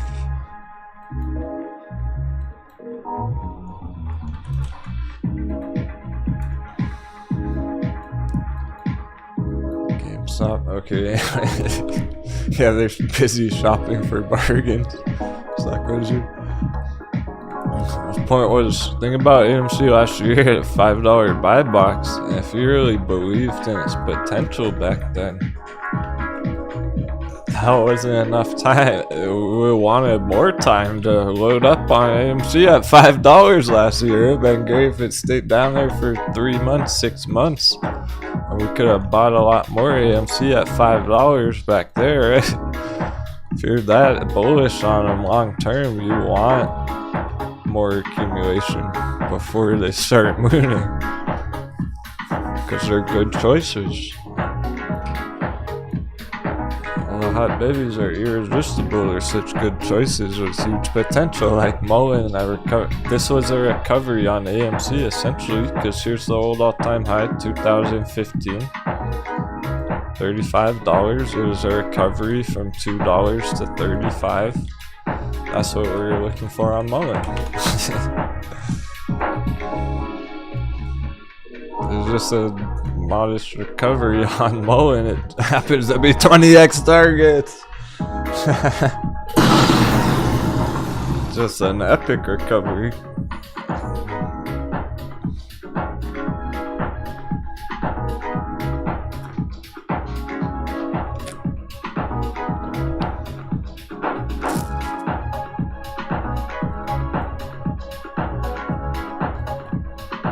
I guess the big takeaway is some things already crashed and now they're going up. Other things haven't crashed yet and they're starting to. Lows. Nice. Lows puts. It's on Lows puts.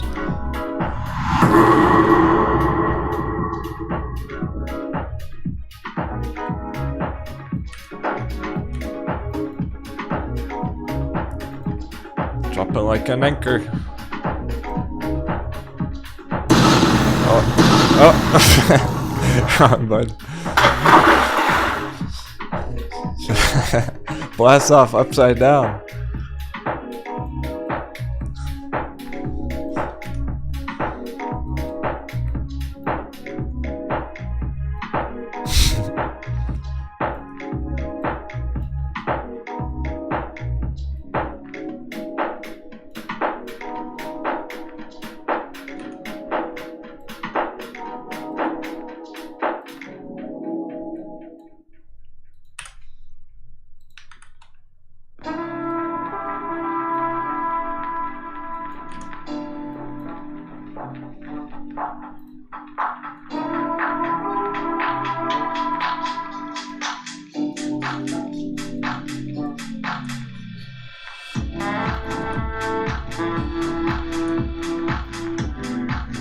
Oh, that's under 200.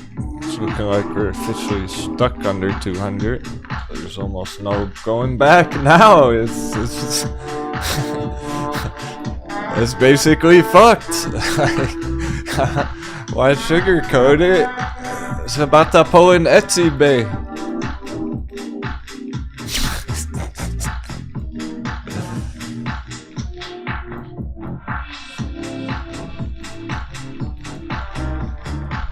It's all happening. It doesn't matter. S&P is slightly green for one morning. Lows are stuck under 200. There's like no stopping that. Same with Tesla under 1,000. Psychologically, it's stuck. Because there's more sellers at $1,000 Tesla than there's people wanting to pay that price to buy it. That's gonna win. And I have to believe same with Hershey's. There's just gotta be more sellers, more people taking profits on this fucking thing. They're riding it up for 2 years than there are buyers at $225.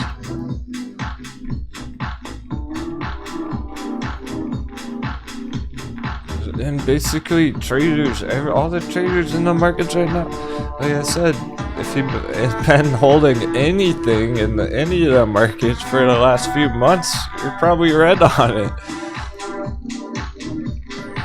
Everyone's out of dry powder, not just us getting the hot bevies, but like people who FOMO'd into Hershey's already FOMO'd in and they went all in already. They don't have any more money to keep buying it, so they're out of the money too. And those charts aren't gonna hold up without that buying pressure. The reason Ethereum's crushing it because it's cheap, so there's still lots of buying pressure rolling in.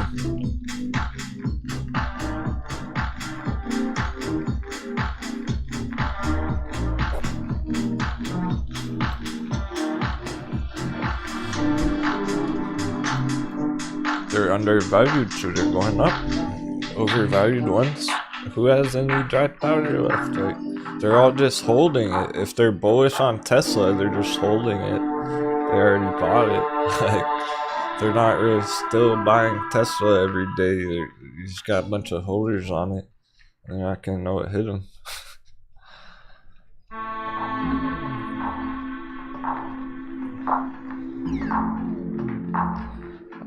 David, what? Are those locked in?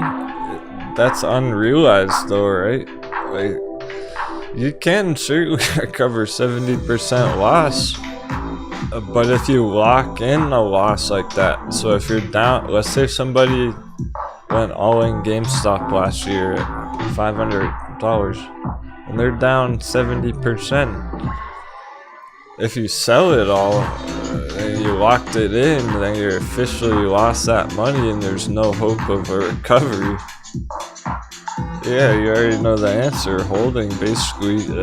It's about not making a mistake with that. It's how you manage it, being down, madness. You're down that much. It could be a terrible mistake to try and change the plan now. At that point, you're kind of committed to the ones that you're in, and you just gotta tough it out. That's what I mean by there's been times where I've got stuck holding cryptos for like 6 months before, and it happens. Hopefully next time we can try and prepare a bit better for that possibility. Like next year, if you're readjusting things and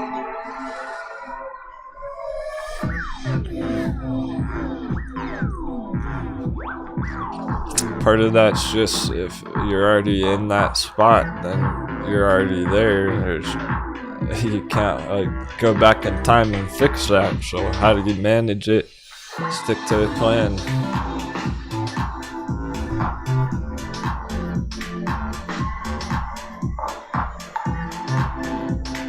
Because it's just ideally you would be able to lower your cost average more. It is why I know not everyone's able to, and I'm only doing it rarely myself. So like, I have that much to put in either. But ideally, once in a while, you're able to kind of help fund your trading portfolio somehow, that you have some sort of income going into your portfolio once in a while, whatever that means for you. Because that's how the rich people have it easier succeeding in the stock market, because they're not worried if their stocks go down. They have all this other money. And if they do, they can just buy the dip whenever they want because they have lots of dry powder. So they do have that advantage, and you gotta find what works for you in that regard. But ideally, maybe you have some method of getting some dry powder once in a while to accumulate. That's hard for full-time traders. We got a lot of stock pirates who are full-time traders in the markets watching this show all day, every day. And they don't have any dry powder coming in. I know.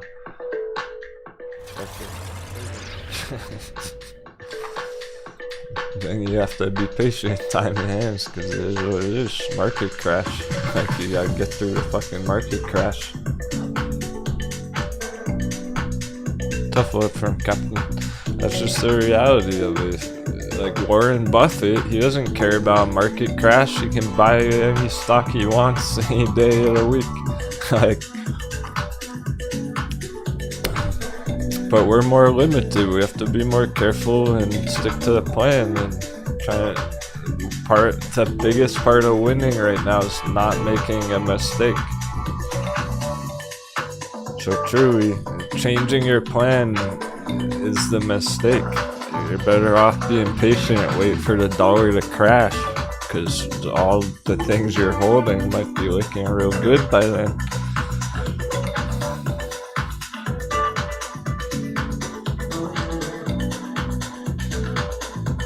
So how most traders are handling that in our crew right now is by lowering their cost average when they're able to. So that's what I've been doing on Grayscale Litecoin myself. Like, I'm in your shoes too. I am on the battlefield with the crew using the same strategies that I'm telling everyone else. I'm with you. Like, I'm holding my Grayscale Litecoin red, and I want to lower my cost average if I'm able to. If I can't, then I'm just stuck holding it. There have been times where I'm out of dry powder. I'm just stuck holding it. It's part of the game right now. Get through the market crash.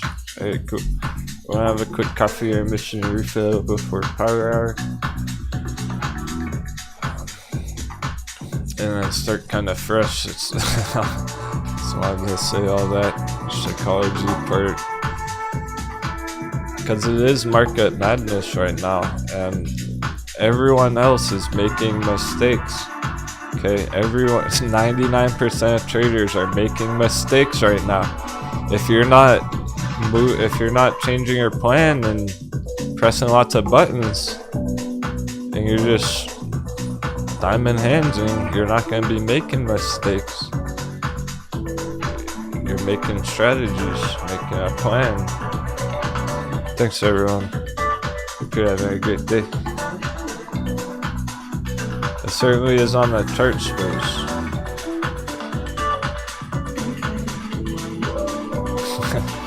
It's kind of serious business now.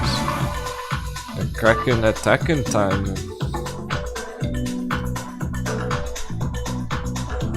It's gonna be a wild month, but we'll get through it. Can't wait to see where it's all at next month. It'll be totally different. If you could do it the last few months, you can certainly tolerate one more month. Give him another chance, a better chance. Breakout 20%. Breakout's not waiting for power hour.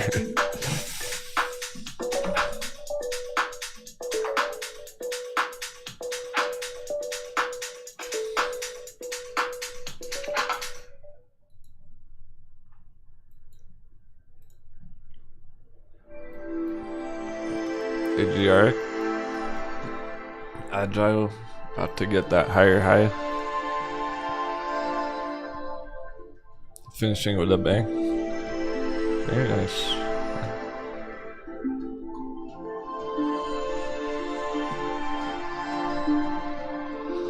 Yeah, so every mistake that you're avoiding is a mistake that other traders are making. Every FOMO, every paper hand. We just need to avoid all that. So don't do it. Don't do anything extreme. We're on the defense right now.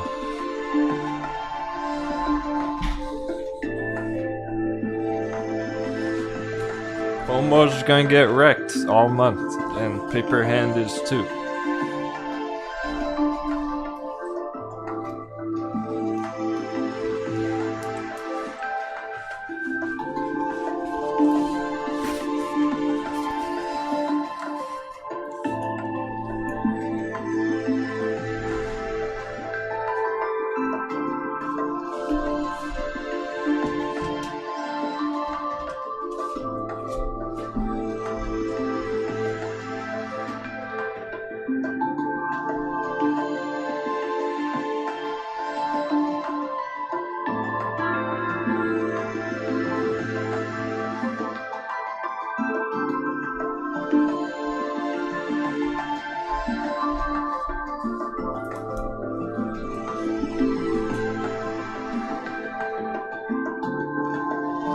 Nah, David, try not to feel that way, bro. We all go through. The best traders have blown at least one portfolio before. So it's embarrassing to lose so much. You haven't lost it yet. It's not like that. You'll lose it if you paper hand it, and then it's hard, like impossible to come back from.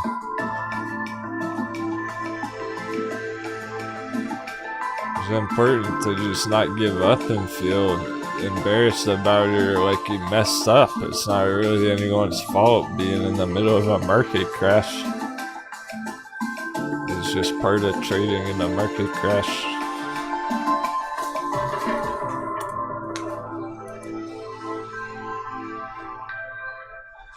Besides, you could have lost that much on like Kaval in one day.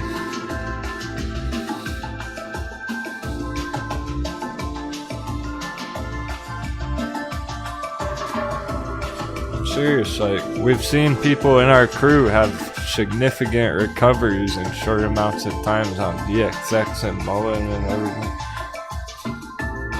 That's very possible.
cruising in a power hour.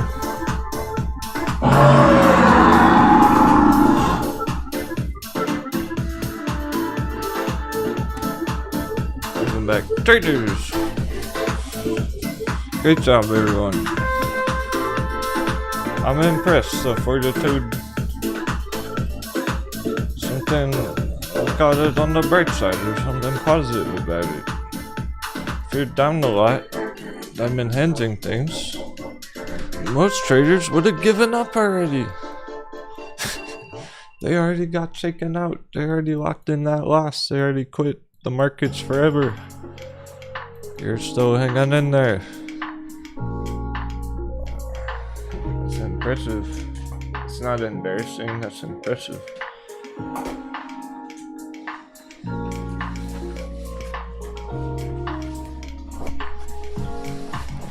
If I was all in AMC, I would double down at $5.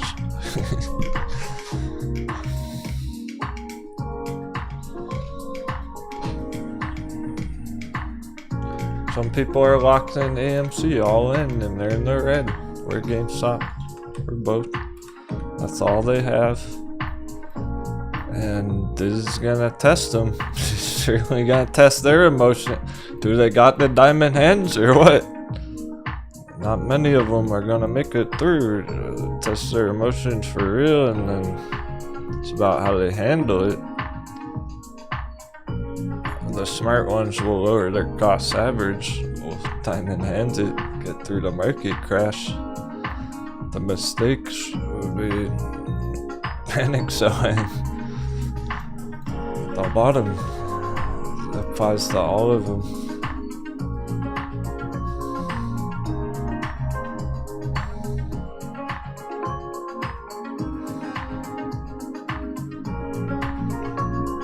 We only got this 150% pop on Agile after it hit the all-time low. Okay, 120%. That's literally from the all-time low.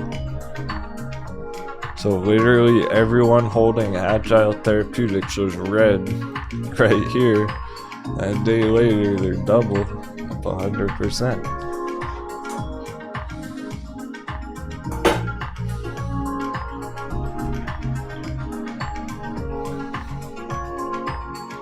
Yeah, another thing is you don't need every stock to recover. If you're holding 10 different things down, you don't need every one of them to fully recover. If just one of those goes 500%, it can make up for all the others.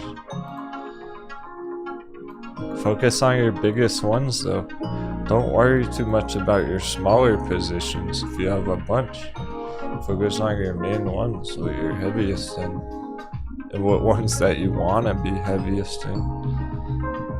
Figuring out which few stocks, cryptos that you even want to be heavier in than the others.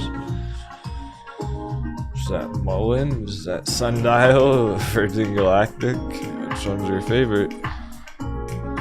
Focus on those ones. Whichever one you got the most money on the line.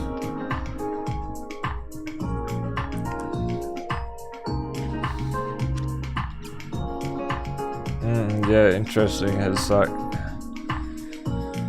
Yeah, thanks for sharing the personal stories, experiences, everyone in the chat.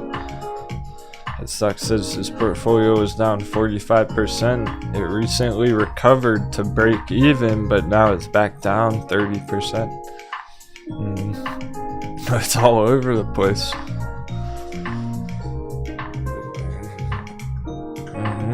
That reflects the magnitude here. Where you're down a lot right here, next day you're up a lot, the next day you're down a lot. High risk, high reward trading, these things are moving fucking fast. And that's good, because they're heading up, they're moving fast upwards, bouncing from all-time low. So really, I'm not worried about the ones that not. Do I sound worried about Metin? Have I ever sounded worried about Metin? Oh, nice. Joeo Alfonso said, thanks to you, I bought AMC at 8 and sold it at $70.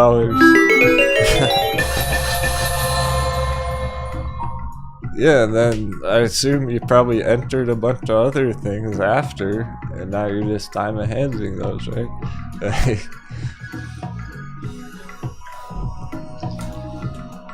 So we're all doing that right now.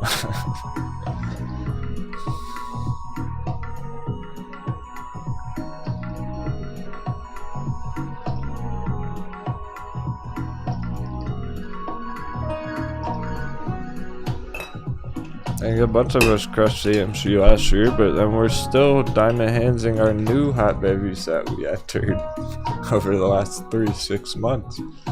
So it's kind of that whole bubble all over again where we had to diamond hands our AMC back then. Now we have to do that on these ones, surfing the waves upwards and onwards, being patient. This is why we stay calm, hold strong in general. It's the prime objective from back then to right now.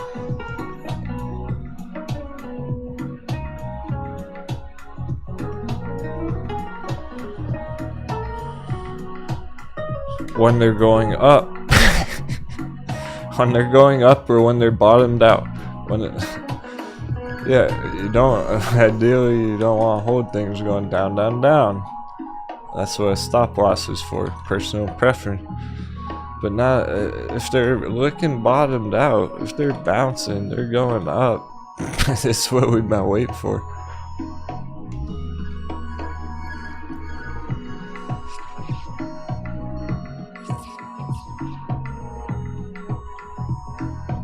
It's getting better and better in that regard, it really is.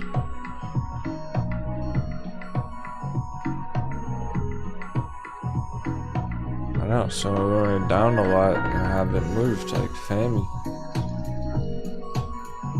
I'll give it another month. Get through the market crash.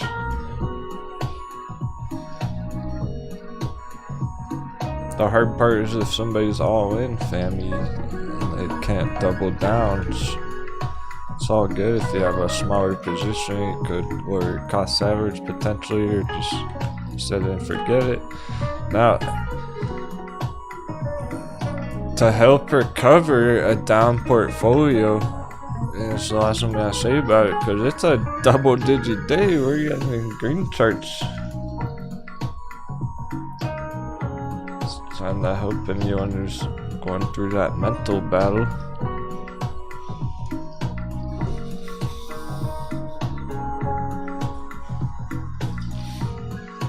If you're down a lot on your stock portfolio, consider starting a small crypto portfolio, small altcoin portfolio, excuse me, because that could make up for it in a big way over the rest of the year. If you have a small Jasmine position, I mean, even just like $100, it goes 30x. It's $3,000 profit.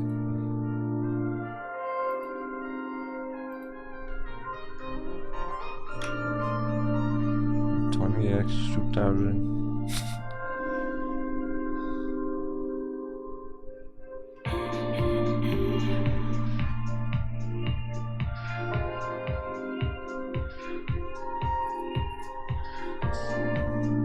So a small altcoin position, they really go for it.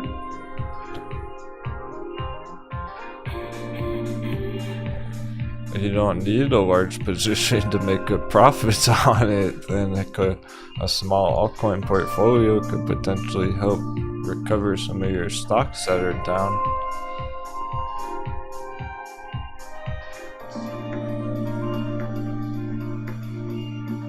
Without having to go too heavy into it.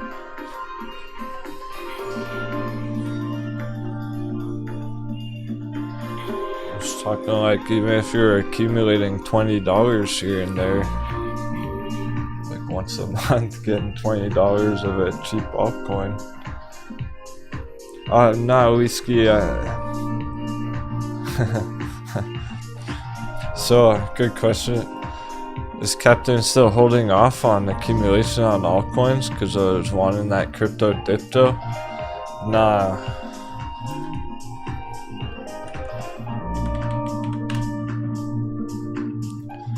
Nah, see, this is what I was waiting for, is nano down here. Or dash under 100. Well, dash hit 99 and bounced. Nano hit $1.99 and bounced. When Bitcoin's over 40,000. No, I'm not waiting anymore. They're good now. Good to go. I ended up not doubling down, but lowering my cost average, scooping up some more grayscale Litecoin accumulation. I'm showing you I stick to the plan. Months ago, I was saying that if this stays down under $10 for a few months, I'll buy it every month. I pretty much did that. So I'm plenty ready for it to go green. I would love to double that, triple that soon. But for now, I'm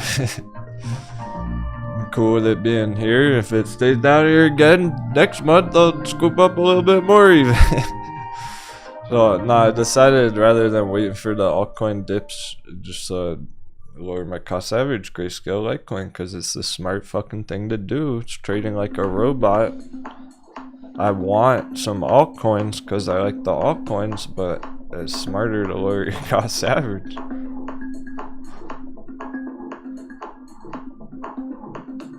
I'm taking advantage of this 50% discount. That's what I got it for the last time.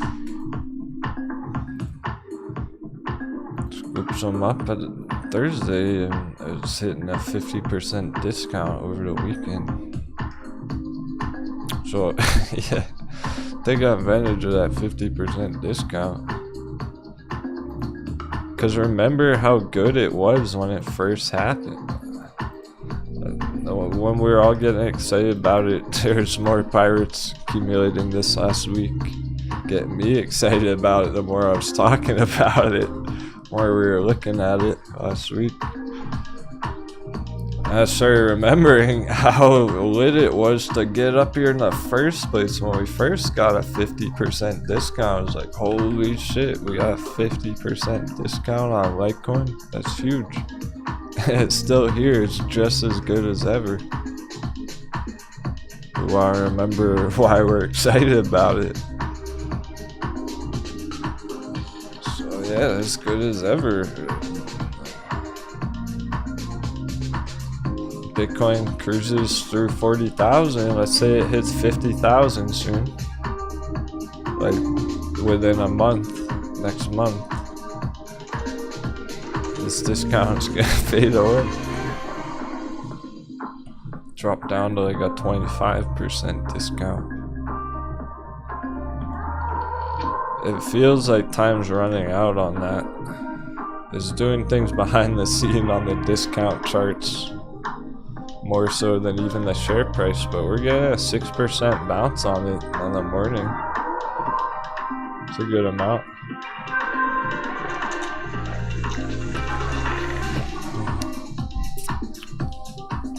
Because basically this closed the week down and Litecoin kept going up over the weekend, so we have a big stretch in the discount.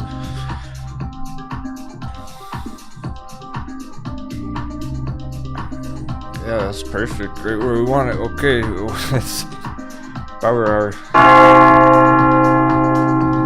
Okay, here we go. Paper hand hour.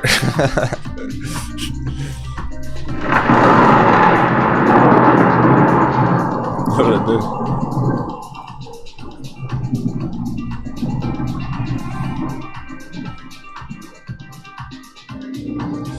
We're not gonna do much of a crypto crunch today because it's tax day. I want to make sure everyone takes care of that.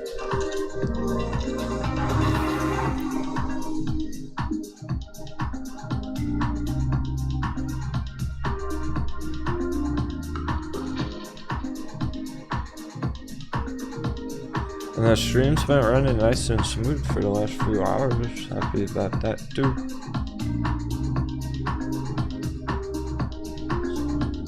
Maybe we we finally fixed it, so smooth sailing. Good to go. Back on track. No more coconut bounce, no more mind games. Weird things happening. Close the day fucking red there. Dollar bounce! There we go. Happening, dollar bounce.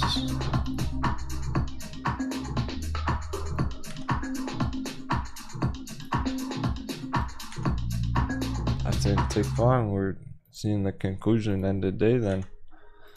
It's not gonna take till tomorrow.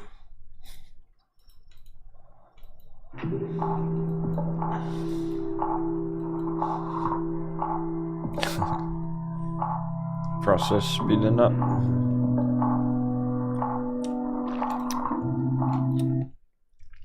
We very well may hit some speed bumps on those green charts, tell you that right now.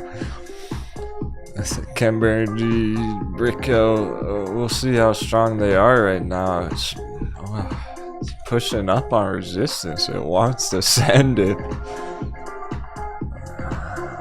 Is it strong enough to overtake the dollar?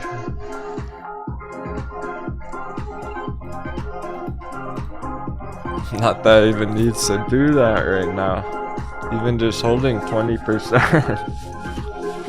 Just stays right here and closes the bell. It's perfect. Covering plenty of distance. It might send it. I'm impressed. But yeah, reasonable that we could hit a speed bump here. These things very well may slow down now, and it fails to breach that line. Just hovers around here. Dollar's bouncing now. Yeah, Camber Energy's nice and steady now. Congrats to Roof, 50% on it in a few days. Yeah, it's a nice swing. These are the ones that feel confident, feel comfortable holding right now for swings for the next few weeks or couple months or whatnot. They're not necessarily long-term holds, so they're kind of different than the other hot bevies.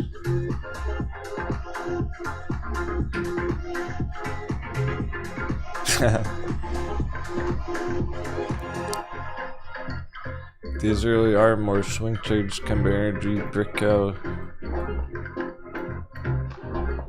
where they have these rallies for maybe a month or two. Just goes up 150% over a month, cools off again. Those are our swing plays, our active long scalps. They're not exactly diamond hands, hot bevies. It's different than Metin, way different from Metin. Cause this is all we're in it for, really. If you can get more than that, great. Focus on the first 100% on Bricko. Lock in that initial 100%, of course, make it a win. Maybe it'll go further than that, but... Fernando, stay calm, hold strong on Rad. I think he's just joining us for the afternoon. Looks like we're bouncing off a support level. Yeah, it's pretty low, but it's a normal dunk. This looks normal. It really does for a bottom.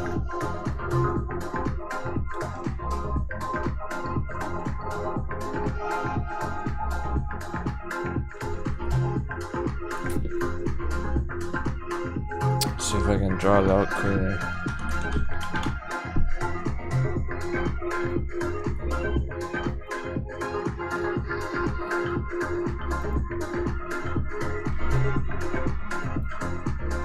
So area.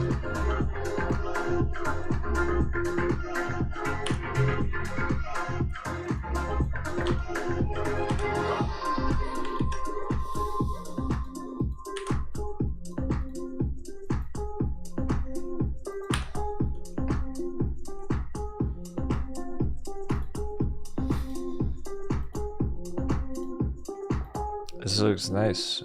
It's basically a giant inverse head and shoulders.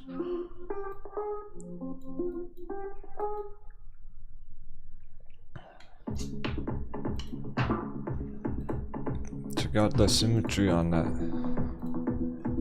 So head geometry, behold. For trading is an art, not a science.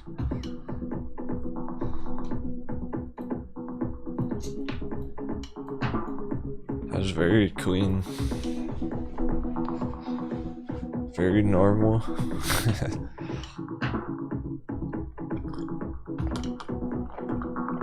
It's too hard for it to keep blasting straight up. Yeah, a nice rally not long ago, a month ago here, right? Took some dollar damage. It's too hard for it to keep going straight up during the S&P hammering, during the dollar pump and everything. So we gotta give them another month or two, get through the market crash, and then we'll send it. These are accumulation here, bottoms. Take another month to get up here and then break out long term. $10 in a few months potentially. That's not that far away, but it looks like it's just right around the corner. It looks like it's right around the corner. Where you can't see it yet. The view is obfuscated. You can't see it around the corner, but it's right around there. As soon as we turn, we'll see it. Just needs to pivot down here. Put in what looks like could be a inverse head and shoulders. Ultimately. So, how about if we invert? Then we have a giant head and shoulders, and then left shoulder, head, right shoulder. So it definitely is that. Get a bounce from here, then it's on. One step at a time. So we're here now. It's about how you handle it. If you wanna double down or just get through the storm, hope Diamond hands it. But no, it's not a good idea to exit right here. That's the mistakes. It's just like people who exited right here. Look what happened last time if you exited here. And it goes 80% right after. So you exit here and you might miss it going to 80% real soon. Around the corner.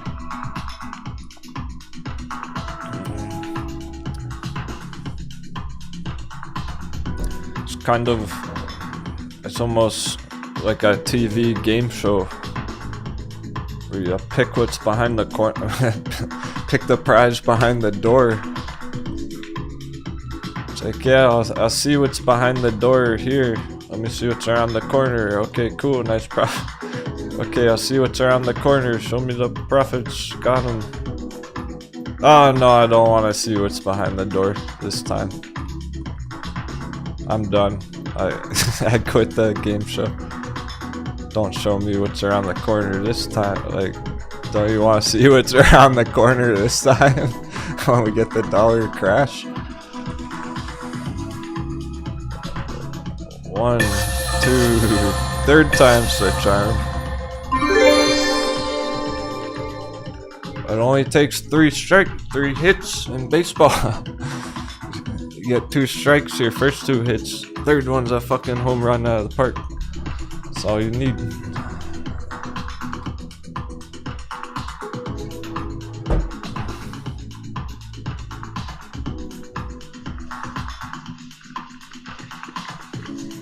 Looks like we're about to bounce up to $5 on ride.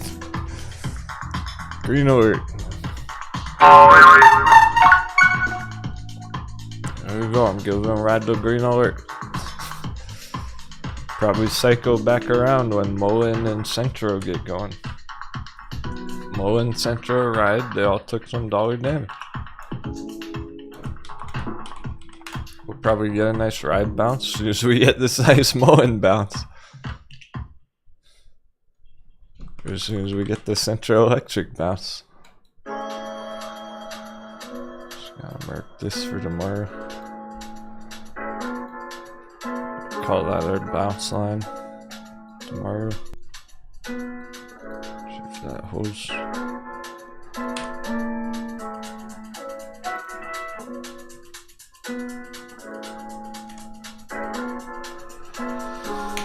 He's got to cycle back around. Yo, Freddy.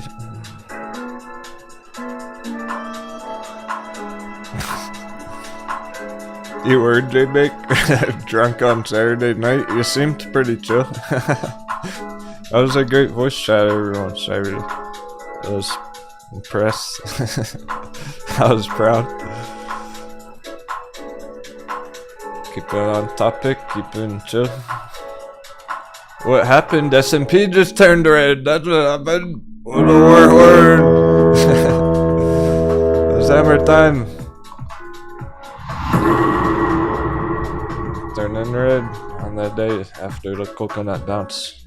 Very last hour of the day. It always takes the very end of the day. Or we know better than that now. We've seen that happen a million times.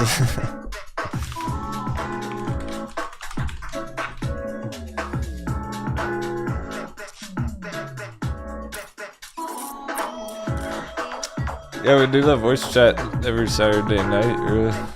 Call up Captain right on the telephone.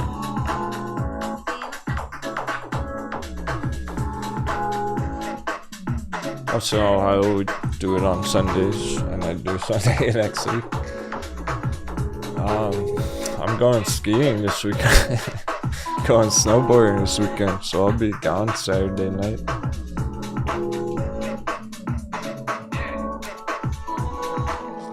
Everyone else can hop on.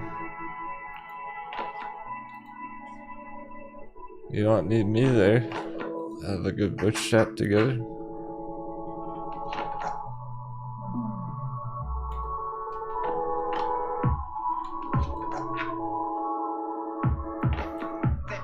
The inverse chart's definitely staying green. DRV VXX holding up.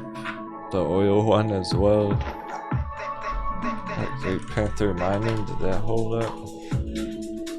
0% suspicious. Oh, where to?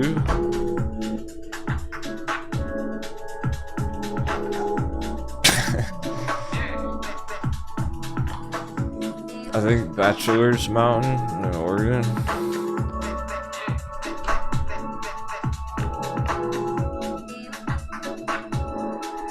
I didn't even go snowboarding last season once, I don't think, because we were so busy with AMC and GameStop. They prevented me from going to the mountain. Kinda looking forward to that. Big Bear Mountain. Yeah. Exactly.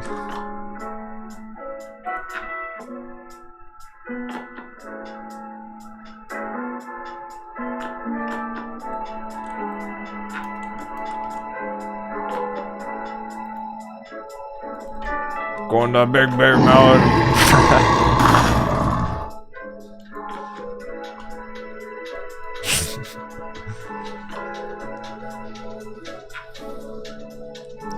Well, snowboarding is kind of like surfing the waves on your train. Sometimes you lose control a little bit. You start to get wobbly, you're going too fast, and you just gotta let the hill take you where it's going. You gotta go with the flow sometimes to be able to correct yourself. Oh, agile is 0.1777. Let's get around the 7s in the chat power. 777. I should go check today. 7's leading the way. Let's get some more 7s in the chat. That's 40 minutes. Things are heading in the right direction, no doubt.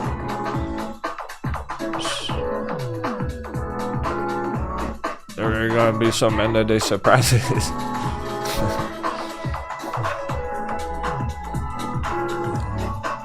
We can feel confident about agile heading in the right direction. Magic numbers holding up 10% today. That was the re-entry here end of last week. Just right here. it's already going perfect. It didn't need to go all the way back down. We didn't have to wait for it to go all the way back down. Some of them did go all the way back down. Not this one, it's too cold. That's what it tells me it's really getting started. It's not done yet. The fact that it didn't crash all the way back down here is good. Very good sign there.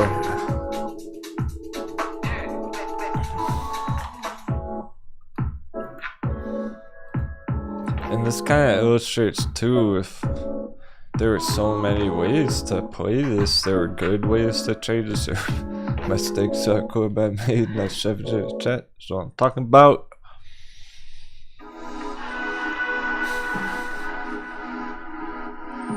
We're still gonna have Mind Games Market Bender, so another month, you can expect that. We got this though. We're in it together, we got this.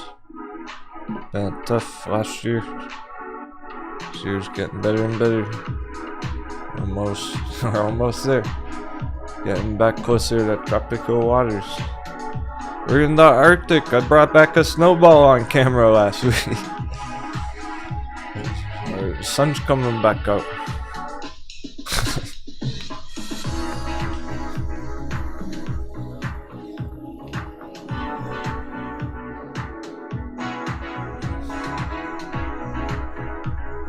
So let's just real quick think about a couple of ways that there were different ways could have either crushed this or fucked it up.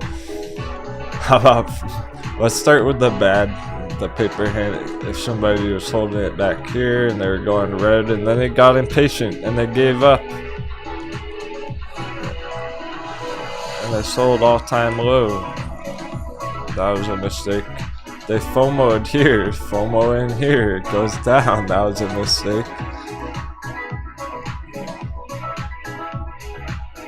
Let's say you got in the breakout on that day trade. Perfect. Take the profits, there's re-entry. Round 2 on it. And those profits at target. Let's say you're holding back here. And you lowered your cost average, and then boom, you're in profits. Perfect. Let's say you entered anywhere down here, and you didn't even take profits, and you're just diamond handsing. Perfect. Great job. You're winning more than you know. Like, there are lots of ways to win stuff like that. Oh, we're getting the good green candles. It's like hard to fuck it up. You can see that the only way to really mess it up is if you're paper hand pushing. We gotta come up with a new phrase. Digging suggestions for new phrases for paper handing. Coconutting. Like, no, that doesn't sound good.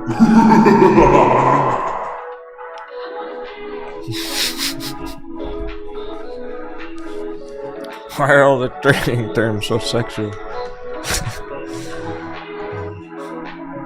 I mean, the ding dong chart is always erect, like, it is what it is.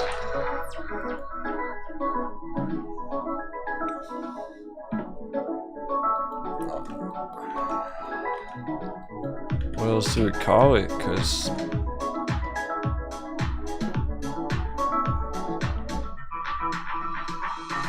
it's gotta be beginners doing it. They can't take the heat. It's the same stuff that we're going through, but they can't handle it. And they actually do paper hand it for a loss, and that blows up. We're not gonna do that. We don't make that mistake.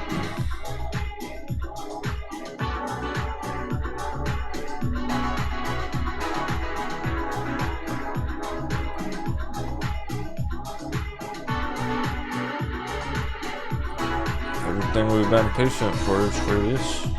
The recoveries, the lockdown recoveries. Yeah, altcoins are bouncing.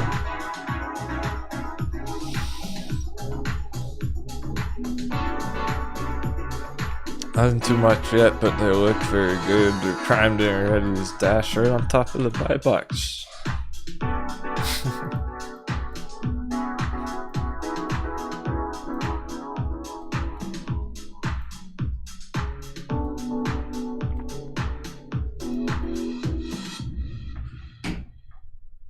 It only fell below 100 that one time.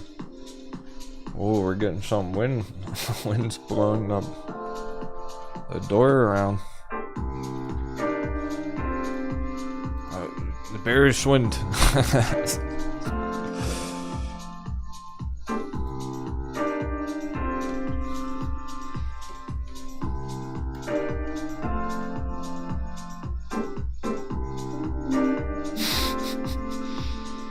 No, it's true. 43 trading is like snowboarding.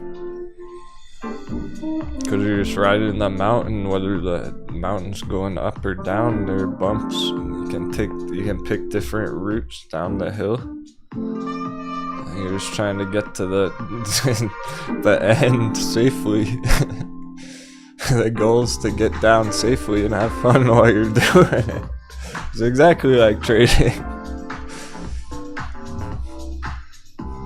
We're basically snowboarding S&P down the mountain. And we're heading for a black diamond. We're about to go through the woods.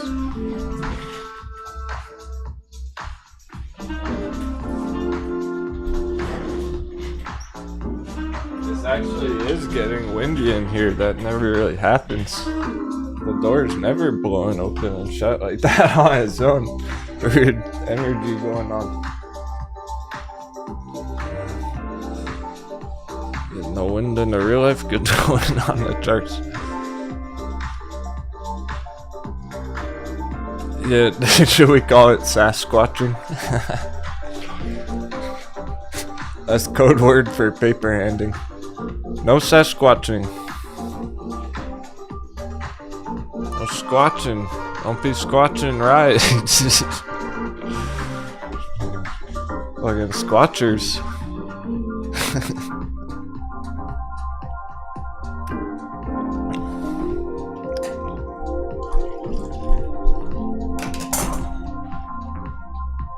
They're never gonna. If they're Sasquatching their ride down here, they're never gonna make it to $20 target.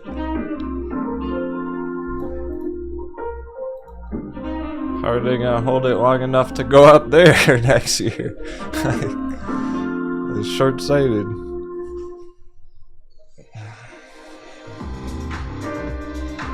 Oh no, it's red for 3 months. Whoa, if you're getting in at the bottom, you better read a lot longer than that. It's all perspective, my friend. You got it right last year, $30. Yeah, ride sucks in that case. Like, then it's no wonder why they're squatching $2. I would probably be squatching too if I bought it at $30.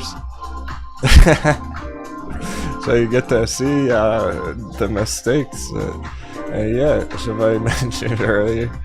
Essentially, like the markets punish your every single mistake that you could possibly make, and it really is. I'm telling you, it is. It does. It absolutely does. You better believe it. Any mistake you make is gonna be punished by the markets.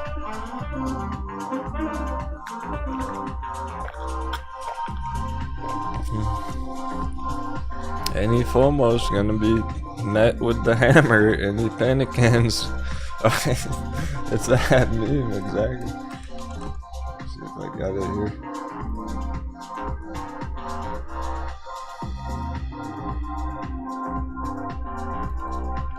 This is key. Maybe you should print this out and put it in your mirror that you see every morning when you wake up and look in a mirror.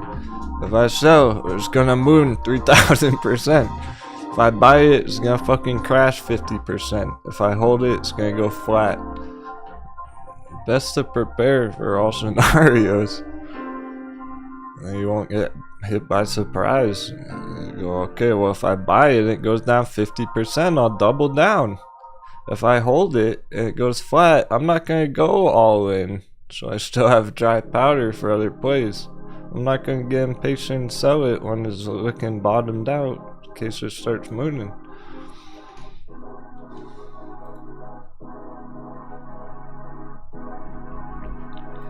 This was me over the weekend. Waiting for the stock market to open.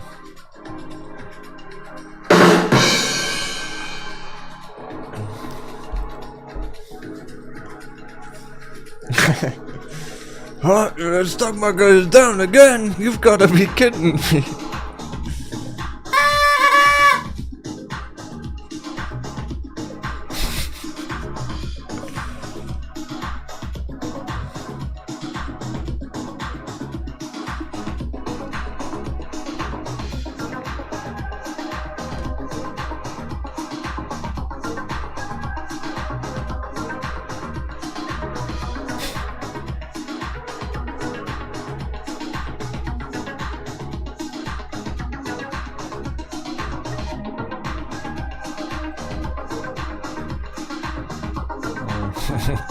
Loopring bouncing off buy box perfectly.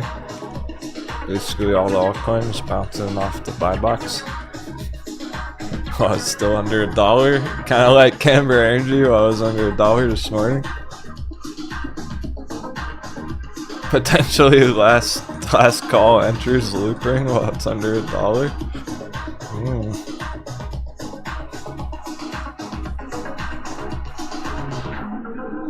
$5 target on this next wave, $10 long term. It's a 10x potential crypto. What happened to all the loopring hype? All the GameStop bulls were saying about loopring last year, and then they like gave up on it.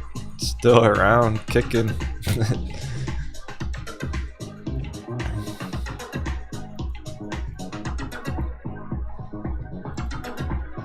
I guess they couldn't take the heat. They gave up on it. They sold it down here, on the way down. They FOMO'd in off GameStop, NFT hype, whatever, loopring, and then they gave up on it. Mistakes were made. Paper and foot. They Sasquatched paper. They squatched it. Mistakes were made. Period. End of story. Time to go green. Especially Bitcoin holds 40k, that's all it needs. Altcoins are gonna be cruising. Simple as that. Bitcoin's above 40k, altcoins keep going green. Bitcoin falls under 40k tomorrow, well, altcoins will stay flat again.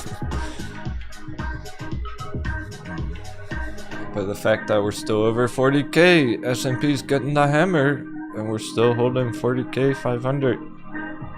$500 over still.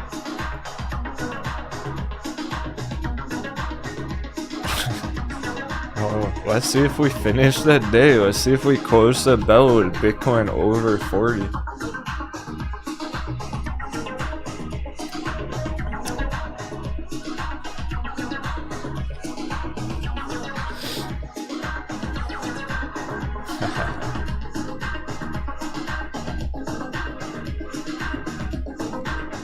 And it keeps maintaining overnight. Crypto stocks go green tomorrow, Met, and go green tomorrow. Recover that dip this morning.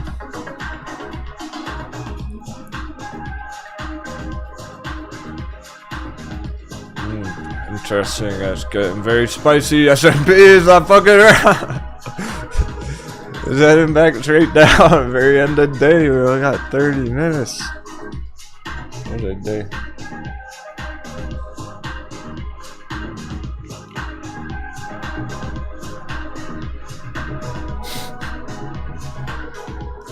Grab some real quick.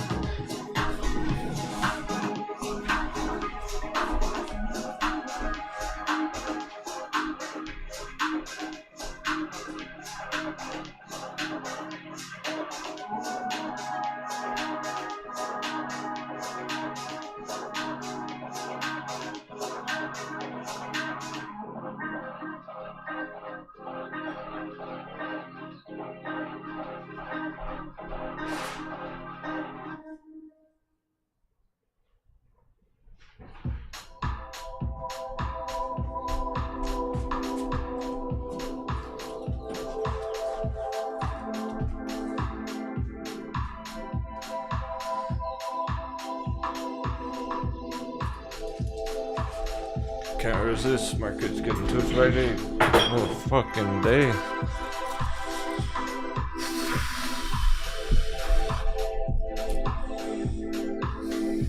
It's tax day.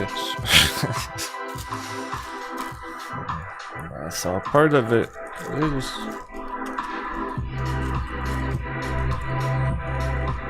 I get through all the earnings, all the Q1 earnings, new year, all the tax dates, and fucking rock and roll the rest of the year. Let's get this out of the way. Let's get it over. Go dollar, go. Just do it. But hey, on the bright side, we do have our accumulation. Let's make advantage of our accumulation. No hesitation on accumulation, because if you're hesitating on accumulation, you miss the hot bevies, and they're up 10x next year.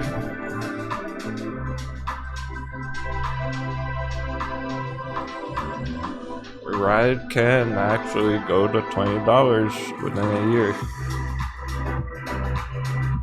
Even Ride can go 10x. We probably need that dollar crash for it to happen, but it's very real potential there. All of this right now is just to get us where we're going.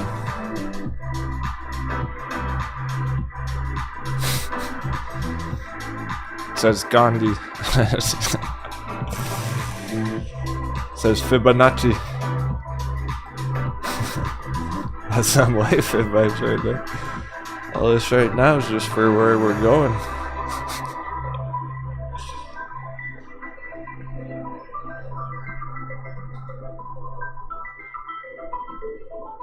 I really envisioning the future of where all these things are going to be next year when it's all said and done. I don't even care about the market crash anymore.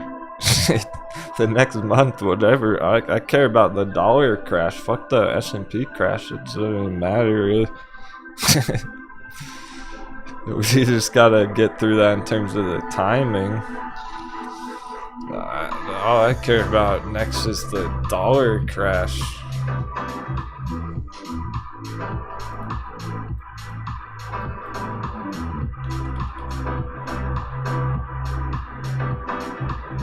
That's what we really need to think about. No, I made a really clean chart for it. Yeah, right here. Very fucking good.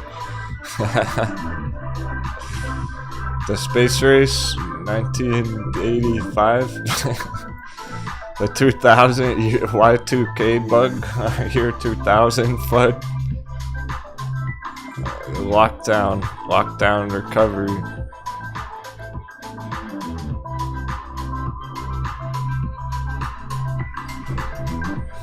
That's all that matters now is that dollar crash. That's where people are getting rich. I'm sure millions are made. So it's all coconuts and peanuts for now. There's peanuts compared to what that means. What a real dollar dippy would do for us. That's one big dollar dippy. That's market. That's dollar crash. That's what we gotta get ready for.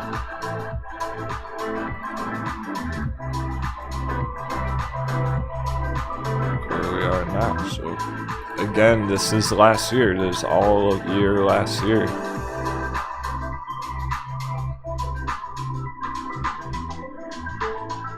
We just gotta get right up here.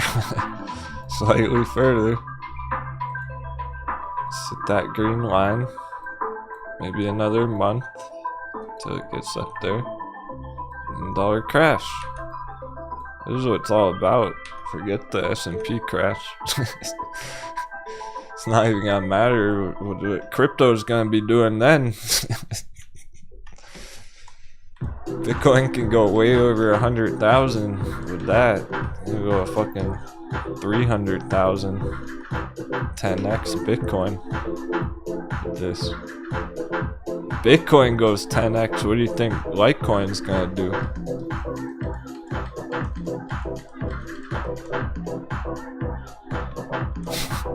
If Bitcoin goes 10x, $40,000 to $400,000 over the next couple years, what do you think Litecoin and chainlink and vechain will do?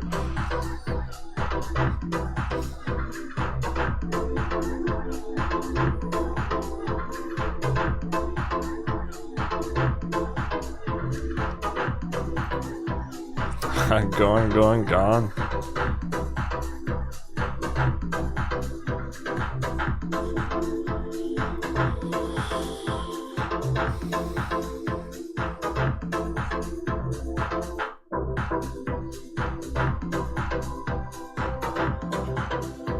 Yeah, so focus on that, because if you make it there, granted you make it there, I'll see you there. I hope you do. Try and guide you there, hold your hand, get through that, because you know I'll be there. You know, I'll be popping bottles, dollar crash 2023. So it is 2021, year of the pillaging, 2022, year of the profiting, 2023.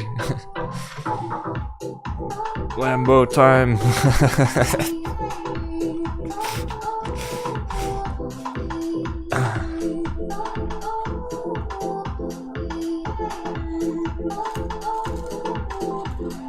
I would hate for anyone to look back, like, check the crypto prices next year and they'll look back and be like, fuck, I should have got in when I had the hot Debbie on Dash.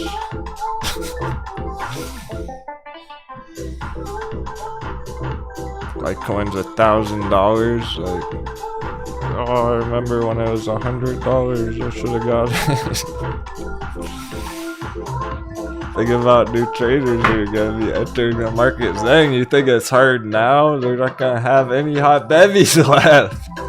It's fucking lit right now. We got all the entries we could ever want. Try being a new trader next year when Bitcoin's at 100,000. How are you gonna get in the altcoins for cheap? They're not. No choice. They'll have to fomo in stupid prices. And who are they gonna be buying it from? People who are pillaging right now. People are loading up the altcoin cargo, the crypto cargo down there.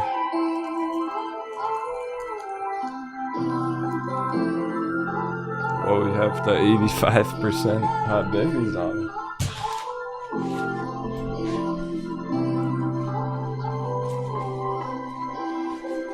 Oh, nice. Aterian hitting 17% again, 2 months. Yeah, we're finishing with a bang on this. Very impressive considering S&P's done fucking around a whole 0.4% down. Dollar might pop here too still, with just 20 minutes left.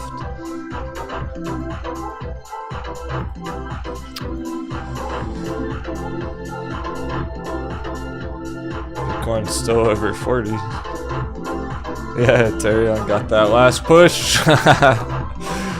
Okay, that was a good day overall. Let's go. Dragon field engaged.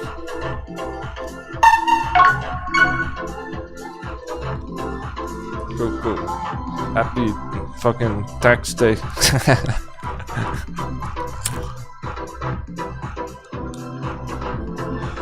The hedges attacked earlier, they're getting squeezed. They better put some shorts on quick. They've been doing too much naked shorting.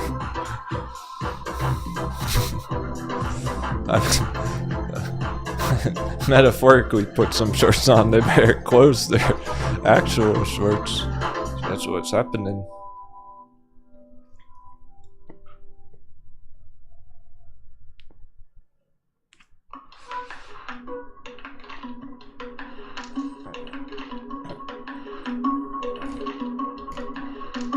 Poor moon boys, so we're gonna FOMO in at $10 though. When it gets up here, that means there are traders buying it for $10. We're almost up 500% from $2 to go to 10. 2 to 10's huge. That's like mullen. That's cobble. $10 target. Dude, if anyone FOMO's in 10, that's another mistake. It's just a hold now. It's just long-term hold. Diamond heads Ater on to $30 or take some profits at 10. That's the first big target.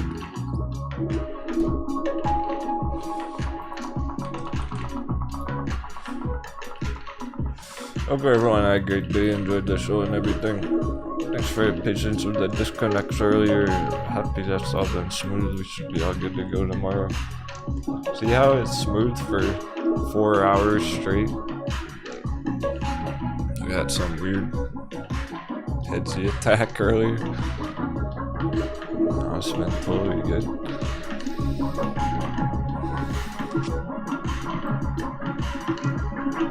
So I think we're finally solving all that. It's more frustrating for me than it is for you, that's for sure. I worked hard on it all weekend to test it.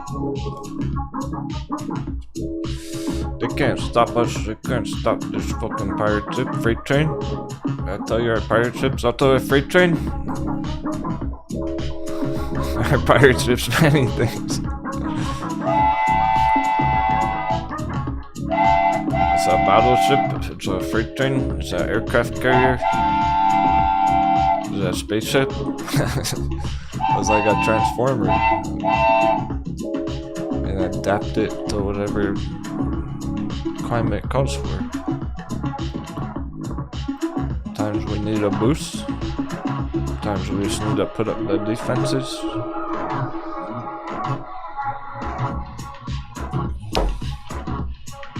We're on radar duty right now. We're in the radar. Doing our mapping, our charging, our planning, our radaring.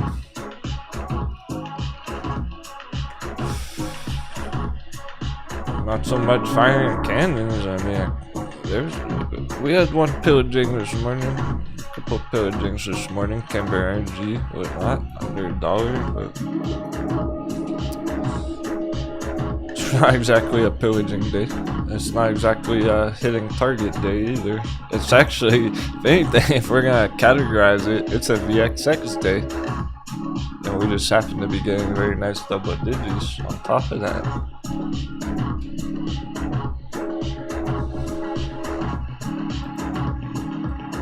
Against the S&P, against the dollar, we're crushing it. They come with strong, Western and Dick. Yeah, 43, get on the sonar alert. Watch out for submarines, Krakens under the water.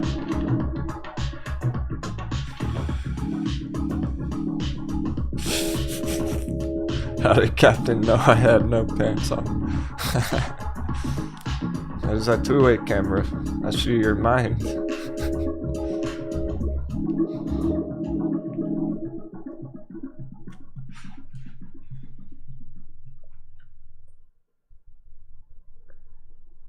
In the meantime, try and get some more booty. Yeah. Lock down the cargo below deck.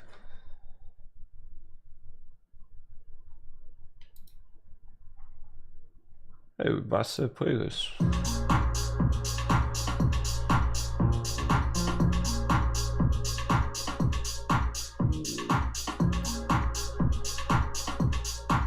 Somehow that feels like an accomplishment. Stream for 6 hours, blast the playlist. Feels good, man. That means we had a successful day.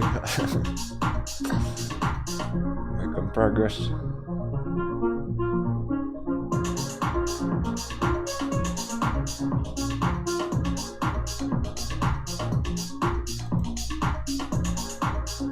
That's good, we'll get some nice tunes, wrap things up good. Starting with coconut milk. The next song is literally called Coconut Milk. It's perfect.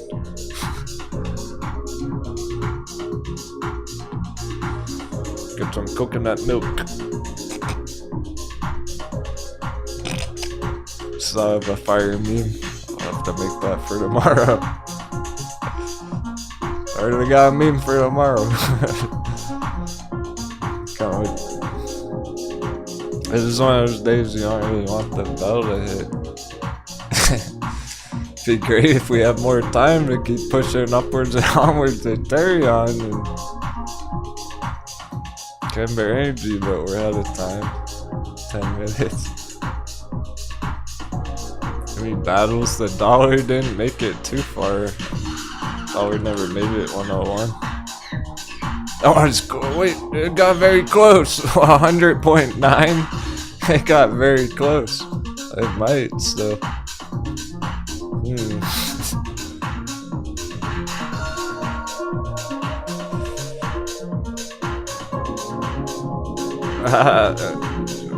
Not 43. It's not intentional.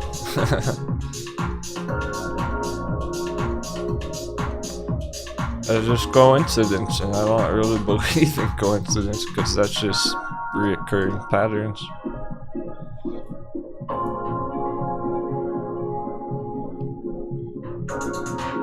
It's no coincidence, Ethereum's popping. It is coincidence when we get an interesting occurrence, like a magic number target, or the perfect song comes on at the perfect time. It's too much to plan it. Like, you couldn't possibly plan it that good.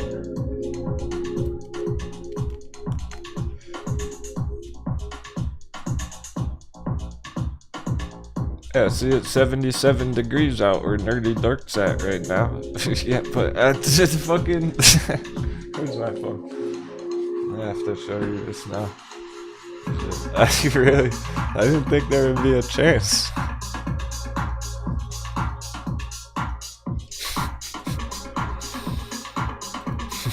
I figured this would be too random to even show it. I saw a funny coincidence just last night, this morning. And I can't call it anything but a coincidence. It's almost too weird to even believe. Show you.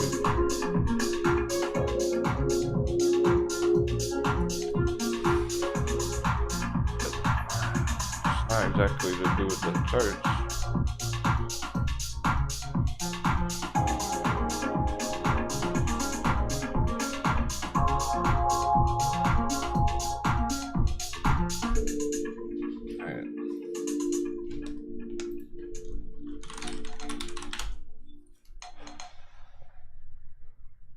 It's more important than the battle. Than any battle. There's no battles.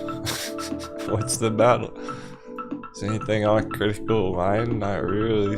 Besides MULN.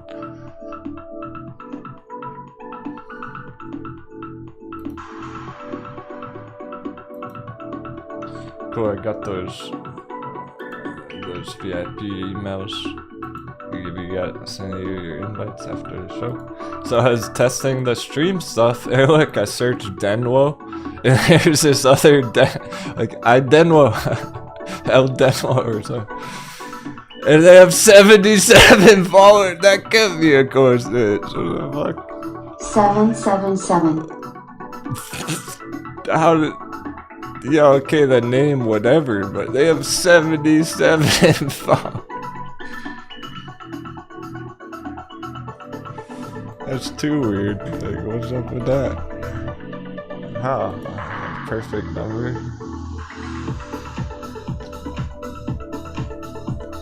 Yeah, that blew some minds. See? You see what I'm saying? No, trust the magic number. It's everywhere. I can't escape it. It happens to me like every day.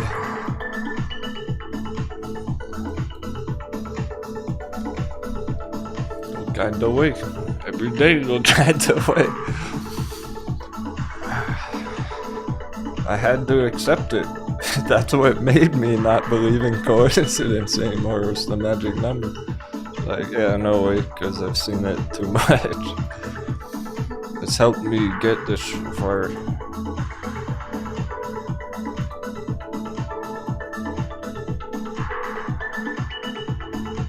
7 minutes on the bell. That's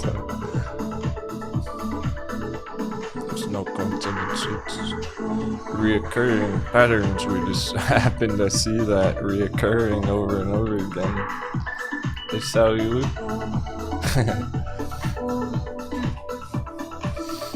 Great to have all my homies here today.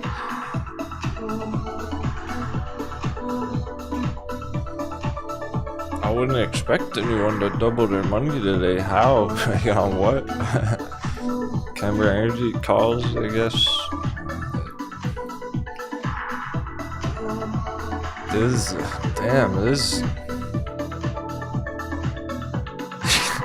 is an incredibly green day though for these one. For the double digits, they're crushing it considering S&P is going for the red close against the dollar over the weekend and the morning last week. Yeah, they're cruising. Like, this can keep going tomorrow even if S&P goes red tomorrow. I'm not worried about our hot bevies at all. I'm really not. The ones that are concerning are the ones that are topped out or they're still taking lots of damage. That's it. Anyone on the bear list, those ones are concerning. I would be very worried for people. And I even was for the puts. If you didn't have enough time on the puts, even for the bears, it was concerning. But oh, I'm so glad we don't have a bunch of like Tesla lovers or Nvidia coconuts in the crew. They're so ugly. Amazon.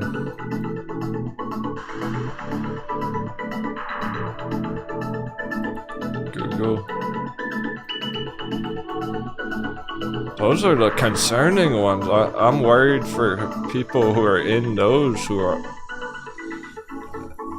I have no contact with, who are just mainstream retail traders who don't know any better. I feel kind of bad for them. I have sympathy for that, but I mean, they should learn how to trust the charts better, learn how to read the charts better if they're putting lots of money into the markets.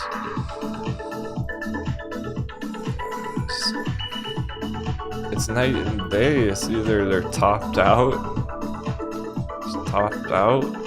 or they already crashed last year and they're at the bottom already, going for a recovery. There's either one or the other. There's not much in between in the middle.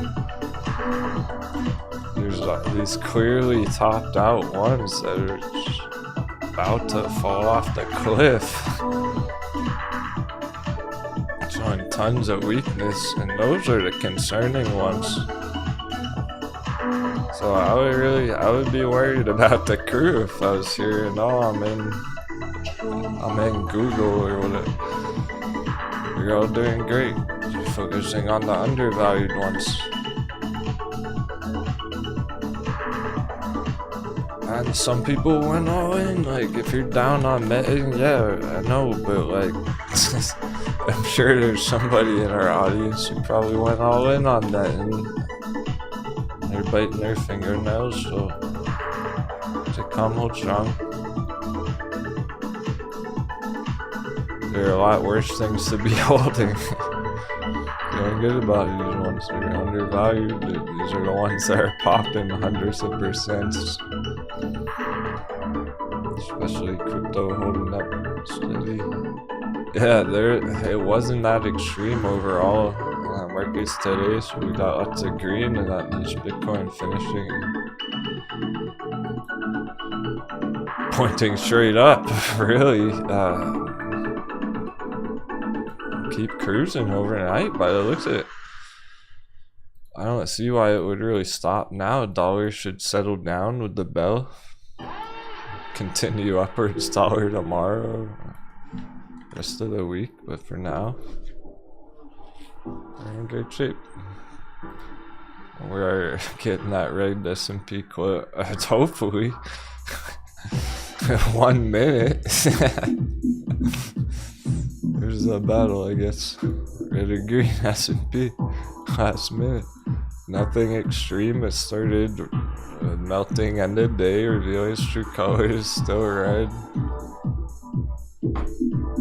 Good for crypto. Good for hot bevies.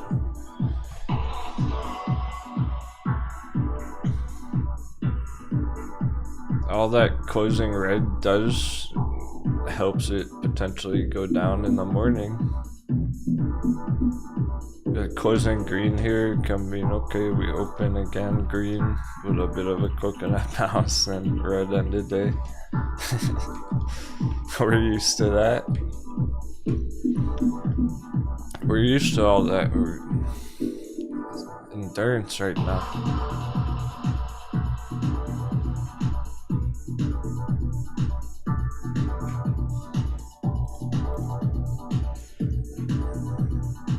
This is the line right here, red or green right there. 10 seconds. 5, 4, 3, 2, 1. Slightly green. Wow, what a day. That was wild.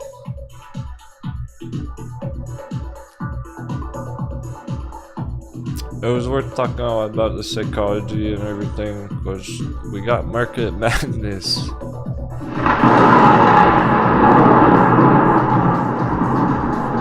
We've had plenty of time for planning.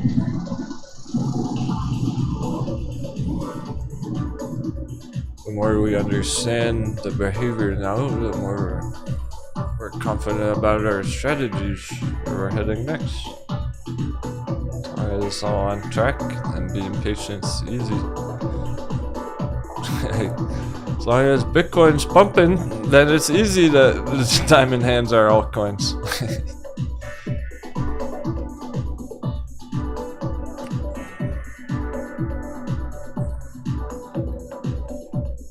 And we did make lots of distance on these double digits. 1, 2, 3, 4, 5, 6, and almost 10% on Zella as well.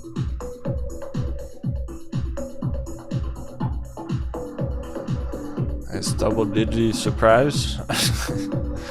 But there's a lot of them essentially opened up 10-20% and then stayed there, finishing strong. Aterian had a nice end of day bang.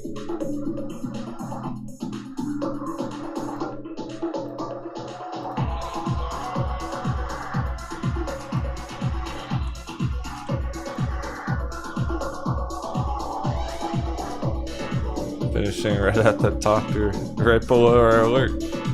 So we might trigger our Ethereum alert first thing in the morning there. Hit $10, no time at all. Potentially end of week. We'll see how if it can keep fighting the dollar.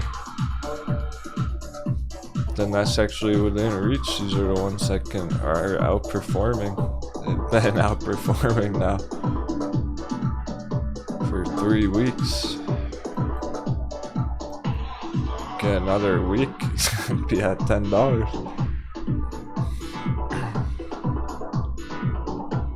That was great to see Agile bounce again. Finishing pointing straight up. Right on the support.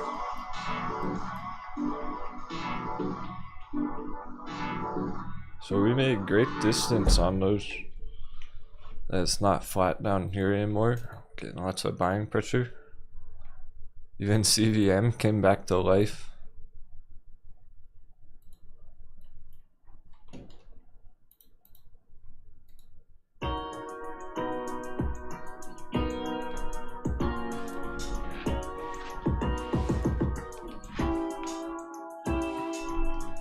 There's coconut milk song. I bust out the coconut milk. We cracked some today.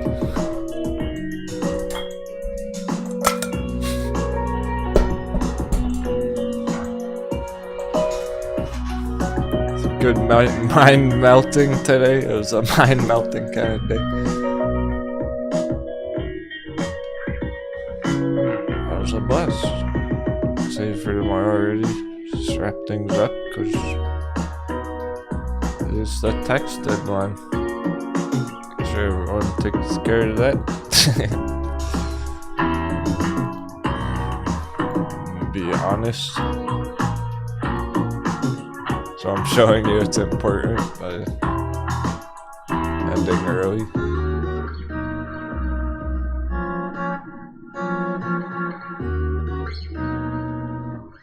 Even Sundial got some green. DRV, Bearish Real Estate, Inverse S&P, VXX finished over 25. On the downside, okay, there are a bunch more double-digit red here. Let's check this out quick. Quality gem. Potentially about to bounce round 2 though, quality gem.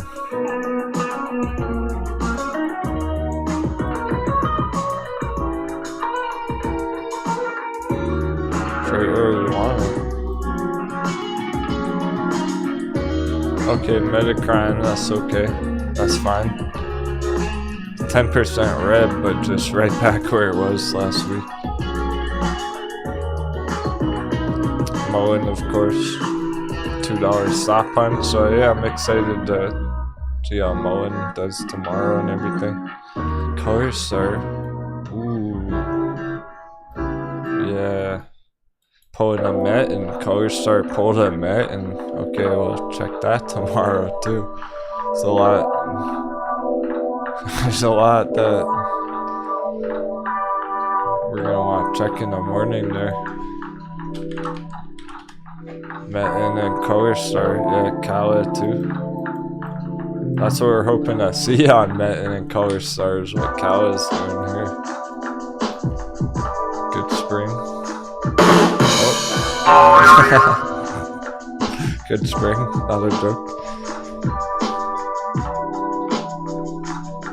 Yeah, so good, bad, and ugly, but the downside really just put us right back on support lines.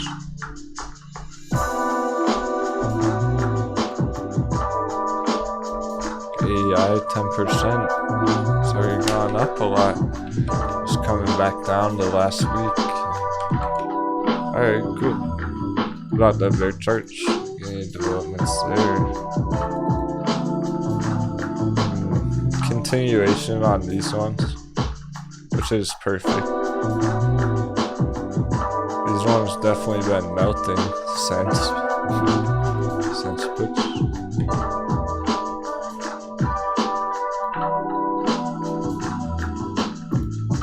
That makes perfect sense.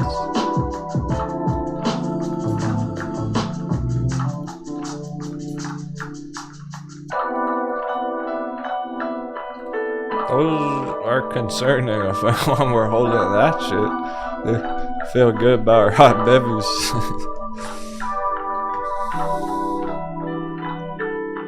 Yeah, Neo is dropping down now after last week. We were hoping that would happen last week. Now it is. So they're getting going. Lows not finished under 200. Yeah, so by the end of the week, we'll likely be falling through here. Pretty much everything, even the bullish ones, the double dumps on the hot bevies, pretty much everything's back at the short-term supports. But I think these bear ones, end of week, we could usually see them down here. New low. Hasn't been before. That would really seal the deal on everything. Because these charts, these going down more, this is what the S&P is. Index of all these other 500 charts. Just if Tesla takes more damage this week, drops down from 1,000 to like 850, 800, that affects the S&P. Tesla goes down, Nvidia goes down, Apple and Google, Amazon go down, then the S&P will follow. So it's all very much on track, and it does feel we're getting closer and closer to the conclusion on everything that we've been waiting for. I'm satisfied with all that action today. That was good. Really better than could have even hoped for. We got covered lots of distance, our bull charts against the market crash. Where are altcoins sitting? Because they were starting to bounce from our buy box. As I'm seeing on altcoins, they're already bouncing from the buy box perfectly, exactly on a lot of them. That's the loopring. 80-cent buy box.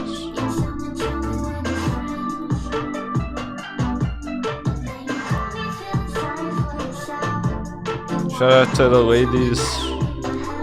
We didn't do that yet today, and they're awesome. How about some colors in the chat for the girls?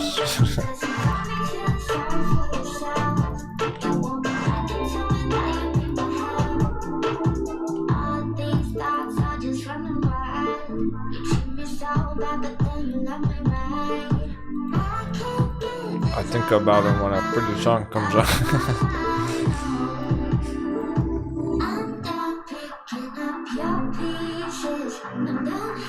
So check it out, we've had this accumulation all the new year. The altcoin, they already crashed last year.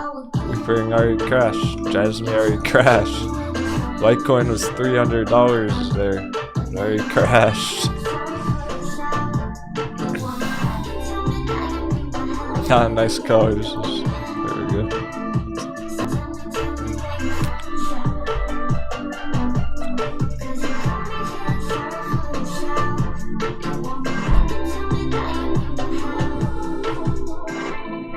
Yeah, Frederick, for VXX, it takes traders to move it, really. It's not the kind of thing that's gonna go up and down perfectly correlated with the price of the S&P. So you got the right idea. It takes traders entering it for the price to go up. It doesn't exactly follow the movement of the calculation of the direct price of the S&P. So traders entering calls and shares is what drives it up, yeah.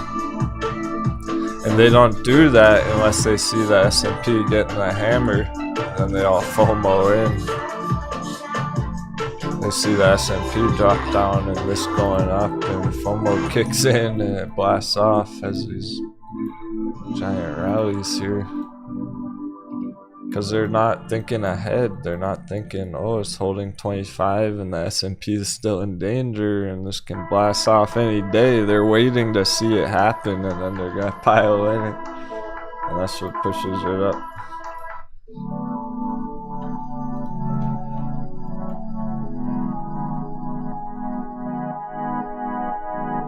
Yeah, Pertman's correct as well.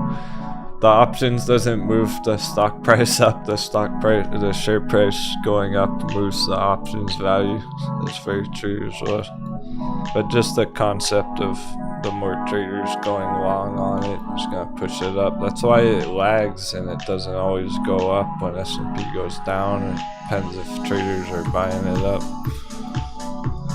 So really, a lot of our bevies are in that scenario where we're being patient, awaiting new hype cycles, new rallies, hype over Mullen, hype over Virgin Galactic, hype over crypto.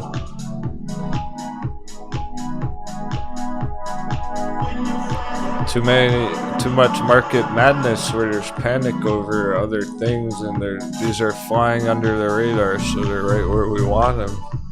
Take advantage of them. Well, it's ready, primed and ready to go before it's too late.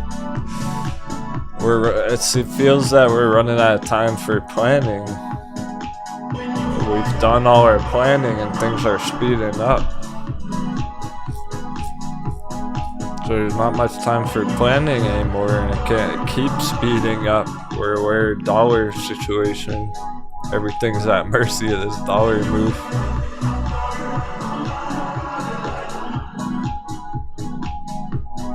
So with that being the situation with overvalued stocks, right, we're right where we want to be with our hot bevies accumulation on our undervalued stocks. The overvalued ones clearly in trouble. The altcoins, I'm impressed.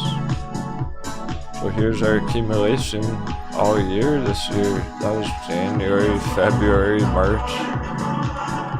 We got our hot bevies.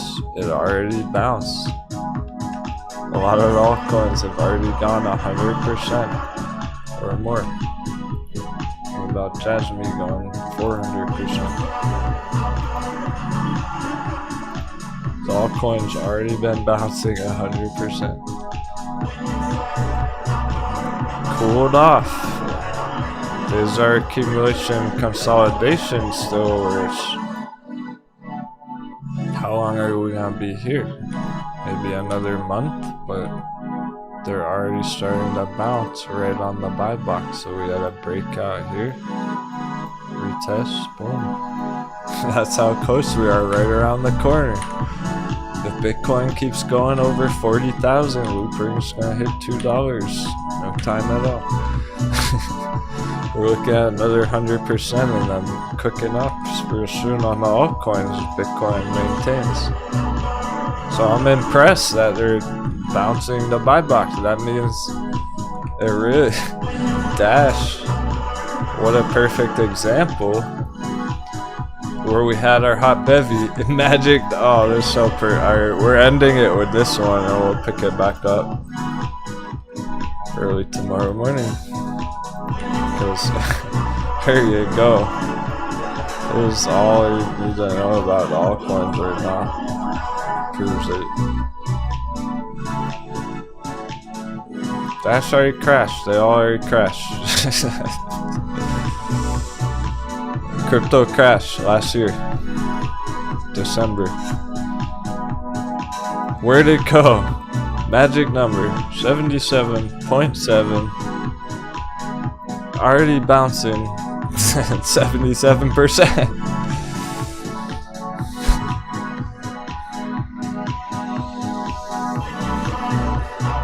They're already bouncing huge.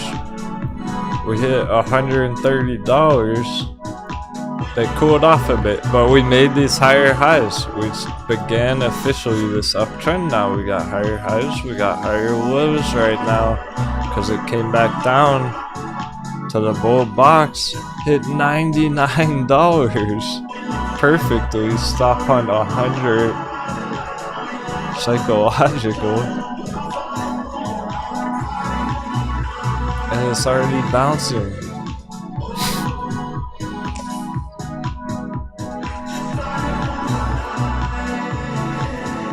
Perfectly bouncing from our buy box. Look at it. Just get better. We don't worry about our hot bevies at all. Really stay calm, hold strong. We got this. Got the maps right here. And as long as we're heading in the right direction, we can be patient. We're in it together. Alright, thanks so much, my friends. Kind words and support. Happy trading. What a day. Have an awesome rest of your day. And take care.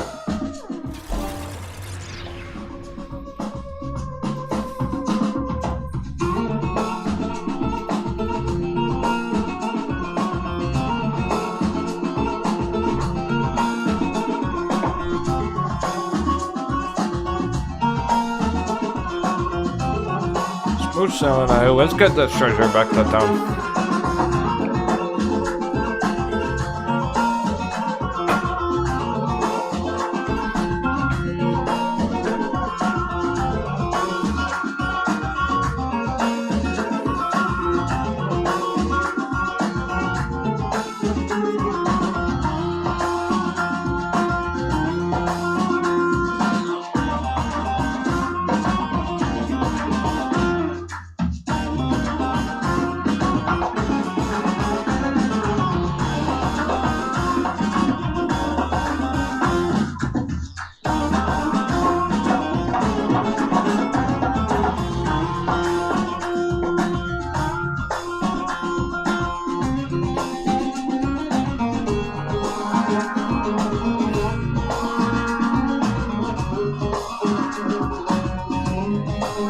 Dollar got very close to 101, never quite hit it. I'll dish out those booty coins. Till next time, my friends.